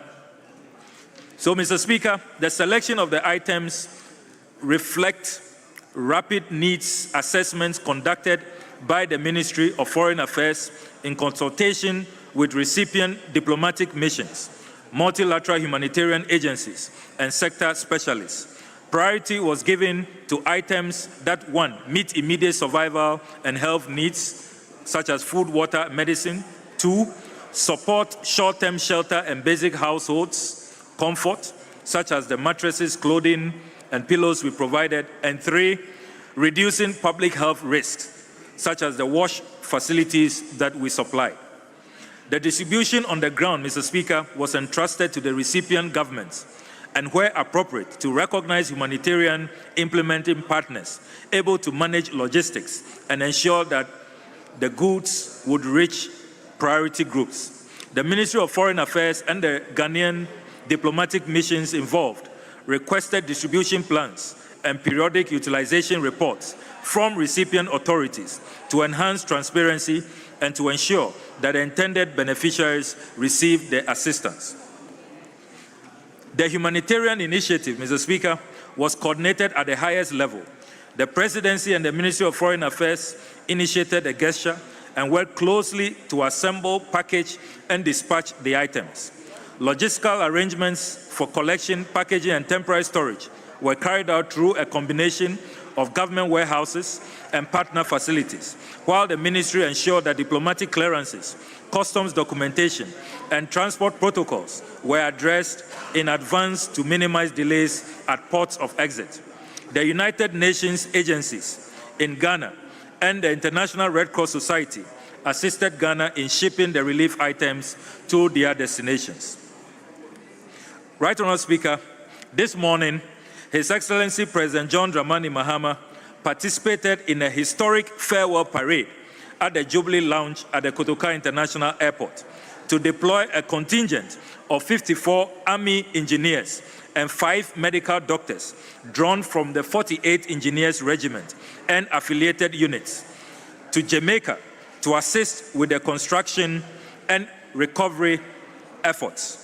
The mission's mandate also includes the assessment and repair of damaged public infrastructure, emergency restoration of critical access routes, stabilization works in landslide-prone locations, and support for shelter reconstruction. The medical doctors will provide surge medical capacity in coordination with Jamaican health authorities and humanitarian health partners, including primary care, emergency treatment, and public health interventions to mitigate disease risks among displaced and affected populations. The contingent have been airlifted by the United States military aircraft C-17 under agreed logistics support arrangements. The agreed movement schedule is as follows. The aircraft is scheduled to depart the Kotoka International Airport within the next few hours and to land in Kingston, Jamaica, tomorrow, the 18th of December, 2025. Right Honourable Speaker, upon arrival in Kingston, the contingent will operate under the coordination framework agreed with the government of Jamaica and with the support of Ghana's diplomatic representatives accredited to Jamaica. Operational reception will be conducted by Jamaican authorities and will include clearance processes, customs facilitation for equipment, and assignment of areas of operation in consultation with local, municipal, and emergency management authorities. The Ministry of Foreign Affairs, together with the Ministry of Defense, will maintain situational awareness and provide diplomatic and logistical support to the contingent throughout its mission. Regular operational reports and after-action assessments will be furnished the Office of the President and to the Parliament of Ghana as appropriate. Right Honourable Speaker, at this juncture, I would like to express our profound gratitude to President Donald Trump, the government, and the people of the United States of America for providing the C-17 special aircraft to transport our gallant troops, medical staff, and the logistics, which include tents, refrigerators, generators, rations, amongst others, to Kingston, Jamaica. This is yet another demonstration of the great relations between Ghana and the United States of America. Ghana and the United States of America's partnership is definitely good for humanity. I wish to offer special gratitude to our gallant soldiers. The annals of Ghana's history will reflect their sacrifice and their service to Ghana, to Jamaica, and to humanity. They indeed make us proud, and all patriotic Ghanaians feel very, very proud that this is indeed Kwame Nkrumah's Ghana, and indeed we are making the black race proud. Right Honorable Speaker, honorable members of this august House, these enhanced and consequential humanitarian gestures were deliberate expressions of Ghana's diplomatic identity and values.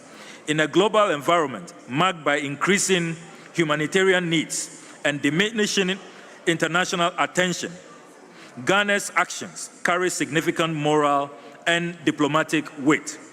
They signal Ghana's refusal to be indifferent to suffering and its determination to remain a responsible and compassionate actor on the international stage.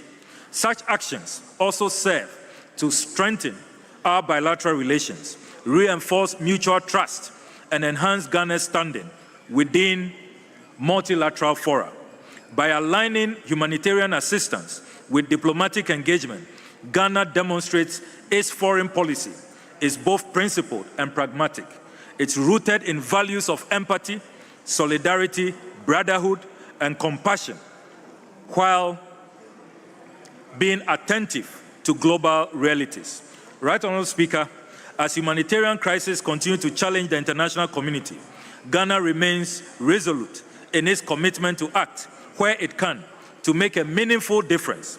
The Ministry of Foreign Affairs will continue to work towards strengthening Ghana's capacity for timely humanitarian response, deepening partnerships with international and regional actors, and ensuring that solidarity remains a defining feature of our foreign policy. Right Honourable Speaker, honourable members, Ghana's humanitarian assistance since 7 January 2025 reflects who we are as a nation: principled, humane, caring, and responsible. In extending support to Palestine, to Cuba, to Jamaica, and to Sudan, Ghana has reaffirmed its belief that solidarity is not optional and that empathy is an essential instrument of diplomacy. Right Honourable Speaker, Ghana's foreign policy will be defined by not how much we can take from others, but by how much we can share with others. I express my gratitude for the continued support of Parliament in advancing a foreign policy that upholds Ghana's values and responsibilities in the Committee of Nations. I thank you very much, Mr. Speaker. Honourable members, that is the statement from the Minister responsible for Foreign Affairs. Leadership should guide me as to the number of comments we should take.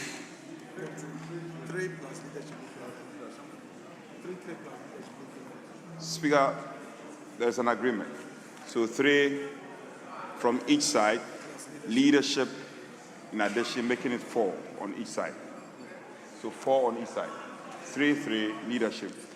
Very well. I will now welcome comments, and the comments must be briefed and must not breach the rules. Yes, Honorable Samuel Abujinapo, you have the floor. Thank you very much, Right Honourable Speaker. Mr. Speaker, let me thank the Honourable Minister for Foreign Affairs for making this statement and updating the House on happenings relating to foreign policy. So, Speaker, there are 2 fundamental points which come out of the statement the Minister made. The first one, Mr. Speaker, is the absolute need and necessity that government and the exercise of executive power must be done, Mr. Speaker, within the framework of the legislature and parliament. And it's important that when government acts, particularly when government acts as it relates to foreign policy, the executive must carry parliament along, where necessary must seek parliamentary approval, must appraise parliament, and must update parliament. Mr. Speaker, and therefore, I think it's important for me to underscore the point that it took the intervention of the honorable minority leader for the minister to come and brief this House.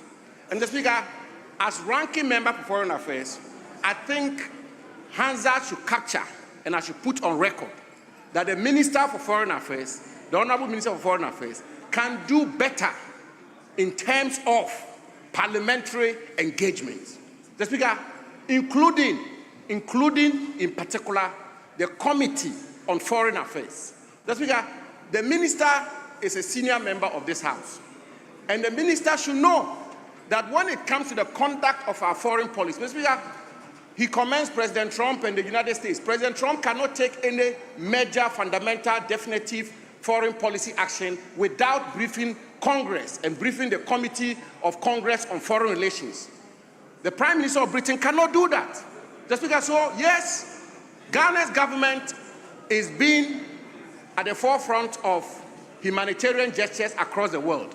But I think the important point the minister should take from this House is that the minister should make it a point to carry Parliament with him in the conduct of his business, first at the committee level and second at the plenary. It should not take the intervention of the minority leader for the minister to come and brief this House on such fundamental, important decisions of the executive and government when it relates to foreign policy. He says President Mahama, His Excellency President Mahama, conducted a ceremony this morning at the seat of the presidency of our country and saw troops off, Ghanaian troops, gallant men and women of the Ghana Armed Forces. Mr. Speaker, the first body within the polity of Ghana, within the state of Ghana, that should be briefed before any other person is briefed should be the Parliament of Ghana, the legislature of Ghana, the representatives of the people.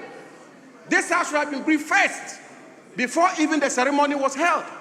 The ceremony is held, the troops are sent, it takes the minority leader to prompt the minister to come to the House. Not good enough, Mr. Speaker. I think the minister can do better. Secondly, and finally, Mr. Speaker, every foreign policy tries on credibility. And you can get credibility out of your foreign policy, Mr. Speaker, when you are principled.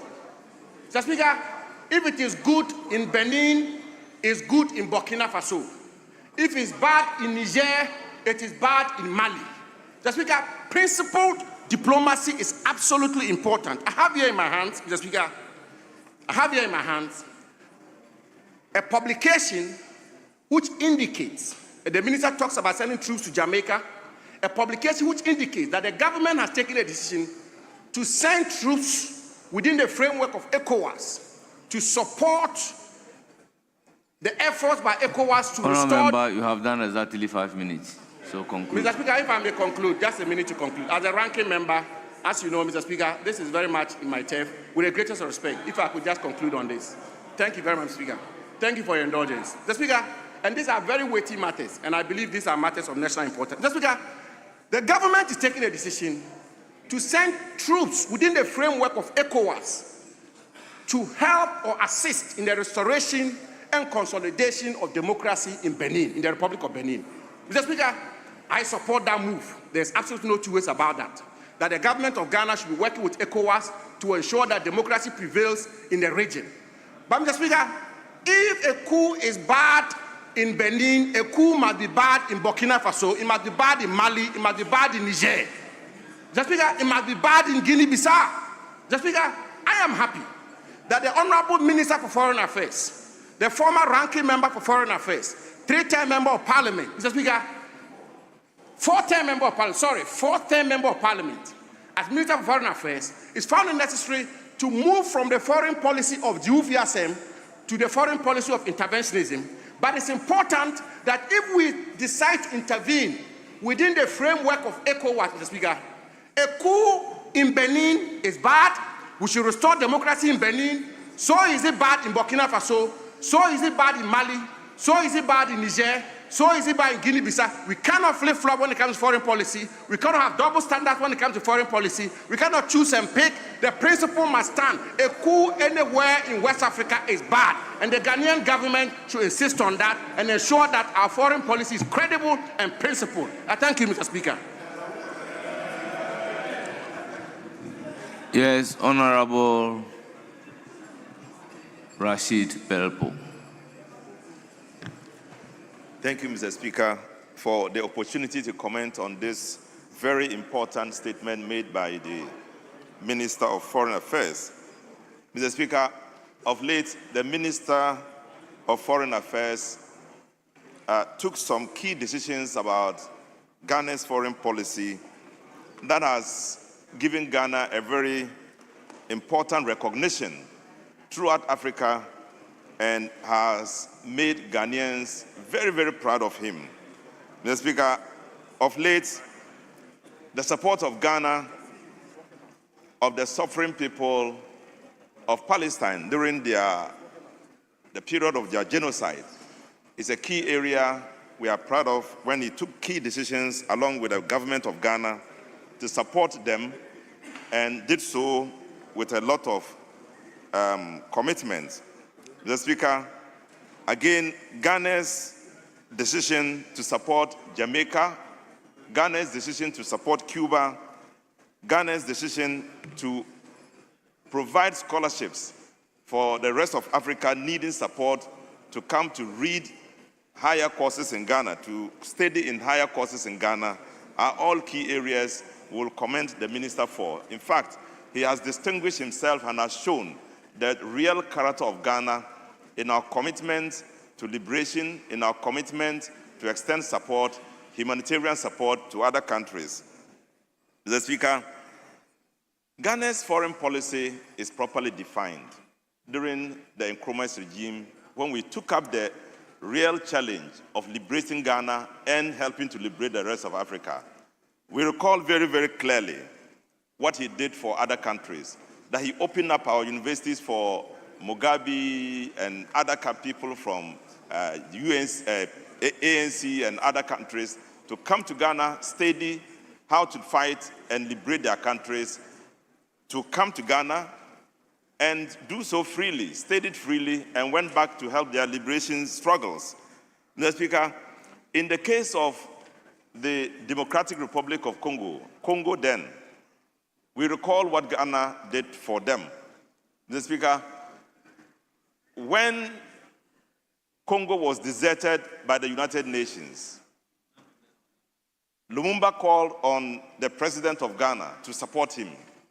We sent troops there, we sent our army there, we sent helicopter there, he asked for more, we gave him everything he asked for. The Ghanaian military was there in Congo to support them.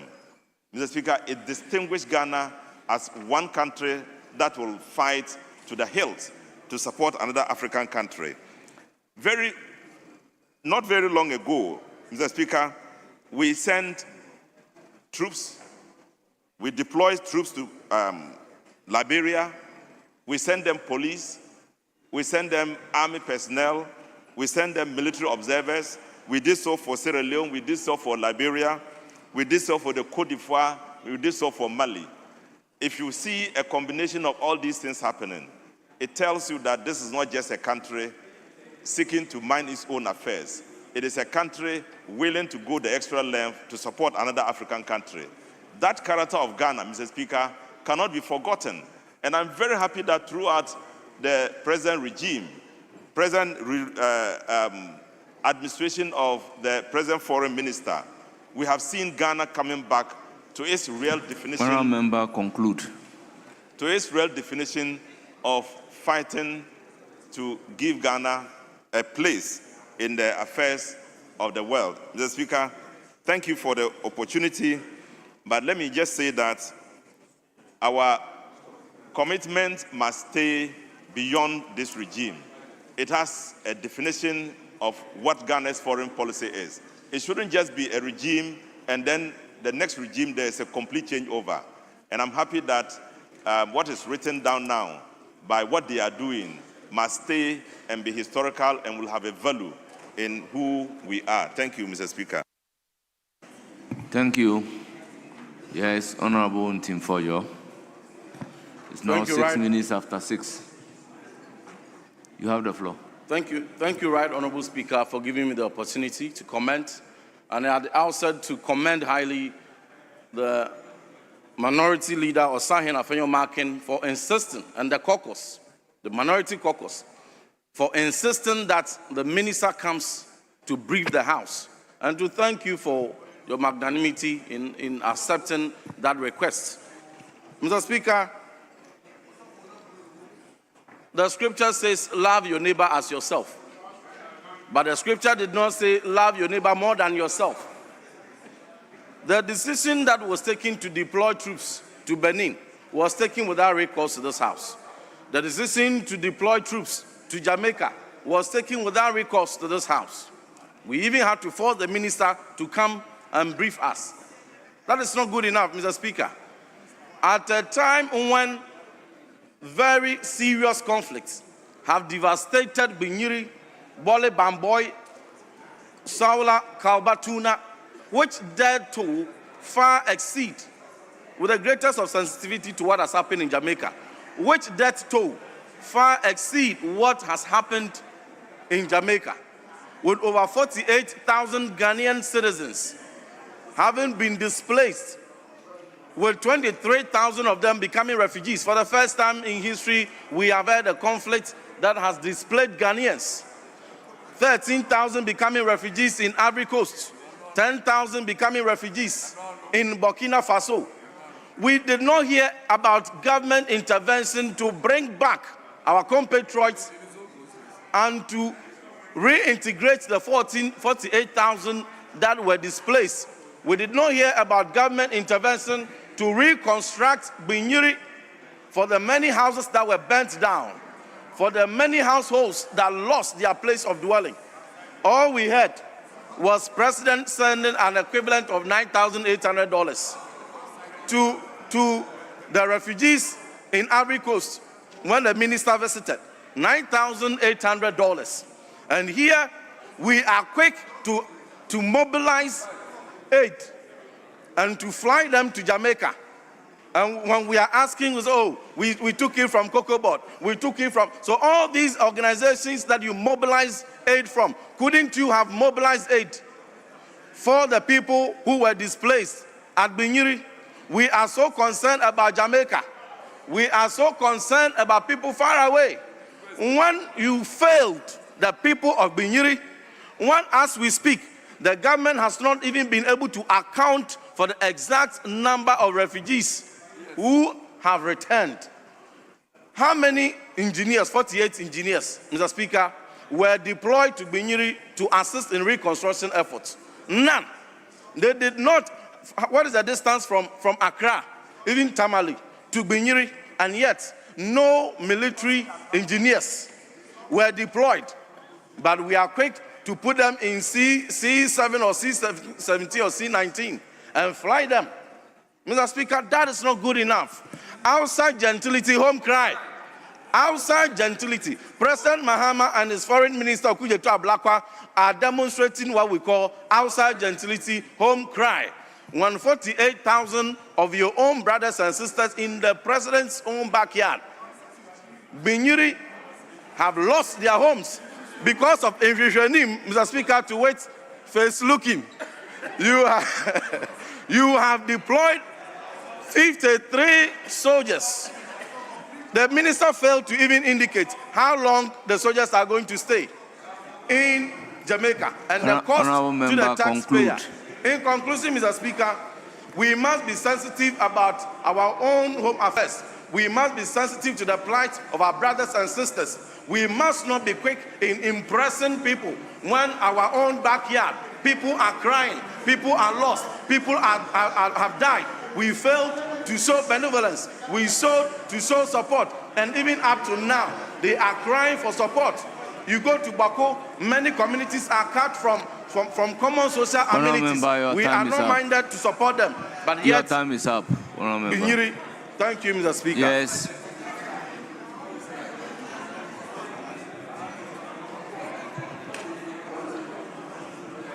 Let me be gender sensitive. Honorable Ablajifa Gomashi.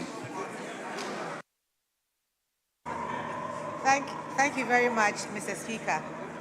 Mr. Speaker, I want to commend highly the statement made by the Honorable Minister for Foreign Affairs, Honorable Samuel Okudzeto-Ablakwa, who is also the MP for North Tong. Mr. Speaker, the importance of coming to the aid of countries that are faced with force majeure, one that I personally applaud. And my reason is simple. Mr. Speaker, you will recall the number of times I've called you yourself when, as a first-timer, I faced challenges with the devastation of the tidal waves, and the number of times you had to come to my aid to help me provide for my constituents. Mr. Speaker, I am not surprised that this policy, this humanitarian policy, is thriving under His Excellency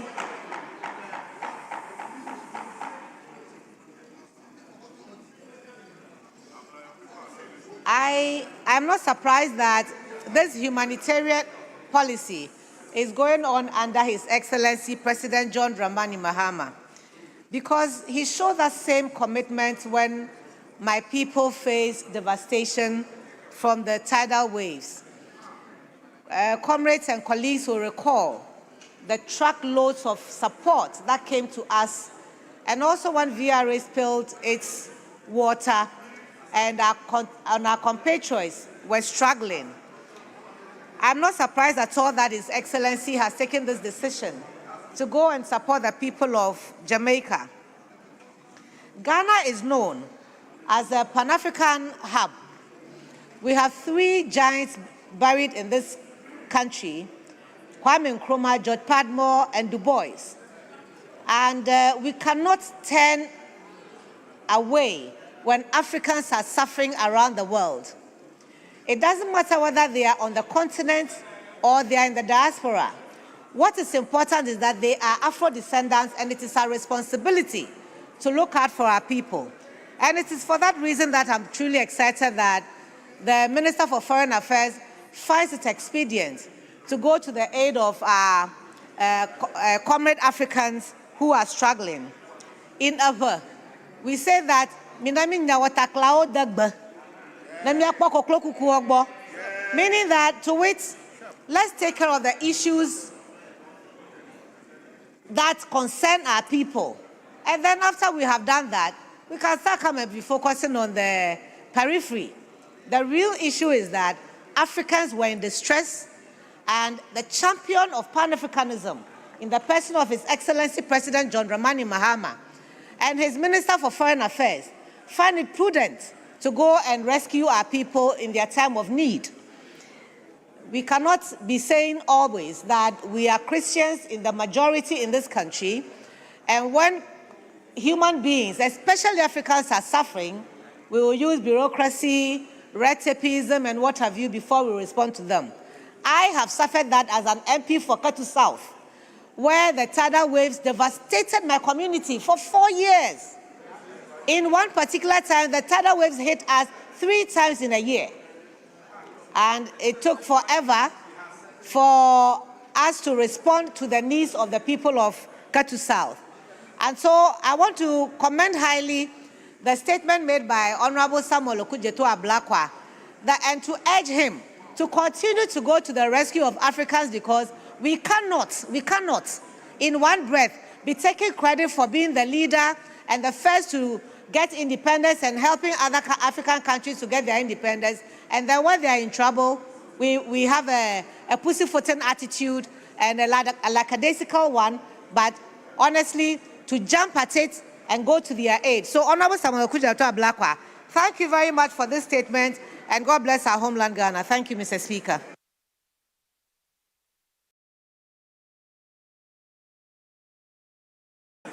Here is the last opportunity on my left side. Thank you very much, Mr. Speaker. Mr. Speaker, I want to thank you for the opportunity. And also, Mr. Speaker, to thank the minority leader for critically flagging this very important issue up for discussion.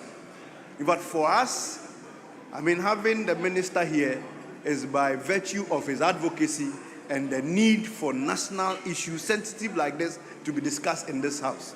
Mr. Speaker, let it be on record that this House, or this part of, or this side of the House, is not against Ghana demonstrating to the world that, in fact, we are the star of Africa, or we are the beacon of hope.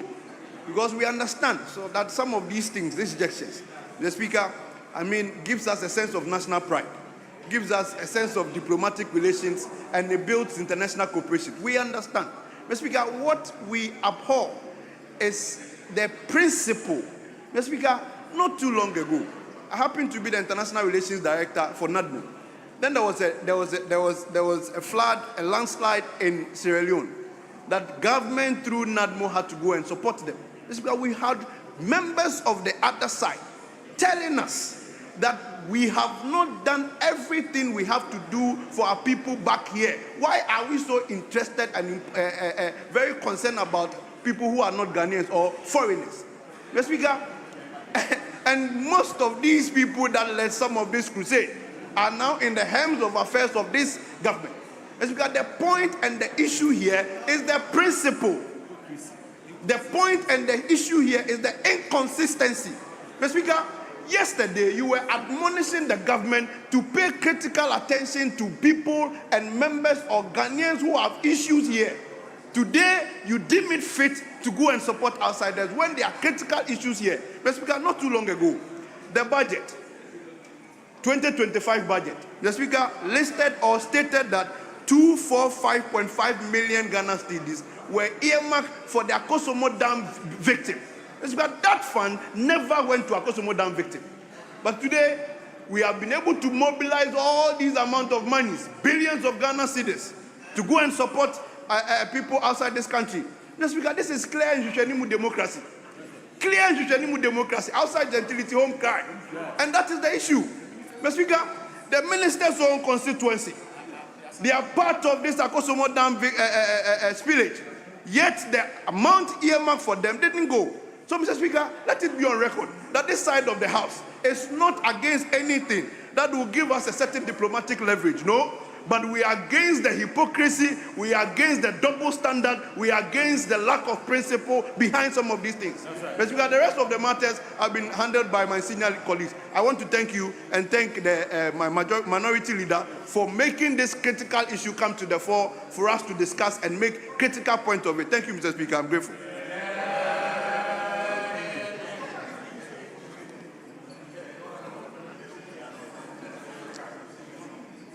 Honorable Sohini.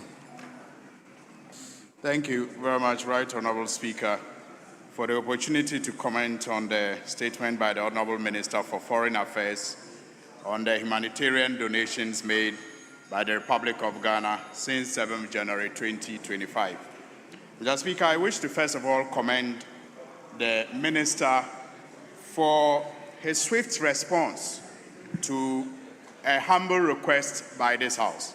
Mr. Speaker, first of all, it has to be pointed out that there is no law that my attention has been drawn to that requires the government of Ghana to come and brief Parliament before it takes action on any humanitarian support that needs to be provided.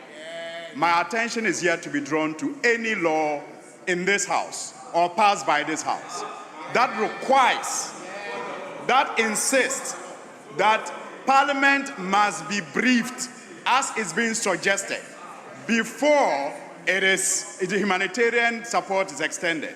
It is out of courtesy, Mr. Speaker, that over the period it is expected that Parliament will be carried along and informed of some of these very important interventions when done by government. And that is why it's important that we commend the Minister for Foreign Affairs and the majority leadership for being so responsive to the request to extend the courtesy of briefing this House on the intervention that took place in this House. Mr. Speaker, I've been in this House for a while. And in the past, when requests such as the one that was made today were made, sometimes it took us months on end. Sometimes we never even got the ministers coming to respond to us. We lived with it. We survived. And that is why it is important that we must commend the Minister of Foreign Affairs. In less than 24 hours, he has come to this House to respond to the request out of courtesy, not because he is obliged by any law to do so. Let us put that on record. Mr. Speaker, I also wish to state that I find it quite strange that we lived in this country where police brutalities, servicemen brutalities, sometimes led to the death of our citizens. And yet, people who took part in laying wreath at Du Bois Center, when George Floyd, the boxer, was killed in the United States, today are sitting on the other side, complaining that we are supporting, countries that are distressed. And yet, we have situations in this country that we have not even neglected, because this government has not neglected any, internal displacement of any of our citizens. But these people never held wreath for the ordinary Ghanaian that lost or who lost their lives as a result of the excesses of our selfish people, but they had cause to organize funerals for George Floyd and others. And yet today, they are talking. Mr. Speaker, when we had the Akosombo Dam spillage, it took this side of the House, then in minority, to mount pressure and lead donations to the affected victims. Indeed, the president at the time, from their stock, when finally visited, requested the people to be grateful for his visit. After all, he didn't think he owed them any care of duty because they didn't vote for him. Mr. Speaker, I think that when we are having these conversations, it is important that we take our political lenses off and approach it as a national, as nationals and as patriots. Because, Mr. Speaker, clearly, I get the point that my colleagues are seeking to make. I do. Because, you see, what we suffer from, in my view, is what I call the poor social welfare network in our community, in our system. As for our humanitarian support to other nationals when they are distressed, it is legendary. Indeed, our Foreign Affairs Ministry sits on a land that used to host international students who had difficulties in their countries. So it is legendary. But yes, if there's need for us to improve similar humanitarian care when we have internally displaced issues, let us discuss it dispassionately. But let us not seek to score political points with it. Because, Mr. Speaker, clearly, yes, people were displaced in Binyiri, but the government responded swiftly, provided support, and ensured that security was, deployed to contain the situation.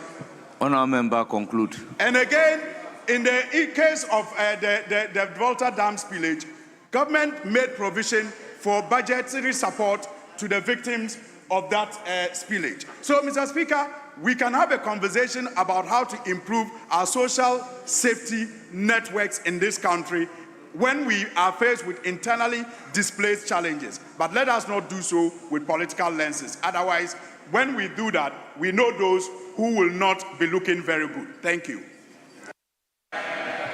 Yes, minority leadership.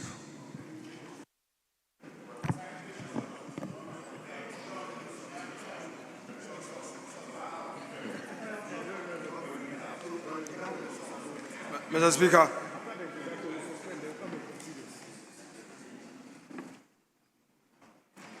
Members of the Minority Caucus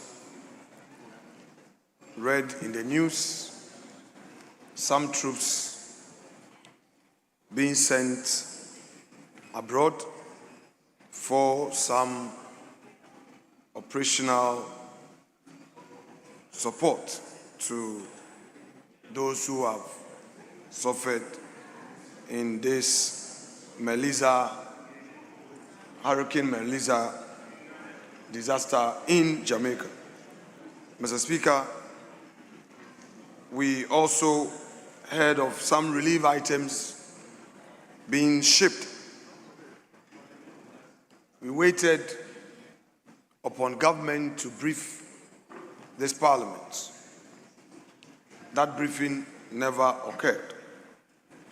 We therefore exercise our rights within the rules of this House, which rights the majority leader, as leader of government business, responded to, leading to the Minister of Foreign Affairs finally taking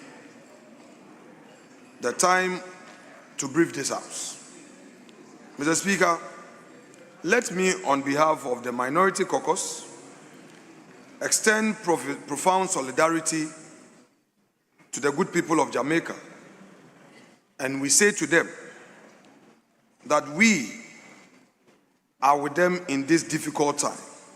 Mr. Speaker, our hearts are united in compassion for those suffering in the wake of Hurricane Melissa, a disaster that has shattered lives, homes, and hopes.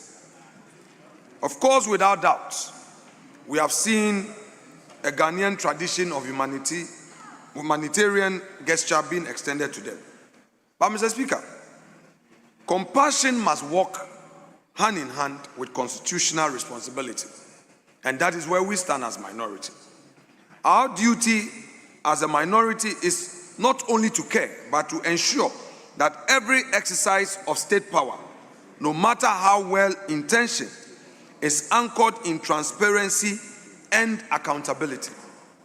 Mr. Speaker, whilst the government has not formally laid its legal justification before Parliament, it is widely understood that such deployments are typically defended under Article 57(1), which vests command of the armed forces in the President, and Article 2102, which permits military to perform, quote, such other functions as the President may determine. We do not seek to contest the constitutional authority of the President as provided for in the Constitution. But, Mr. Speaker, what we fundamentally reject is the notion that these powers exist in constitutional vacuum. The obligation to report to Parliament is not a mere democratic governance courtesy. It is constitutional. Mr. Speaker, we submit that the need to extend courtesy and support other countries in difficulties does not absolve the executive of the duty to form the people's representatives before or immediately after such a significant decision is taken. Government cannot therefore take credit for coming to Parliament. It was upon a request. Mr. Speaker, the 1992 Constitution does not establish a one-man rule. It establishes a democratic republic built on separated powers and checks and balances. Article 93(2) vests legislative power in Parliament.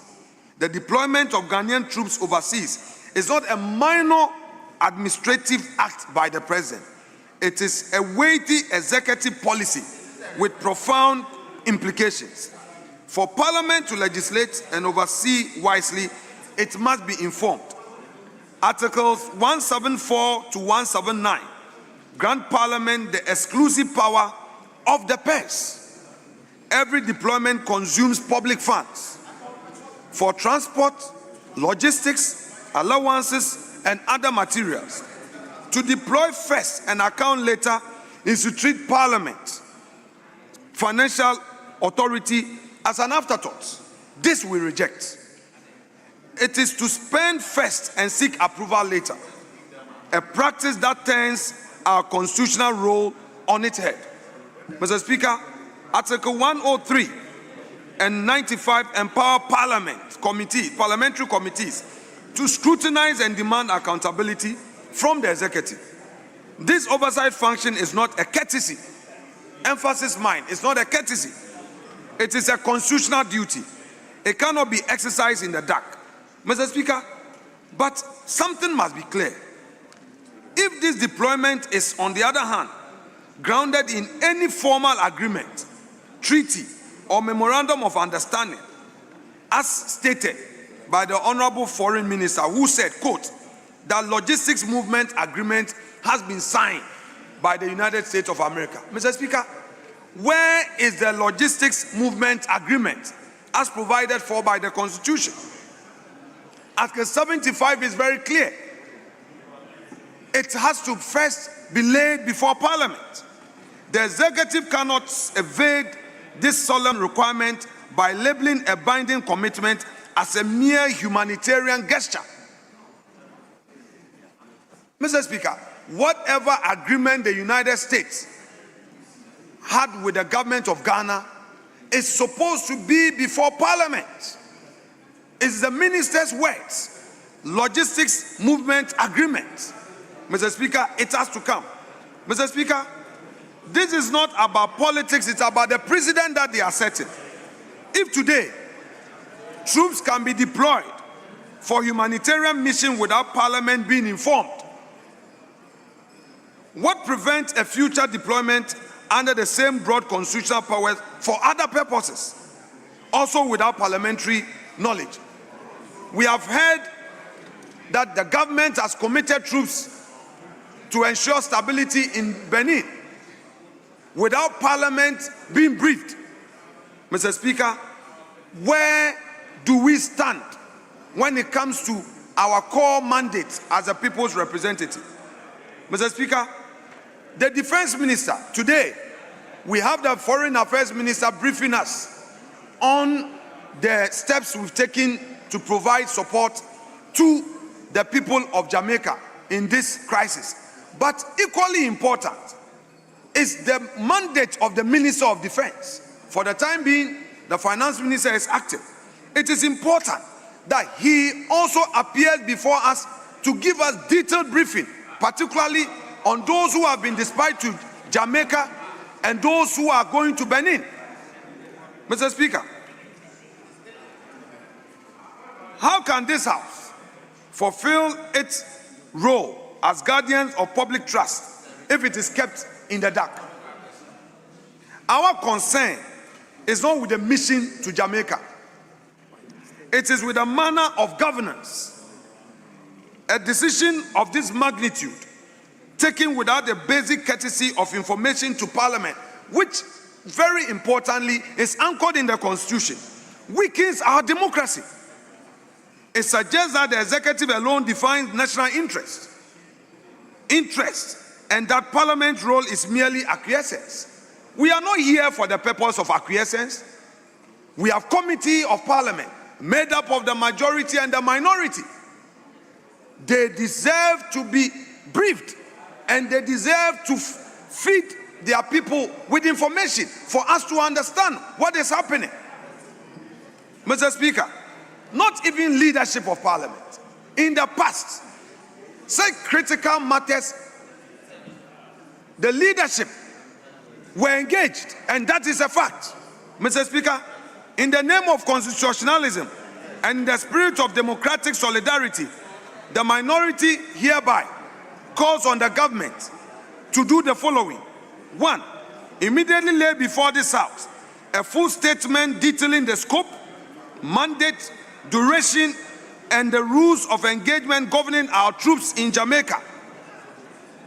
2, we demand government to lay before this House the rules of engagement governing the troops that are being deployed in the Republic of Benin. Honorable Leader, you've done 10 minutes. Yes, conclude. I'm concluding. Yes, conclude. Mr. Speaker, we also demand the government to provide complete financial breakdown of all costs, present and future, associated with this deployment, and seek the necessary parliamentary approval for any expenditure as required by Article 179 of the Constitution. Then again, Mr. Speaker, government must provide this House with the details of all the release items that have been shipped to Jamaica, the sources of these release items. Were they donated by individuals? Are they coming from government coffers? And what is the total cost? And were they provided for in the budget? Mr. Speaker, then we also demand the government to commit to regular briefing for the relevant parliamentary select committee, ensuring ongoing oversight in line with Parliament's constitutional mandate, including update on the welfare of our troops in Jamaica and every necessary welfare support to their families. Mr. Speaker, let no one make any mistake. We are a proud Ghanaians willing to help sister nations in distress. But where there are people displaced in our own country, Honorable Minority Leader, with respect of our own rules, please conclude. Mr. Speaker, I'm doing Order right. 91.4 is very clear. Mr. Speaker, 5 I'm doing minutes. so. You've done more than 10 minutes. Mr. Speaker, so I'm conclude. doing so. I brought the statement up. So let me conclude. Very well. Mr. Speaker, we have Ghanaians who are in exile in Cote d'Ivoire. They must be catered for. We know of the situation in Dollar Town. We have to cater for the people that ensure law and order there. Mr. Speaker, we stand with the people of Jamaica, and we stand by the rule of law as well. To do otherwise, to act without transparency, is to build foreign goodwill on the weakening of domestic trust. Let us repair Jamaica without eroding Ghana's democracy. Let the executive lead, but Parliament must know. I thank you, Mr. Speaker, for the opportunity. Instead of 5 minutes, you spoke for 14 minutes. Yes, Majority Leader. Thank you, Mr. Speaker. Mr. Speaker, this morning, my colleague, the Minority Leader, drew my attention to a team that the government of Ghana dispatched to Jamaica to help with the disaster that occurred there as a result of the hurricane. Mr. Speaker, upon his prompting, I did not hesitate. I immediately called the Foreign Affairs Minister, and he also did not hesitate. He immediately responded and indicated his willingness to expeditiously come and brief this House. Mr. Speaker, I did not accede to the request of the Minority Leader simply because the minority was making a request. Mr. Speaker, I acceded to the request because I saw another opportunity to sell to the people of Ghana the good job that President John Dramani Mahama is doing. Yeah. To imagine that there will be a disaster in the Caribbean. People who trace their ancestry to Ghana and other West African countries, and that they will reach out to their brothers and sisters on this part of the continent, and we do not respond. Mr. Speaker, that will be the most disgraceful moment in our history. Yeah. And so I was very proud that Ghana, led by President John Dramani Mahama, was able to expeditiously respond to the demand of our brothers and sisters in Jamaica. Mr. Speaker, he raised a number of constitutional issues. There is absolutely nothing unconstitutional about what has happened. Nothing absolutely unconstitutional. Indeed, it is required of every nation in the Committee of Nations that when a fellow nation is in need after a disaster and cannot take care of its citizens, there is a moral obligation on every single one of us to go to their aid. And that is exactly what Ghana has done. So there's nothing untoward that has happened. On the issue of finances, Mr. Speaker, indeed, no financial regulation has been violated in this country. The items that were sent were items that had been donated to the government of Ghana. And I believe a few that maybe the military also had in their custody. How many men did we send? A little below 60 men.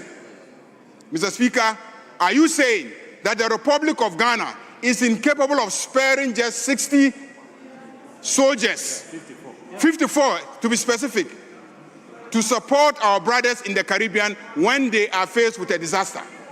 Just 54 men, engineers and etc.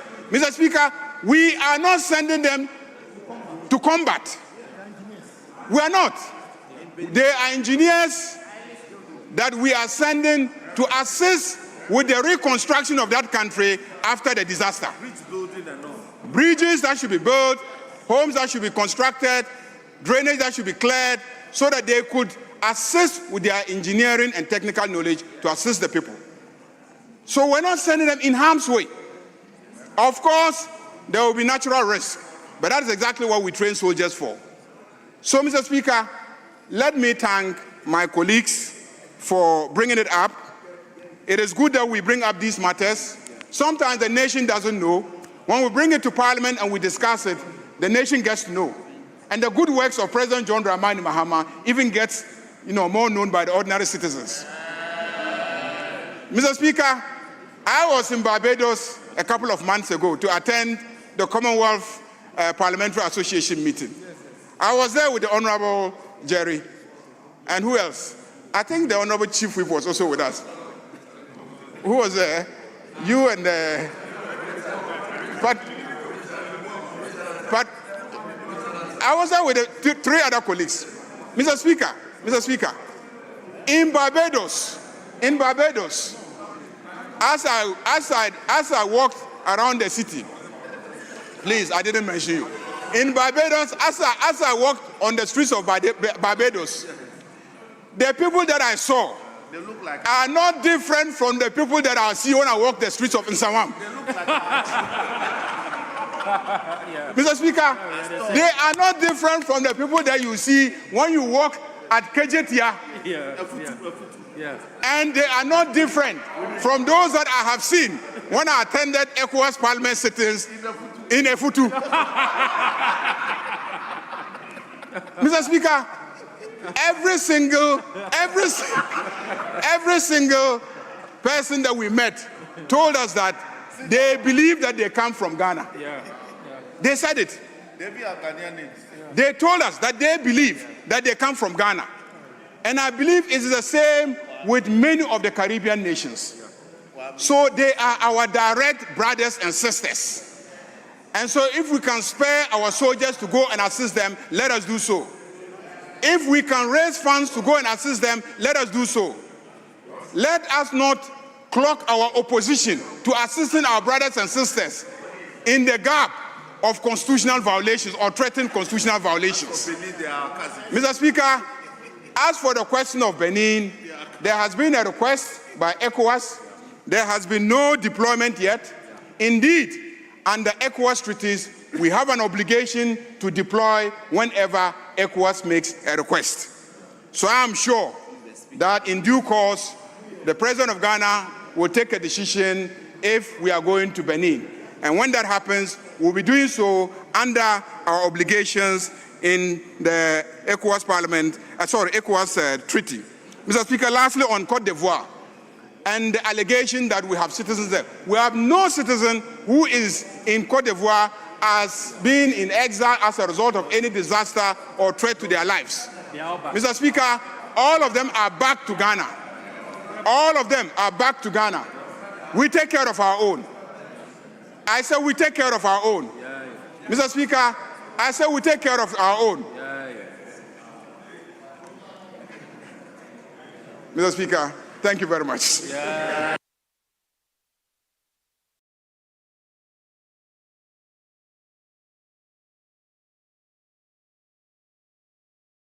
I will then give the minister the opportunity to respond to some issues raised.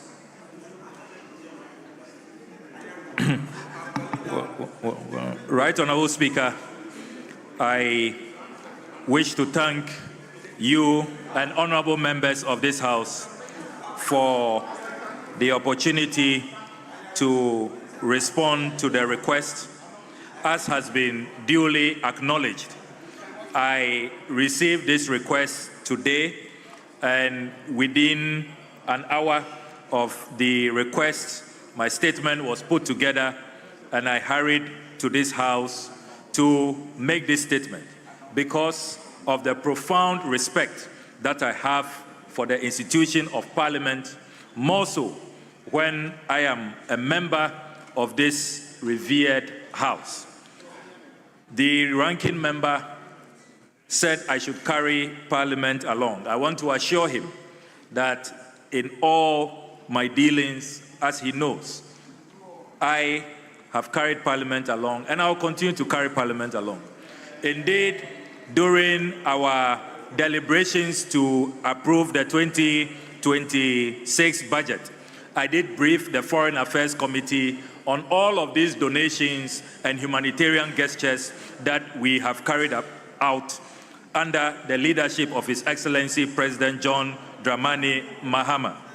Mr. Speaker, the minority leader said that if there is any agreement with the United States of America about defense cooperation, I should bring it to this House.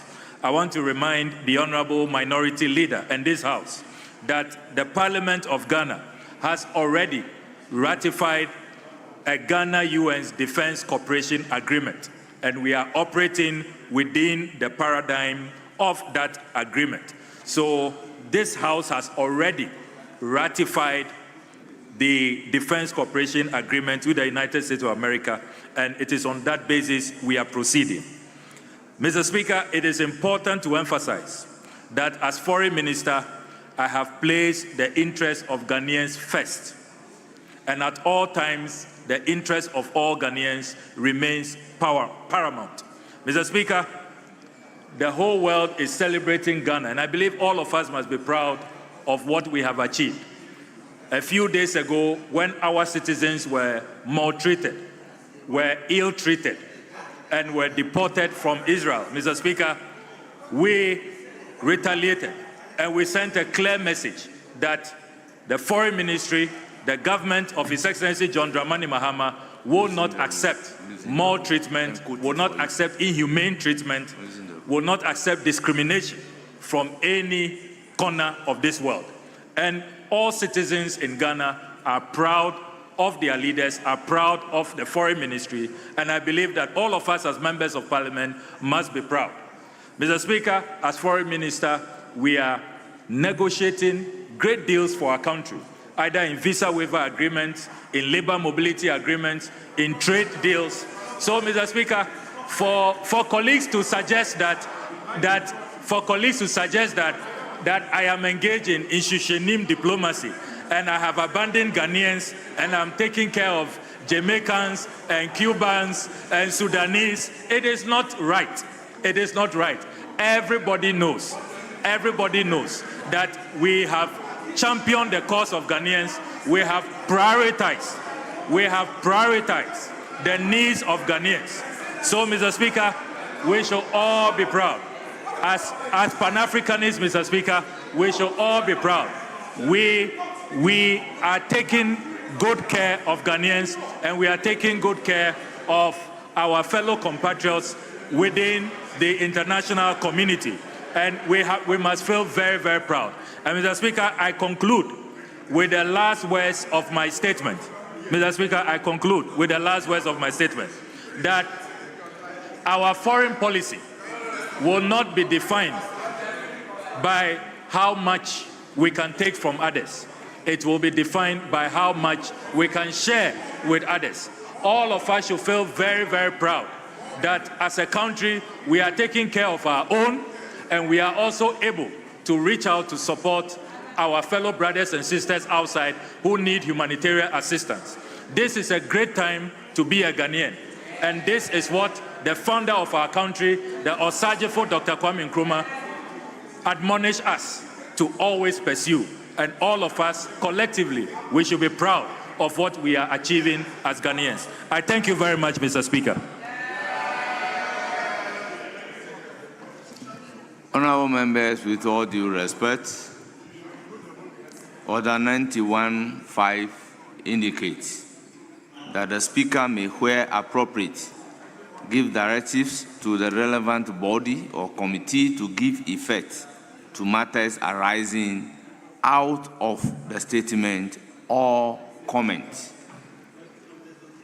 Honorable members, I have listened to all comments made, and once the maker of the statement is here under this order, I have given him the opportunity to also respond to matters arising from the comment.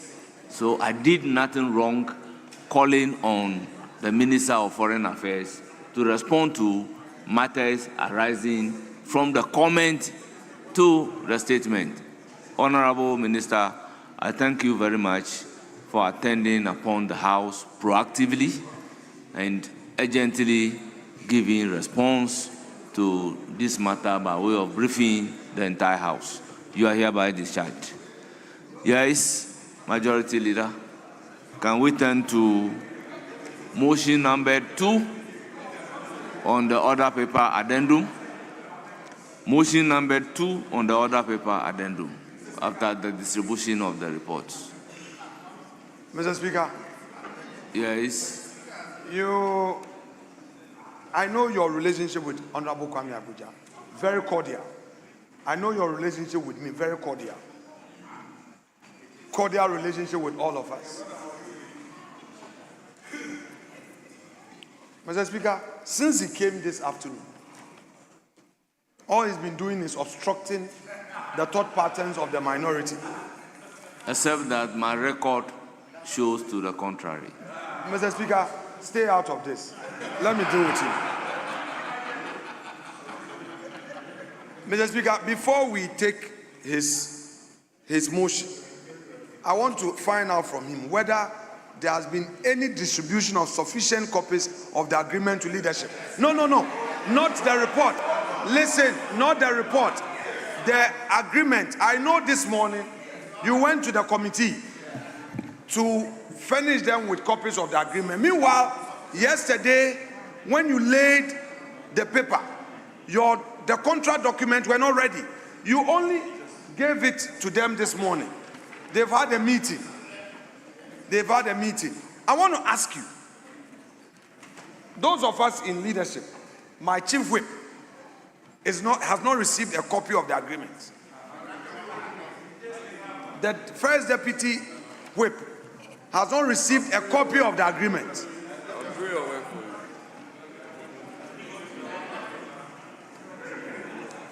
Honorable Jerry Ahmed, Mr. Speaker, second deputy whip, has not received a copy of the agreement. Mr. Speaker, not long ago, I was a majority leader.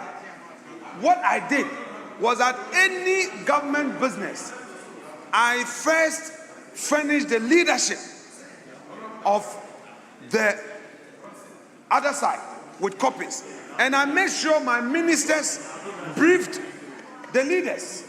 Honorable Kwame Abuja was a minority chief whip. The number of times I walked to his office, the number of times Honorable Anodonpre walked to his office and ensured that any ministerial document got to his desk. You came here yesterday. You laid the paper. The ranking, Honorable Kennedy Osenyakun, did not receive the agreement. You only made the agreement available to the committee this morning. No, this morning for the meeting. Even in the morning, the agreement was not ready. I'm receiving the briefing that even in the morning, when the committee... Now you look humble. Mr. Speaker, and then you want us to suspend our rules and deal with this for you because you claim you have a special relationship with Parliament by virtue of your being a former leader. Mr. Speaker, very well. We will proceed. But be reminded that you demanded greater scrutiny when you were in opposition. You demanded Parliament being given unfettered opportunity to scrutinize. You need to commit. You need to commit to come back with the necessary amendment if major errors are detected. Mr. Speaker, I need that on record, and I need his commitment, because we are being rushed, and I have not read, but my committee members informed me that they've had the opportunity to peruse it, just as we spotted some major errors in your budget. Just as we spotted some major errors in your budget. We need your commitment that if anything is detected, you will come here and amend the record. With that, Mr. Speaker, I have nothing more to say. Honourable members, motion numbered 2 on the order paper, addendum. Honourable members, when we are debating, he will have the opportunity. So with that opportunity, he will be able to come appropriately. Yes.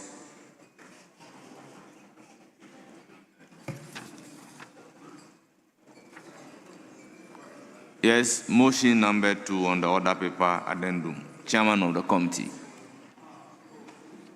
Thank you, Right Honourable Speaker. That notwithstanding the provision of Order 1041 of the Standing Orders, which requires that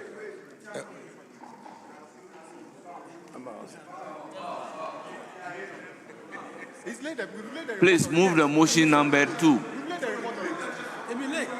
It be late. Please move the motion number 2. Chairman of the committee, move the motion number 2. Chairman, move the motion number 2.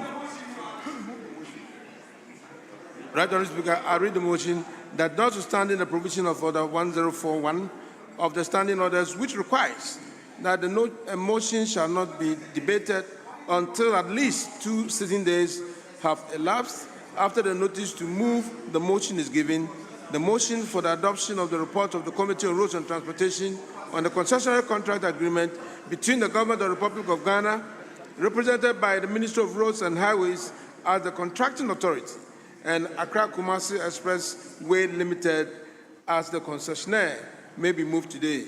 I so move. Honourable members, motion move and seconder. Right Honourable Speaker, I rise to second the motion. Honourable members, motion move and seconded. It is for the consideration of the House. Honourable members, this is a procedural motion. I'll put a question. As many as are in favour of the motion say aye. Those against say no. Honourable members, the ayes have it. The motion is adopted. Move consequential motion number 3. Chairman of the committee. Thank you, Right Honourable Speaker. I move that this Honourable House adopts the report of the Committee on Roads and Transportation on the concessionary contract agreement between the Government of the Republic of Ghana, represented by the Ministry of Roads and Highways as the contracting authority, and Accra Kumasi Expressway Limited as the concessionaire. Right Honourable Speaker, in moving this motion, I respectfully request to present your report. Following the referral of the details to the committee, your committee met. Indeed, the committee met on the concession agreement between the Government of the Republic of Ghana, represented by the Ministry of Roads and Highways, as the contracting authority, and the Accra Kumasi Expressway Limited as the concessionaire for the Accra Kumasi Expressway project. Right Honourable Speaker, in presenting the report, I request that the hazard section captures the entirety of the report, whilst I concentrate on key areas. Right Honourable Speaker. Honourable member, once the hazard captured the entire report, in conclusion. Yeah, in conclusion, Right Honourable Speaker, the committee respectfully recommends to the House to adopt the report and approve the commercial contract agreement between the Republic of Ghana, represented by the Ministry of Roads and Highways, and the contracting authority, and Accra Kumasi Expressway Limited as the concessionaire as the alternative route with Article, in accordance with Article 8, Article 181, Section 5 of the Constitution of Ghana 1992. I so move, Mr. Speaker. Honourable members, motion move, report presented. Any seconder?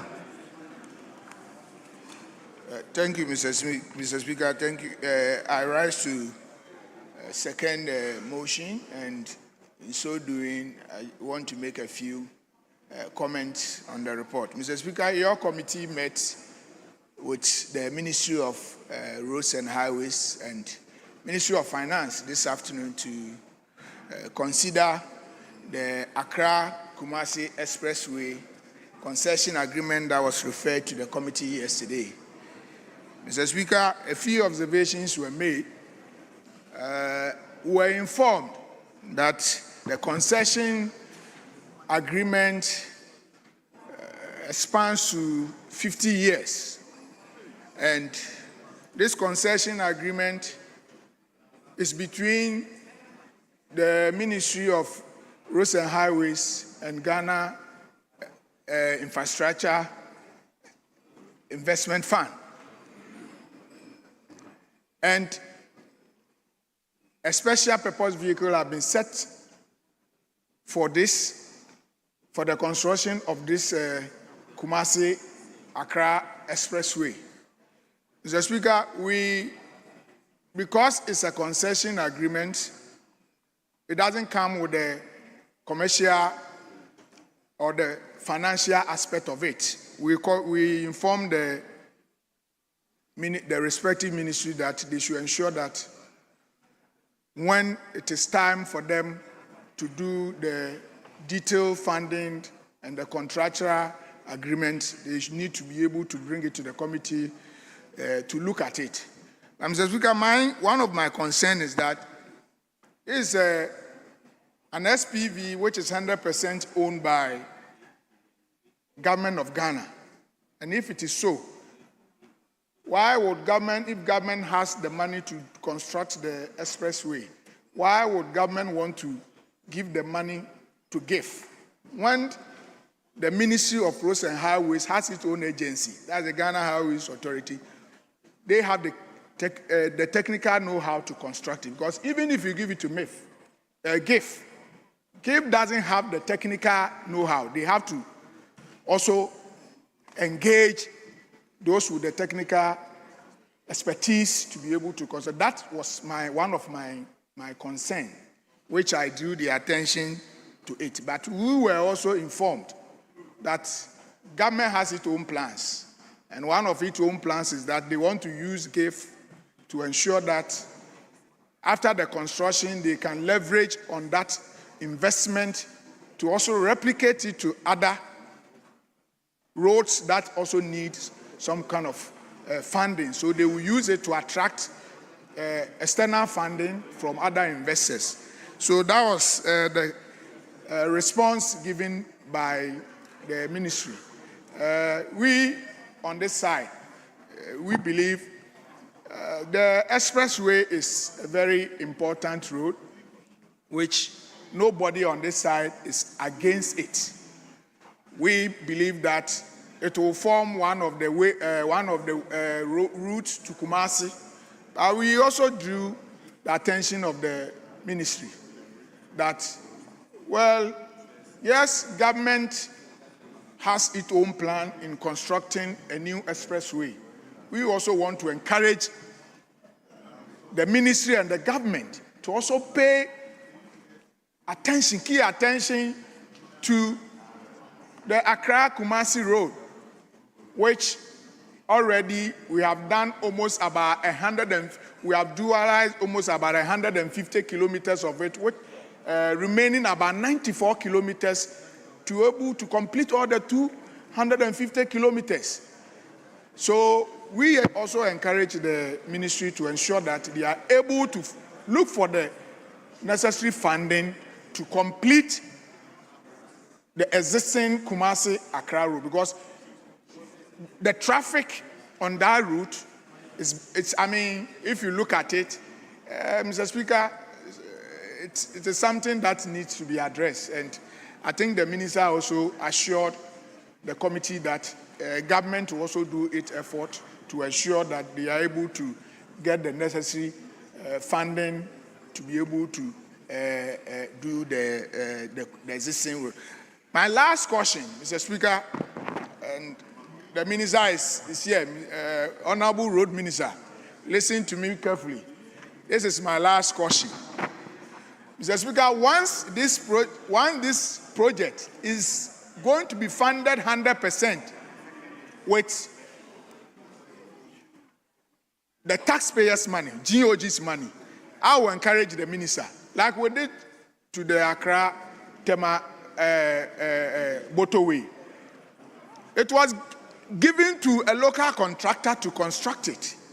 So when they are doing the selection for contractors to do the project, if they are going to do it in phases, I will encourage the ministry that the Ghanaian contractors should be given they should prioritize the local contractors so that they will be able to also go. We don't have to give everything to all the foreign contractors, because when we go and procure loan from contract foreign loans, they bring their contractors, including their consultants, to come and do the project. So if we are going to use our own money to do this project, then we need to prioritize giving our local contractors the opportunity to also be part of this project. And Mr. Speaker, with these few words, I just want to encourage the House that we have gone through the concession agreement, and we feel that it is something that the House should go ahead and adopt it, so that we'll pave the way for the SPV or for GIF to be able to begin the process, to do the feasibility studies, and also after that go through the procurement processes to select a contractor to be able to begin the project. And with this, I want to just thank you for giving me the opportunity. Thank you, Mr. Speaker. Thank you, Honorable Ranking Member. I would,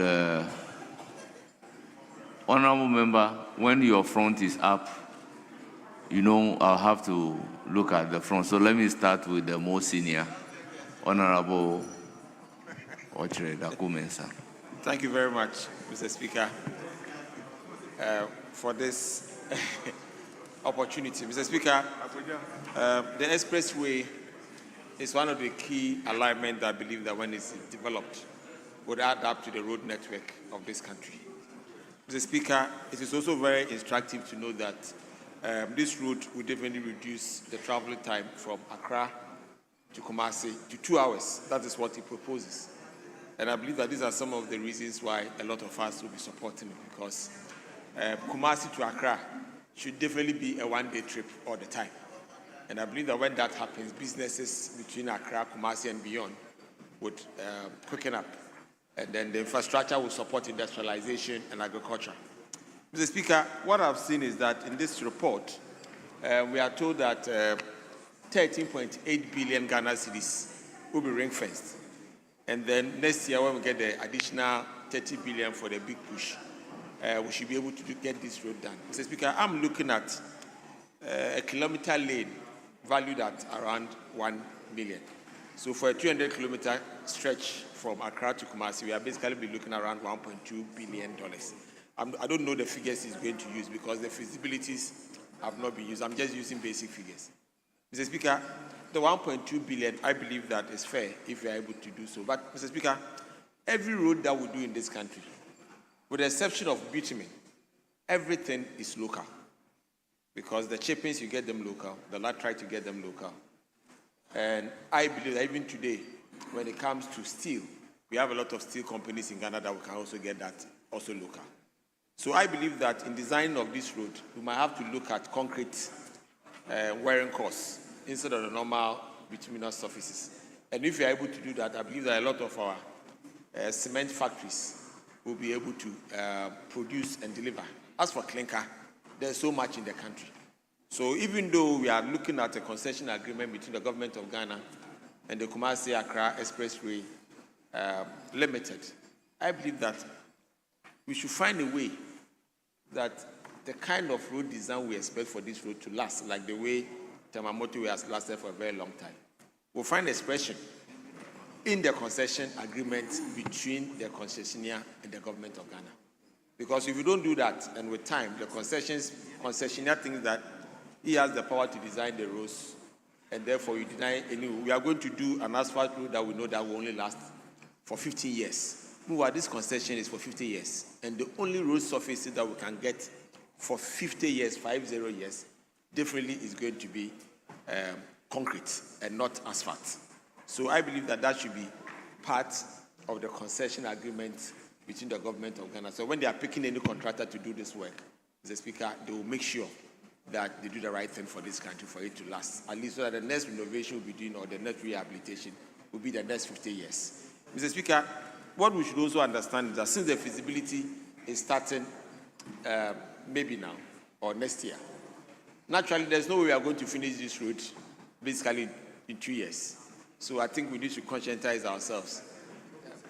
Yes, we know that the government says 3 years, but I believe that then they need to put in the necessary measures to make sure that they deliver this by 2028. Otherwise, it's going to be a major political disaster for all of us.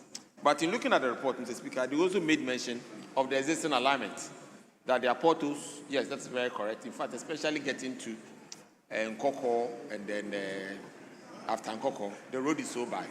And they talk about lights not being on the roads. Mr. Speaker, I believe that as we are putting these monies aside for this new alignment of the expressway, we should look for some money quickly to fix the problem on the existing alignment.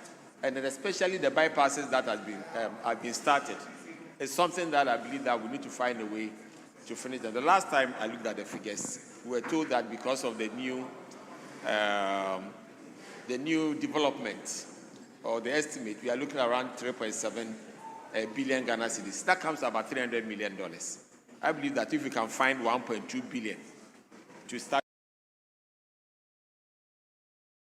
the 300 million to also finish, so we can look at a total level of about 1.5 billion in finishing the Accra-Kumasi Expressway, the Accra-Kumasi double road or a dual carriage, which is currently ongoing. That can be finished within a year for residents to use them, for commuters to use them, and the debt that has been occurring on that alignment in particular can come down for us so that more people are saved. With these few years, Mr. Speaker, I believe that we all have to support this to start the process. Thank you very much.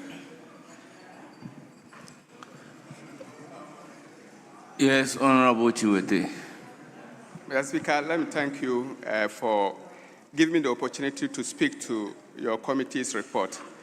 Mr. Speaker, the road project we're talking about is a very important road project. At the committee level, Mr. Speaker, the finance minister himself was around to let us see the importance of that expressway. Mr. Speaker, aside from the finance minister, the roads minister was also there. Mr. Speaker, both ministers spoke emphatically, and they spoke passionately, they spoke as Ghanaians. They made us understand that that road project is not just something for us to gain political will. It's for us to connect Kumasi and Accra. And for that matter, Mr. Speaker, it is going to connect Kumasi, Accra, Bole, Bamboy, Wa, Burkina Faso, Mr. Speaker, Niger, and all the countries that take their load from the Tamahabo. Mr. Speaker, the road is not just going to link cities, but it's also going to allow people who live along the road to have access to businesses. Mr. Speaker, if you visit other African countries or other developed countries, you realize that building roads are just not for accessibility, but for the development of the countries. It is high time for us as a country to invest in our road sector, because that is the only way out now. Once we are able to build the roads to connect our cities, then we can start to build houses, we can start to build schools, we can start to empower the youth and women to develop their businesses. Mr. Speaker, we are made to know that on a daily basis, over 10,000 vehicles plow on that road. And so this is important for us to develop it. One fact about the project is that it's not going to take away the work that is already ongoing on the Accra-Kumasi road. And so let's once again assure the people of Kumasi and for that matter Ghanaians that the express road is going to be worked on whilst we complete the existing road that we have. Let's also once again assure Ghanaians that this road project is going to benefit every Ghanaian because it's linking the north to the south. Mr. Speaker, I'm not going to waste time on it because I believe that the whole House, we are all in agreement to this project. And so there's no need speaking plenty about it, except to thank every individual, especially committee members, with the kind of zeal and the kind of enthusiasm and the kind of agreement we all had at the committee level to support this project. So, Mr. Speaker, I thank you once again, and I thank the House for all of us agreeing that it is time for us to build quality road for the people of Ghana. I thank you. Yes, Honorable Kwame Anyimeru Entry. Thank you, Mr. Speaker. And ordinarily, Mr. Speaker, I'm also supporting this laudable idea to build an express way from Accra to Kumasi. Mr. Speaker, I would want to just refer the House to the conclusion of the report, which says, and if I may quote, the committee has carefully examined the contract agreement and is of the view that the construction of an alternative route or a 6-lane expressway will cut the travel distance between Accra and Kumasi by 50 kilometers. Mr. Speaker, I just want to be here. The committee reports that there must be an alternate route. If you are talking about an alternate route, Mr. Speaker, the minister is aware that there must be a route, and we are looking at another route to supplement this one, and we want this one to be fast. The committee never said anything and did not observe, Mr. Speaker, what is going to happen to the present Accra to Kumasi road. Accra to Kumasi road, Mr. Speaker, after Nsawam, there are a lot of constituencies that benefit, or the route of Accra Kumasi goes through. My constituency, especially Asante Achem Central, Mr. Speaker, Konongo, Odumase, Yakwe, is on the main road from Accra to Kumasi. Besides that, Mr. Speaker, Asante Achem South feeds into this road, Asante Achem North feeds into this road. There is Jabin constituency that benefits from this road. There is a Jesut constituency, there is Jaso, Efijase, and all these constituencies feed into. Honorable Anyman will hold it. All other members on their feet should resume their seats. Please kindly resume your seats. And let's listen to each other in silence. All honorable members standing should resume their seats. All honorable members standing, resume your seats. Honorable member on the far end, can you hear me?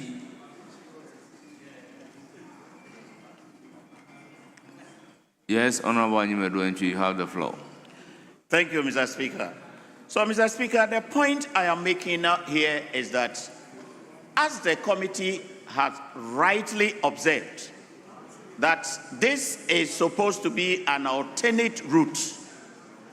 The main Kumasi road, or the double road that we have, or the plan, we haven't heard what is going to happen. What I would have thought, this is a laudable idea, no two ways about that. But I'll urge upon the minister that we need to hear something about the present Accra to Kumasi road. Mr. Speaker, this is going to, according to the report, the committee has said that it's going to take a minimum of 3 years. 3 years, what is going to happen? At Konongo, between Yakwe to Odumase in Konongo town, Mr. Speaker, if you are traveling to Kumasi, it is just by grace of God that the roads are not caved in. It is just by the grace of God. Mr. Speaker, in my constituency, I asked the minister, I was on another assignment, and Honorable Ahmed was here to ask the question on my behalf, on my instructions when I granted them the permission. All the minister said was that there was no plan for my constituency. Amongst the 4 roads that I asked, he said there is no plan for the constituency in 2006, and that they may consider in 2027 when there is availability of funds. Mr. Speaker, at least if the minister has said anything about the present situation, the present road of Accra to Kumasi, at least the constituency would have benefited from it. And therefore, I urge the minister that whilst we are supporting him to construct this alternate road, nobody is condemning it. Whilst we support that, I urge the minister to take immediate steps to make sure that the road from Accra to Kumasi now is improved and fixed. Thank you, Mr. Speaker. Yes, Honorable Member, you have the floor. Thank you very Honorable much. Member, be brief. Thank you very much, Mr. Speaker. Mr. Speaker, I rise to support. Mr. Speaker, I rise to support these very innovative projects. Mr. Speaker, the current expressway is going to be a game changer in our transport industry. Mr. Speaker, with the Accra-Kumasi Highway, the current one that we have, we all know is the busiest road linking any 2 major cities in this country, with over 10,000 vehicular traffic every day. And we all agree that it has become a nightmare for commuters. We all agree that it is lacking even adequate lighting, especially when you are on it in the night. Mr. Speaker, the Accra-Kumasi Express projects, mostly such projects are known as freeway or motorways. And we all know that they are important components in transportation network. Mr. Speaker, this is very innovative and we must all support it. Mr. Speaker, give me the chance to just brief you on some few importance on the roads of that nature. Mr. Speaker, traffic flow is going to be very smooth. Mr. Speaker, such express highways are designed to facilitate smooth flow of traffic. Mr. Speaker, it is going to eliminate intersections. Mostly, highways of that nature, you don't get much intersections in it or on it. Mr. Speaker, other obstacles are going to go off when you are traveling from Accra to Kumasi when this project is done. Mr. Speaker, we cannot talk and forget about safety. Mr. Speaker, roads of this nature are always designed with safety in mind.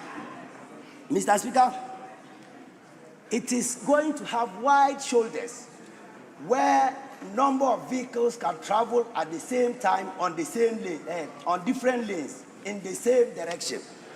Mr. Speaker, it is going to have barriers that will prevent cars that are coming in opposing traffic.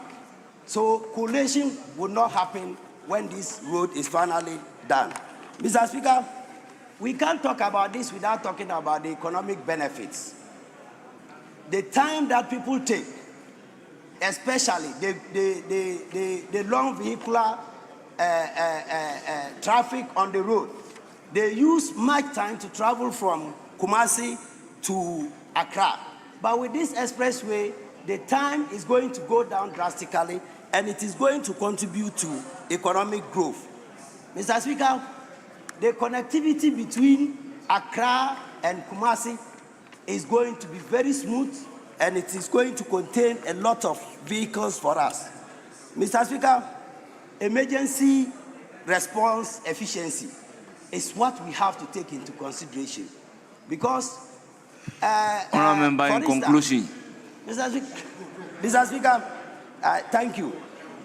Emergency response is going to be very, very efficient, because when we have our ambulances can travel from Kumasi to Accra within no time. Mr. Speaker, I want to urge this country for us to make sure when this project is done, we should be able to take, that is when we are committed to completing the transportation network in Ghana. We should take Tema Paga.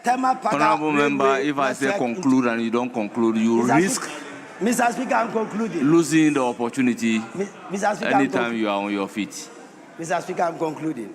I was only saying that our road network will be very competent if we take the Tema Paga railway network into consideration. We have landlocked countries around Honourable us. Member, your time is up. Resume your seat. Thank you very much. Yes, Honourable Wapon Nkrumah.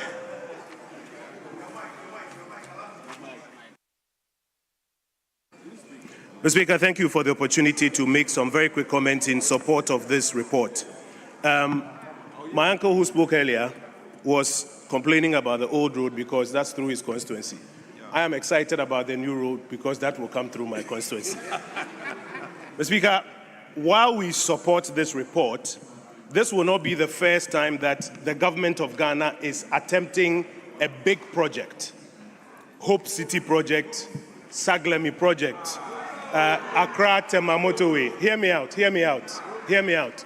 I speak as somebody who has just exited government, part of the government of Ghana that has in times past touched big projects, but has not been able to complete it because the risks associated with some of these projects have not been well managed.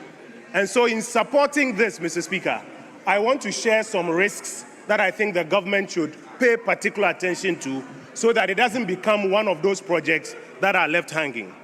First, Mr. Speaker, is the fact that contrary to the impression in many people's minds that this is a project ready to go, actually, even the feasibility for this project has not been done yet.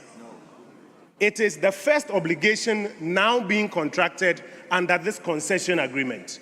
You recall when the finance minister read the budget, the videos were being shown, circulated. In people's minds, in the minds of my constituents, for example, this is a project that is baked and good to go.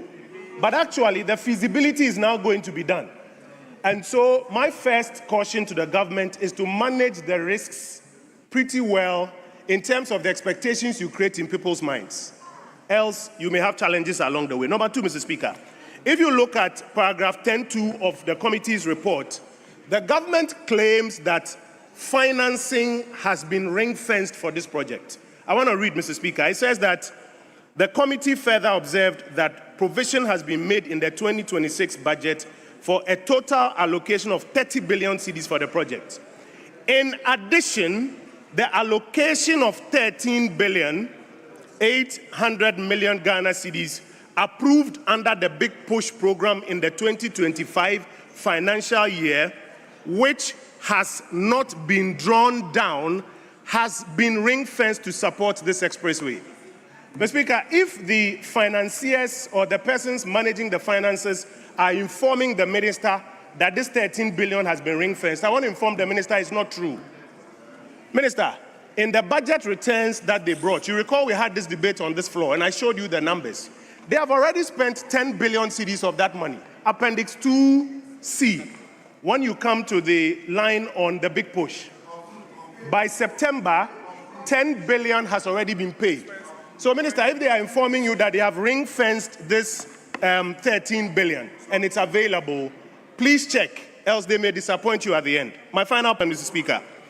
This project is GOG funded through GIF, and I think it's a beautiful framework so that the money is made available to GIF subcontractor, and GIF can take the money back as a commercial project.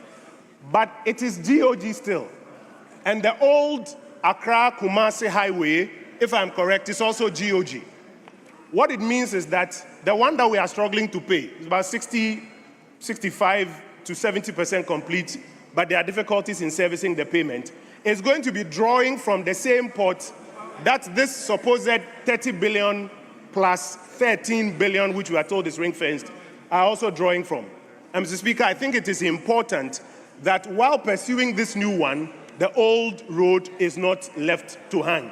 We are told that it's only missing a number of things, including lighting and other things, and of course about 40% or 35% of work to complete.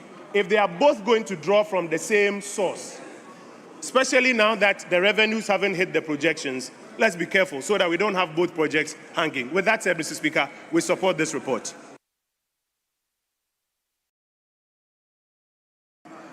Yes, minority leadership.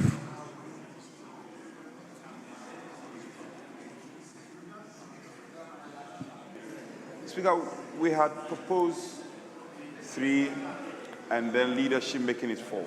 Honorable member, let me count the people who spoke on this bill. That's fine. Speaker, that's fine. Okay. So Honorable Kennedy Nyako, Honorable okay. Dako Mensah, Honorable Kwame Animedu Entry, and Honorable Opon Nkrumah. So I'll yield leadership's place to Honorable Asensio. Yes, very well. Honorable, you have the floor. Yeah. So, thank you very much, Mr. Speaker, for the opportunity. Mr. Speaker, I thank you for your opportunity for me to comment on the report of the committee regarding the concession agreement before Parliament. Mr. Speaker, at the outset, I think it is important to reiterate the point that this side of the House is not against the construction of an Accra-Kumasi expressway. Mr. Speaker, no serious policymaker will oppose the development of a modern expressway linking the 2 big cities in the country. And Mr. Speaker, if there is anybody in recent times who has spoken passionately about the need to connect our 2 cities with the highway, it is me. In fact, in my first debate in this house, in December, I recounted how United States used the interstate expressways to accelerate their economic development. Honorable Abeja is here. He will underscore that. But Mr. Speaker, my concern was about the concern that the existing highway was going to be abandoned. That was the theme of my letter to the president. It was unfortunate that the Honorable Finance Minister twisted the whole thing to say that I don't want the expressway to be done. Honorable members, once again, all those who are standing, particularly on my right side, should resume their seats. Mr. Speaker, I was particularly concerned. Kindly resume your seat before I begin mentioning your names. Mr. Speaker, I was particularly concerned Honorable Ajay Mensah, kindly resume your seat. Honorable Kennedy Nyako, kindly resume your seat.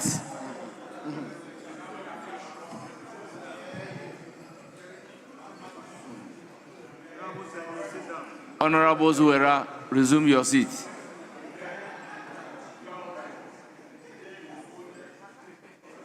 Yes, you have the floor.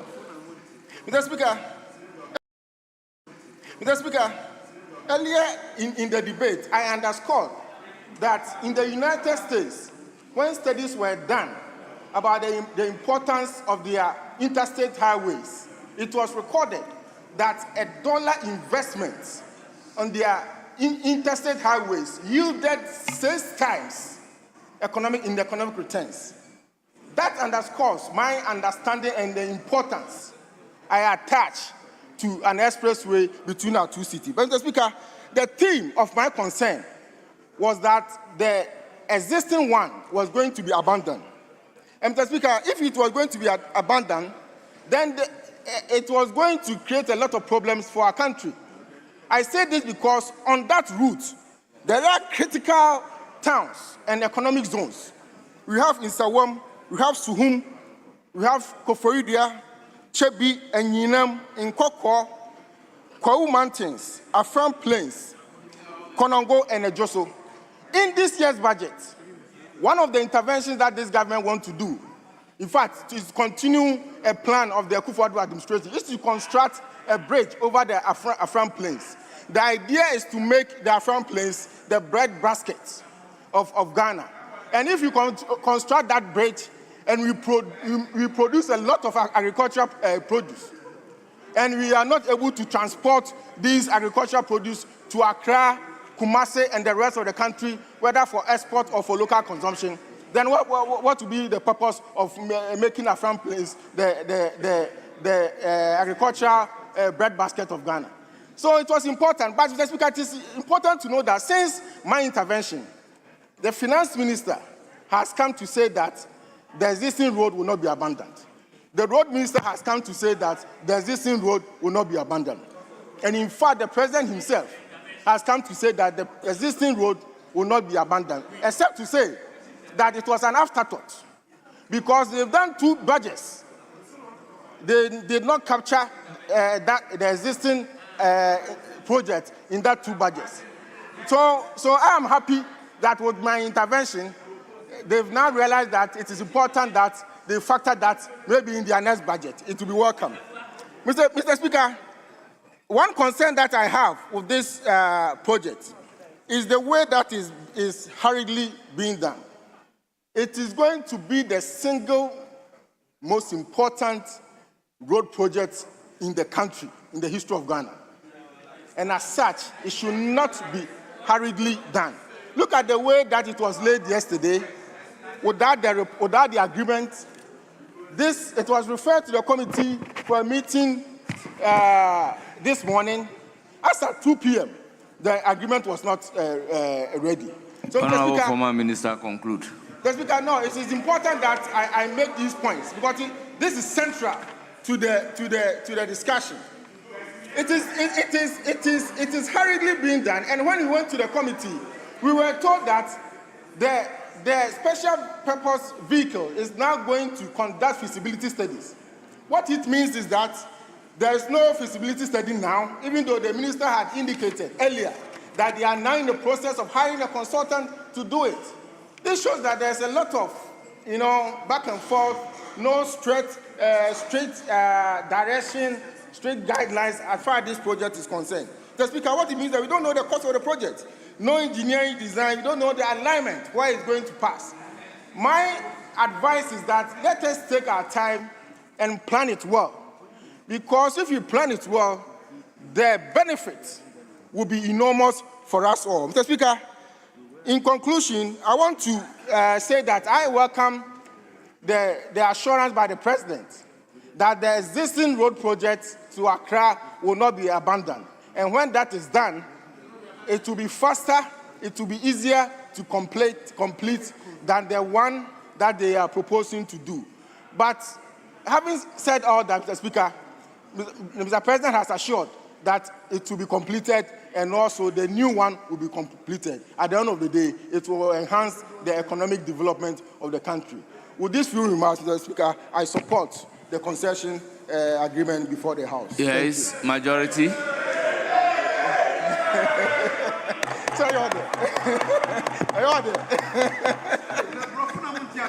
Yes.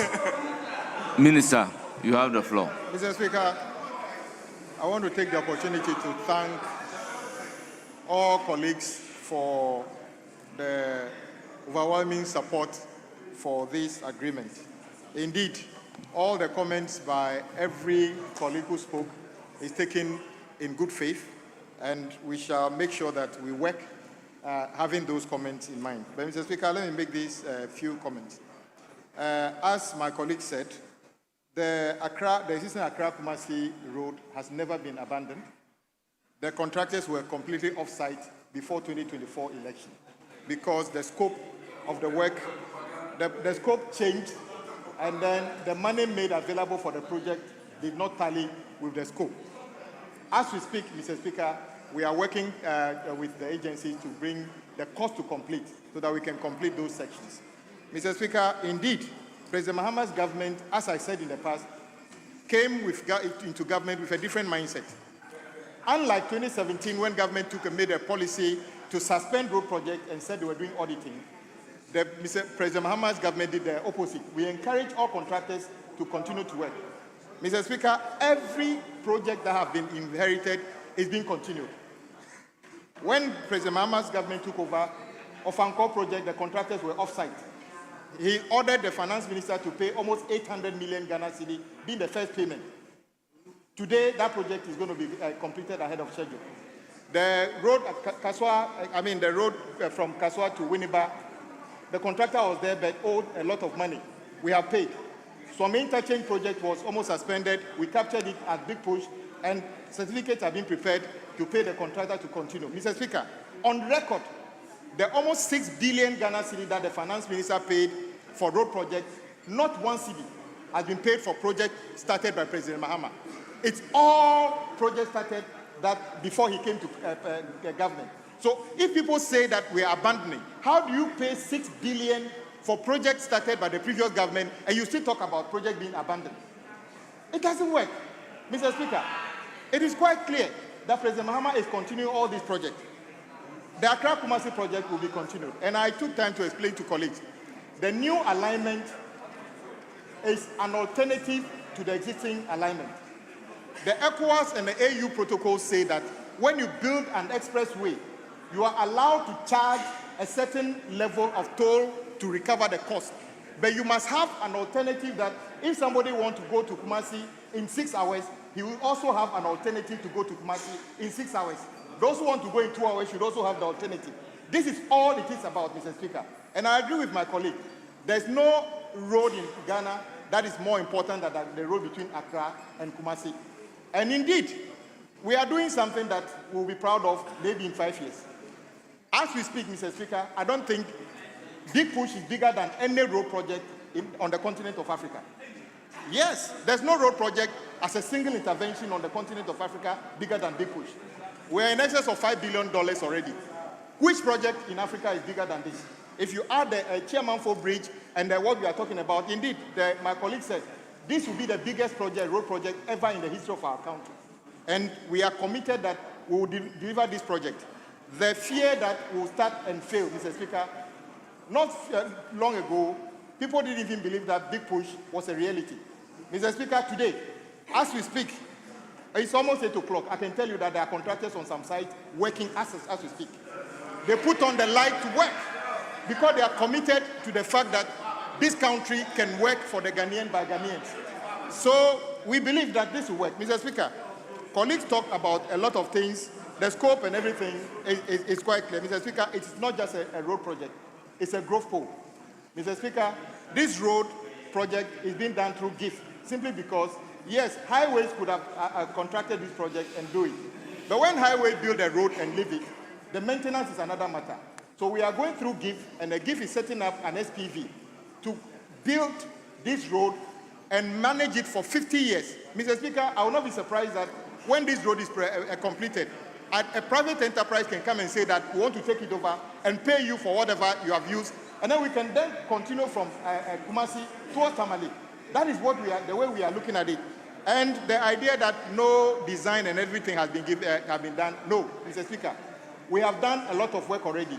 When the SPV takes over, we hand over whatever we have done so far in terms of preliminary work to the SPV. So it is not to say that we are now coming to start anything. We have done some work already. So, Mr. Speaker, I take into account all comments made by colleagues, and I believe they are all made in good faith. And the support this House has given to this project, we commit that we shall deliver this project to the satisfaction of colleagues and the entire country. And I want to thank the colleagues for this support and hope that this project transform our country and make our roads safer and bring investment to our country. Thank you very much, Mr. Speaker. Honourable members, at the conclusion of the debate, as many as are in favor of the motion say aye. Those against say no. The ayes have it. The motion is adopted. Yes, consequential resolution numbered 4 on the order paper addendum, page 2. Minister for Roads and Highways. Mr. Speaker, I rise to move that resolution numbered 4 on addendum order paper for today on page 2 be now moved. Honourable members, the resolution ably moved. Anybody to second it? Rather, I do second accordingly. Honourable members, the resolution moved and seconded. It is for the consideration of the House. Honourable members, I'll put a question. As many as are in favor of the resolution numbered 4 at page 2 of the order paper addendum say aye. Those against say no. Honourable members, the ayes have it. The resolution is accordingly adopted. Honourable members, can we turn to order paper addendum 2 and lay item numbered 1?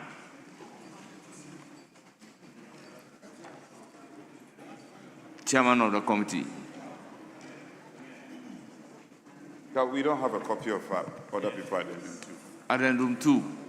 It's just a laying. Speaker, laying is not just. With respect. Do you have it now? Yes, can we lay? Yes, Speaker. Yes. Chairman of the committee? Yes, Deputy Majority Speaker, Leader. the chairman of the committee is not around. I can't actually see him here. But the ranking member is here. So he will do it on his budget. Where is he? But the ranking is here. Ranking is here. Yes. Yes, ranking member. Report of the Budget Committee on the annual budget estimates for the discharge of other government obligations for the year ending 31st December 2026. Honourable members, report duly presented and it is for the distribution to members. Honourable members, can we turn to the main order paper at page 11 and then we take item number 26, third reading of the bill that we considered. The National Health Insurance Amendment Bill 2025.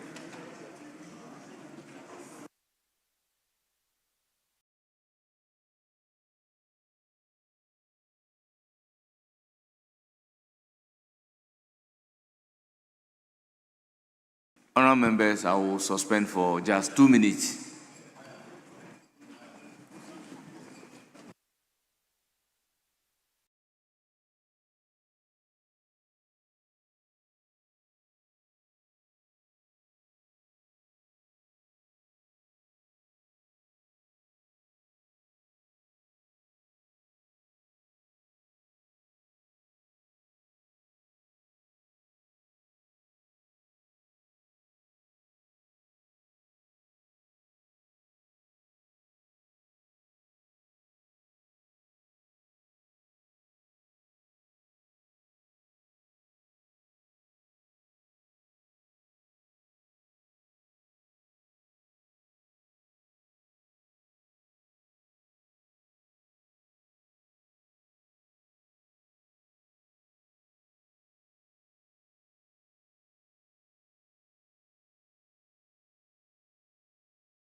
Mr. Speaker.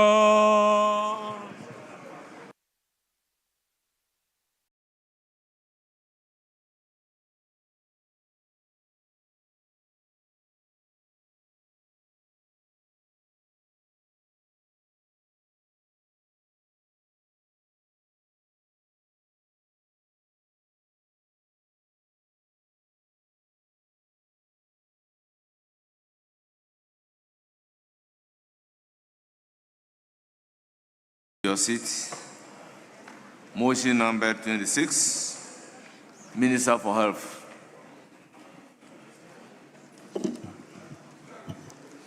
Thank you, Mr. Speaker.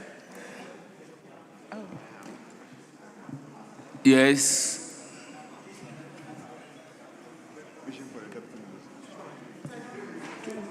Twenty-six. Health insurance, yeah.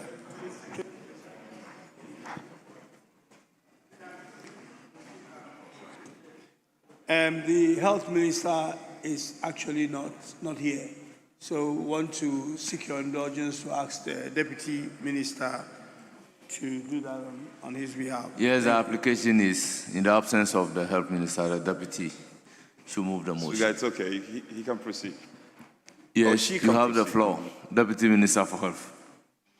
Thank you, Mr. Speaker. I rise to move that motion number 26 on page 11 of the order paper that the National Health Insurance Amendment Bill 2025 be now read the third time. Thank you. Motion move. Any seconder? Mr. Speaker, I rise to second the motion. Honourable members, motion move and seconded, and it is for the consideration of the House. Honourable members, I'll put a question. The question is, as many as are in favor of the motion say aye. Those against say no. The ayes have it. The motion is adopted. An act to amend the National Health Insurance Act 2012 at 852 to allocate 20% of monies of National Health Insurance Fund to the Ghana Medical Trust Fund to allow for the deductibility of the National Health Insurance Levy and to provide for related matters. Honourable members, the National Health Insurance Amendment Bill 2025 is duly read for the third time and passed.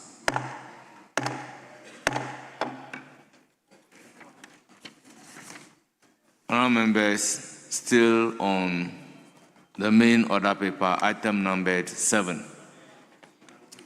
The Common Nkrumah University of Science and Technology, Kumasi Bill at consideration stage. Item numbered 37, page 15.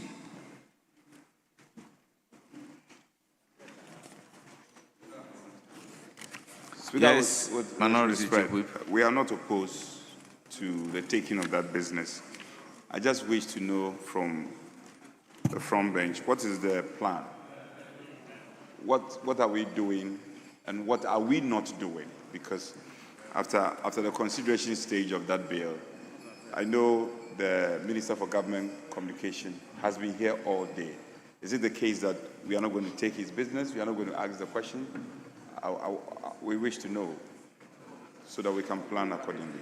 Honourable Minority Chief Whip, once the minister is here, I guess we'll take that business, so don't worry.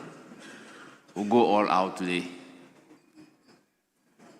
Yes, Chairman of the Committee, Clause 1. We took Clause 1 yesterday. Very well. We didn't take any clause because it was not on the order paper, so just that you don't have any advertised amendment on Clause 1. Mr. Speaker, there's no advertised amendment. Yes, it is for the consideration of the House. Honourable members, I'll put a question. As many as are in favor of Clause 1 standing part of the bill say aye. Aye. Those against say no. Honourable members, the ayes have it. Clause 1 is ordered to stand part of the bill. Clause 2. Aims of the university. Chairman of the committee. Mr. Speaker, amendment proposed. Subclause 2, paragraph D, delete and insert as advertised. Thank you, Mr. Speaker. Honourable members, it is for the consideration of the House. I'll put a question on that amendment. As many as are in favor of the amendment proposed by the chairman of the committee, say aye. Those against say no. The ayes have it. The amendment is carried. Yes. Clause 2, aye. Mr. Speaker, amendment proposed. Subclause 2, paragraph E, line 3. After development, insert innovation. I so move. Honourable members, it is for your consideration. I'll put a question. As many as are in favor of that amendment, say aye. Those against say no. The ayes have it. The amendment is carried. I will then put the question on entire clause 2. All those in favor of clause 2 standing part of the bill say aye. Those against say no. The ayes have it. Clause 2 is ordered to stand part of the bill. Clause 3. Campuses of the university. Chairman of the committee. Mr. Speaker, there's no advertised It is amendment. for the consideration of the House. Honourable members, any proposed amendment to clause 3? In the absence of any proposed amendment, I'll put a question. As many as are in favor of clause 3 standing part of the bill say aye. Those against say no. The ayes have it. Clause 3 is ordered to stand part of the bill. Clause 4. Award of degrees, diplomas and certificates. Chairman of the committee. Mr. Speaker, there is no advertised amendment. It is for the consideration of the House. Honourable members, any proposed amendment? In the absence of any proposed amendment, the question is as many as are in favor of clause 4 standing part of the bill say aye. Those against say no. The ayes have it. Clause 4 is ordered to stand part of the bill. Clause 5. Membership of the university. Chairman of the committee. Aye. Amendment proposed. Subclause 1. Insert a new paragraph as follows. Registrar of the university. I so move. Honourable members, the proposed amendment is for your consideration. I'll put a question on the proposed amendment. As many as are in favor of the proposed amendment say aye. Those against say no. The ayes have it. The amendment is ordered to stand part of the bill. I'll put a question on entire clause 5. Yes.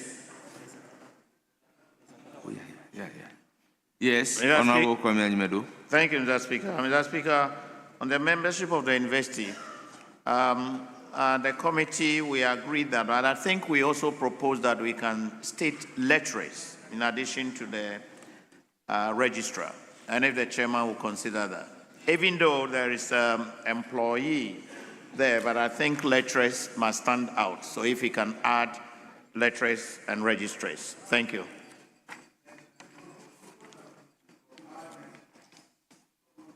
I think the amendment that has just been carried out has the registrar of the university. So you want the employees to be changed to lecturers? Mr. Speaker, no, not to be changed. We are adding, we omitted the registrar. So now we are adding registrar.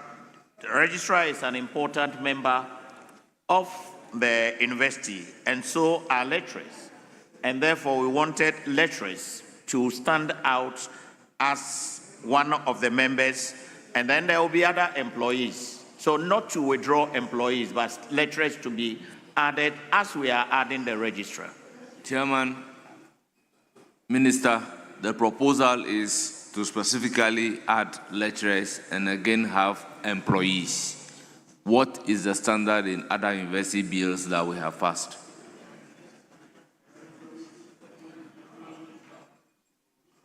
Mr. Speaker, the agreement was that lecturers are also employees of the university, so it should just be employees.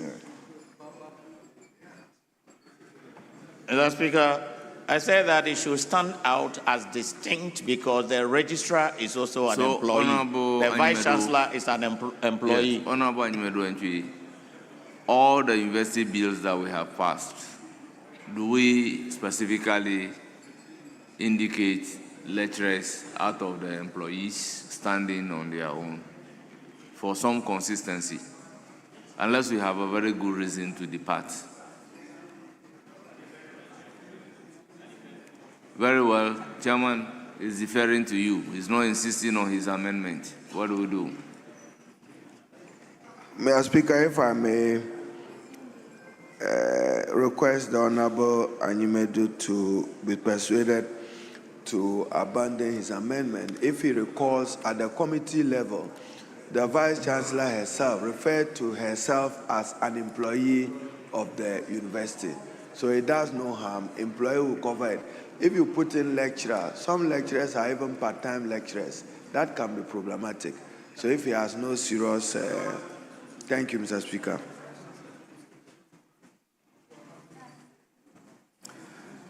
Yes, Chairman of the committee, move amendment in IV. Mr. Speaker, IV, clause 5, amendment proposed, sub clause 2, delete. It is for the consideration of the House. Honourable members, in the absence of any further consideration, I'll put a question. As many as are in favor of the proposed amendment, say aye. Those against, say no. The ayes have it. The proposed amendment is carried. I will then put a question on entire clause 5. As many as are in favor of clause 5 standing part of the bill, say aye. Those against, say no. The ayes have it. Clause 5 is ordered to stand part of the bill. Clause 6. The University Council. Chairman of the committee. Mr. Speaker, we have proposed amendment, but I want to make a correction. I did that yesterday, but it has not been captured. If you read the first one, the University Teachers Association of Ghana should be corrected to University Teachers Association of Kumasi, Kwame Nkrumah University of Science and Technology. So it should be subsequential in the two proposed amendments. So I will read. Amendment proposed, subclause 1, paragraph D. Insert the following new subparagraphs. First one, the University Teachers Association of the Kwame Nkrumah University of Science and Technology, nominated by the University Teachers Association of Kwame Nkrumah University of Science and Technology. Then 2, Junior Staff Association of the Kwame Nkrumah University of Science and Technology, nominated by the Junior Staff Association of the Kwame Nkrumah University of Science and Technology. I so move. Honourable members, the proposal is to further amend the advertised amendment by deleting Ghana in the first one and also deleting of Ghana and replacing them with Kwame Nkrumah University of Science and Technology. I will then put a question on the proposed amendment. Yes, Minister. Mr. Speaker, I support the amendment, and for the Parliament of Ghana, currently government is grappling with a difficulty of managing two different teachers and educational workers union on the university campuses across the country. There is TEWU TUC and there is TEWU Ghana. So it becomes difficult if you ask them to do a nomination. I'm sure that's why Chairman have said Junior Staff Association. Then through an election, they may make a determination of who represent them on the council. Thank you. I'll put a question. All those in favor of the proposed amendment as further amended by the chairman of the committee say aye. Those against say no. The ayes have it. The amendment is carried. I will now put a question on entire clause 6. As many as are in favor of clause 6 standing part of the bill say aye. Those against say no. The ayes have it. Clause 6 is ordered to stand part of the bill. Clause 7. Functions of the Council. Chairman of the committee. Mr. Speaker, there is no advertised amendment. It is for the consideration of the House. Any proposed amendment? In the absence of any proposed amendment, the question is as many as are in favor of clause 7 standing part of the bill say aye. Those against say no. The ayes have it. Clause 7 is ordered to stand part of the bill. Clause 8. General powers of the Council. Chairman of the committee. Mr. Speaker, there is no advertised amendment. It is for the consideration of the House. Honourable members, any proposed amendment? As many as are in favor of clause 8 standing part of the bill say aye. Those against say no. The ayes have it. Clause 8 is ordered to stand part of the bill. Clause 9. Tenure of office of members of the council. Chairman of the committee. Mr. Speaker, there is no advertised amendment. It is for the consideration of the House. Honourable members, any proposed amendment? In the absence of any proposed amendment, I'll put a question. As many as are in favor of clause 9 standing part of the bill, say aye. As many as are in favor of clause 9 standing part of the bill, say aye. Those against, say no. The ayes have it. Clause 9 is ordered to stand part of the bill. Clause 10. Meetings of the council. Chairman of the committee. Mr. Speaker, there is no advertised amendment. It is for the consideration of the House. Honourable members, any proposed amendment? In the absence of any proposed amendment, the question is as many as are in favor of clause 10 standing part of the bill, say aye. Those against, say no. The ayes have it. Clause 10 is ordered to stand part of the bill. Clause 11. Disclosure of interest. Chairman of the committee. Mr. Speaker, there is no advertised amendment. It is for the consideration of the House. Honourable members, any proposed amendment? In the absence of any proposed amendment, the question is as many as are in favor of clause 11 standing part of the bill, say aye. Those against, say no. The ayes have it. Clause 11 is ordered to stand part of the bill. Clause 12. Establishment of committees. Chairman of the committee.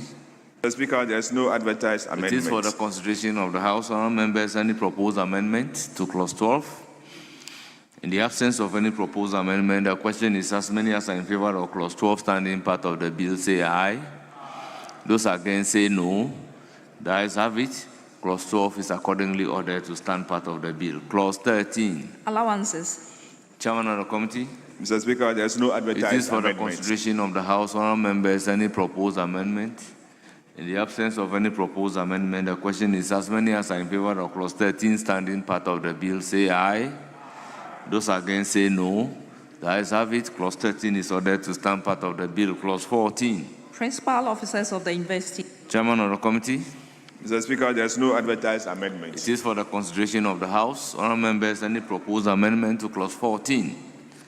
In the absence of any proposed amendment, the question is as many as are in favor of clause 14 standing part of the bill, say aye. Those against, say no.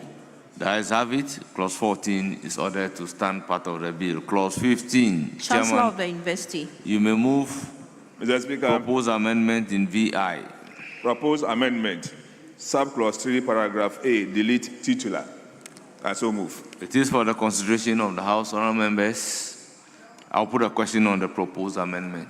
As many as are in favor of the proposed amendment by the chairman of the committee, say aye. Those against, say no. The ayes have it. The proposed amendment is ordered to stand part of the bill. I will then put a question on the entire clause 15. As many as are in favor of clause 15 standing part of the bill, say aye. Those against, say no. The ayes have it. Clause 15 is ordered to stand part of the bill. Clause 16. Vacancy in office of the Chancellor. Chairman of the committee. Mr. Speaker, there is no advertised amendment. It is for the consideration of the House. Honourable members, any proposed amendment? In the absence of any proposed amendment, I'll put a question on clause 16. As many as are in favor of clause 16 standing part of the bill, say aye. Those against, say no. The ayes have it. Clause 16 is ordered to stand part of the bill. Clause 17. Vice Chancellor of the investee. Chairman of the committee, amendment VII. Mr. Speaker, amendment proposed sub clause 4, delete and insert as advertised. I so move. It is for the consideration of the House. Honourable members, I'll put a question on the proposed amendment by the chairman of the committee. As many as are in favor of the proposed amendment by the chairman of the committee, say aye. Those against, say no. The ayes have it. Clause 17 as amended. The proposed amendment is ordered to stand part of the bill. Now I'll put a question on the entire clause 17. As many as are in favor of clause 17 standing part of the bill, say aye. Those against, say no. The ayes have it. Clause 17 is ordered to stand part of the bill. Clause 18. Vice Chancellor of the investee. VIII. Mr. Speaker, amendment proposed, delete and insert as advertised. It is for the consideration of the House. Honourable members, any proposed amendment? In the absence of any further proposed amendment, I'll put a question clause on the proposed amendment. As many as are in favor of clause 18 standing part of the bill, say aye. Those against, say no. Honourable members, I have it. Clause 18 as amended is ordered to stand part of the bill. Clause 19. Academic Board. Chairman of the committee. Mr. Speaker, there's no advertised amendment. It is for the consideration of the House. Honourable members, any proposed amendment to clause 19?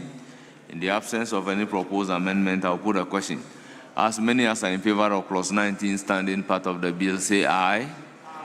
Those against, say no. The ayes have it. Clause 19 is accordingly ordered to stand part of the bill. Clause 20. Composition Chairman, of the Academic Board. you have amendment I ask. Mr. Speaker, for clause 20, we have 20 amendments, but we have put the entire amendments together and seek your leave so that we delete entire clause 20 and then a new proposed amendment is given out for consideration. Yes, please do. Yeah, Mr. Speaker, delete clause 20 and insert a new clause as follows. 1, the academic board consists of A, the vice chancellor as the chairperson, B, the pro-vice chancellors, C, provosts, D, representatives of deans of faculties, E, representatives of professors and associate professors, F, director of student affairs, G, director of graduate studies, H, director, Institute of Distant Learning, I, director, University of Information Technology Service, J, dean, International Programs Officer, K, dean, Quality Assurance and Planning Office, L, dean, Obosi Campus of the University,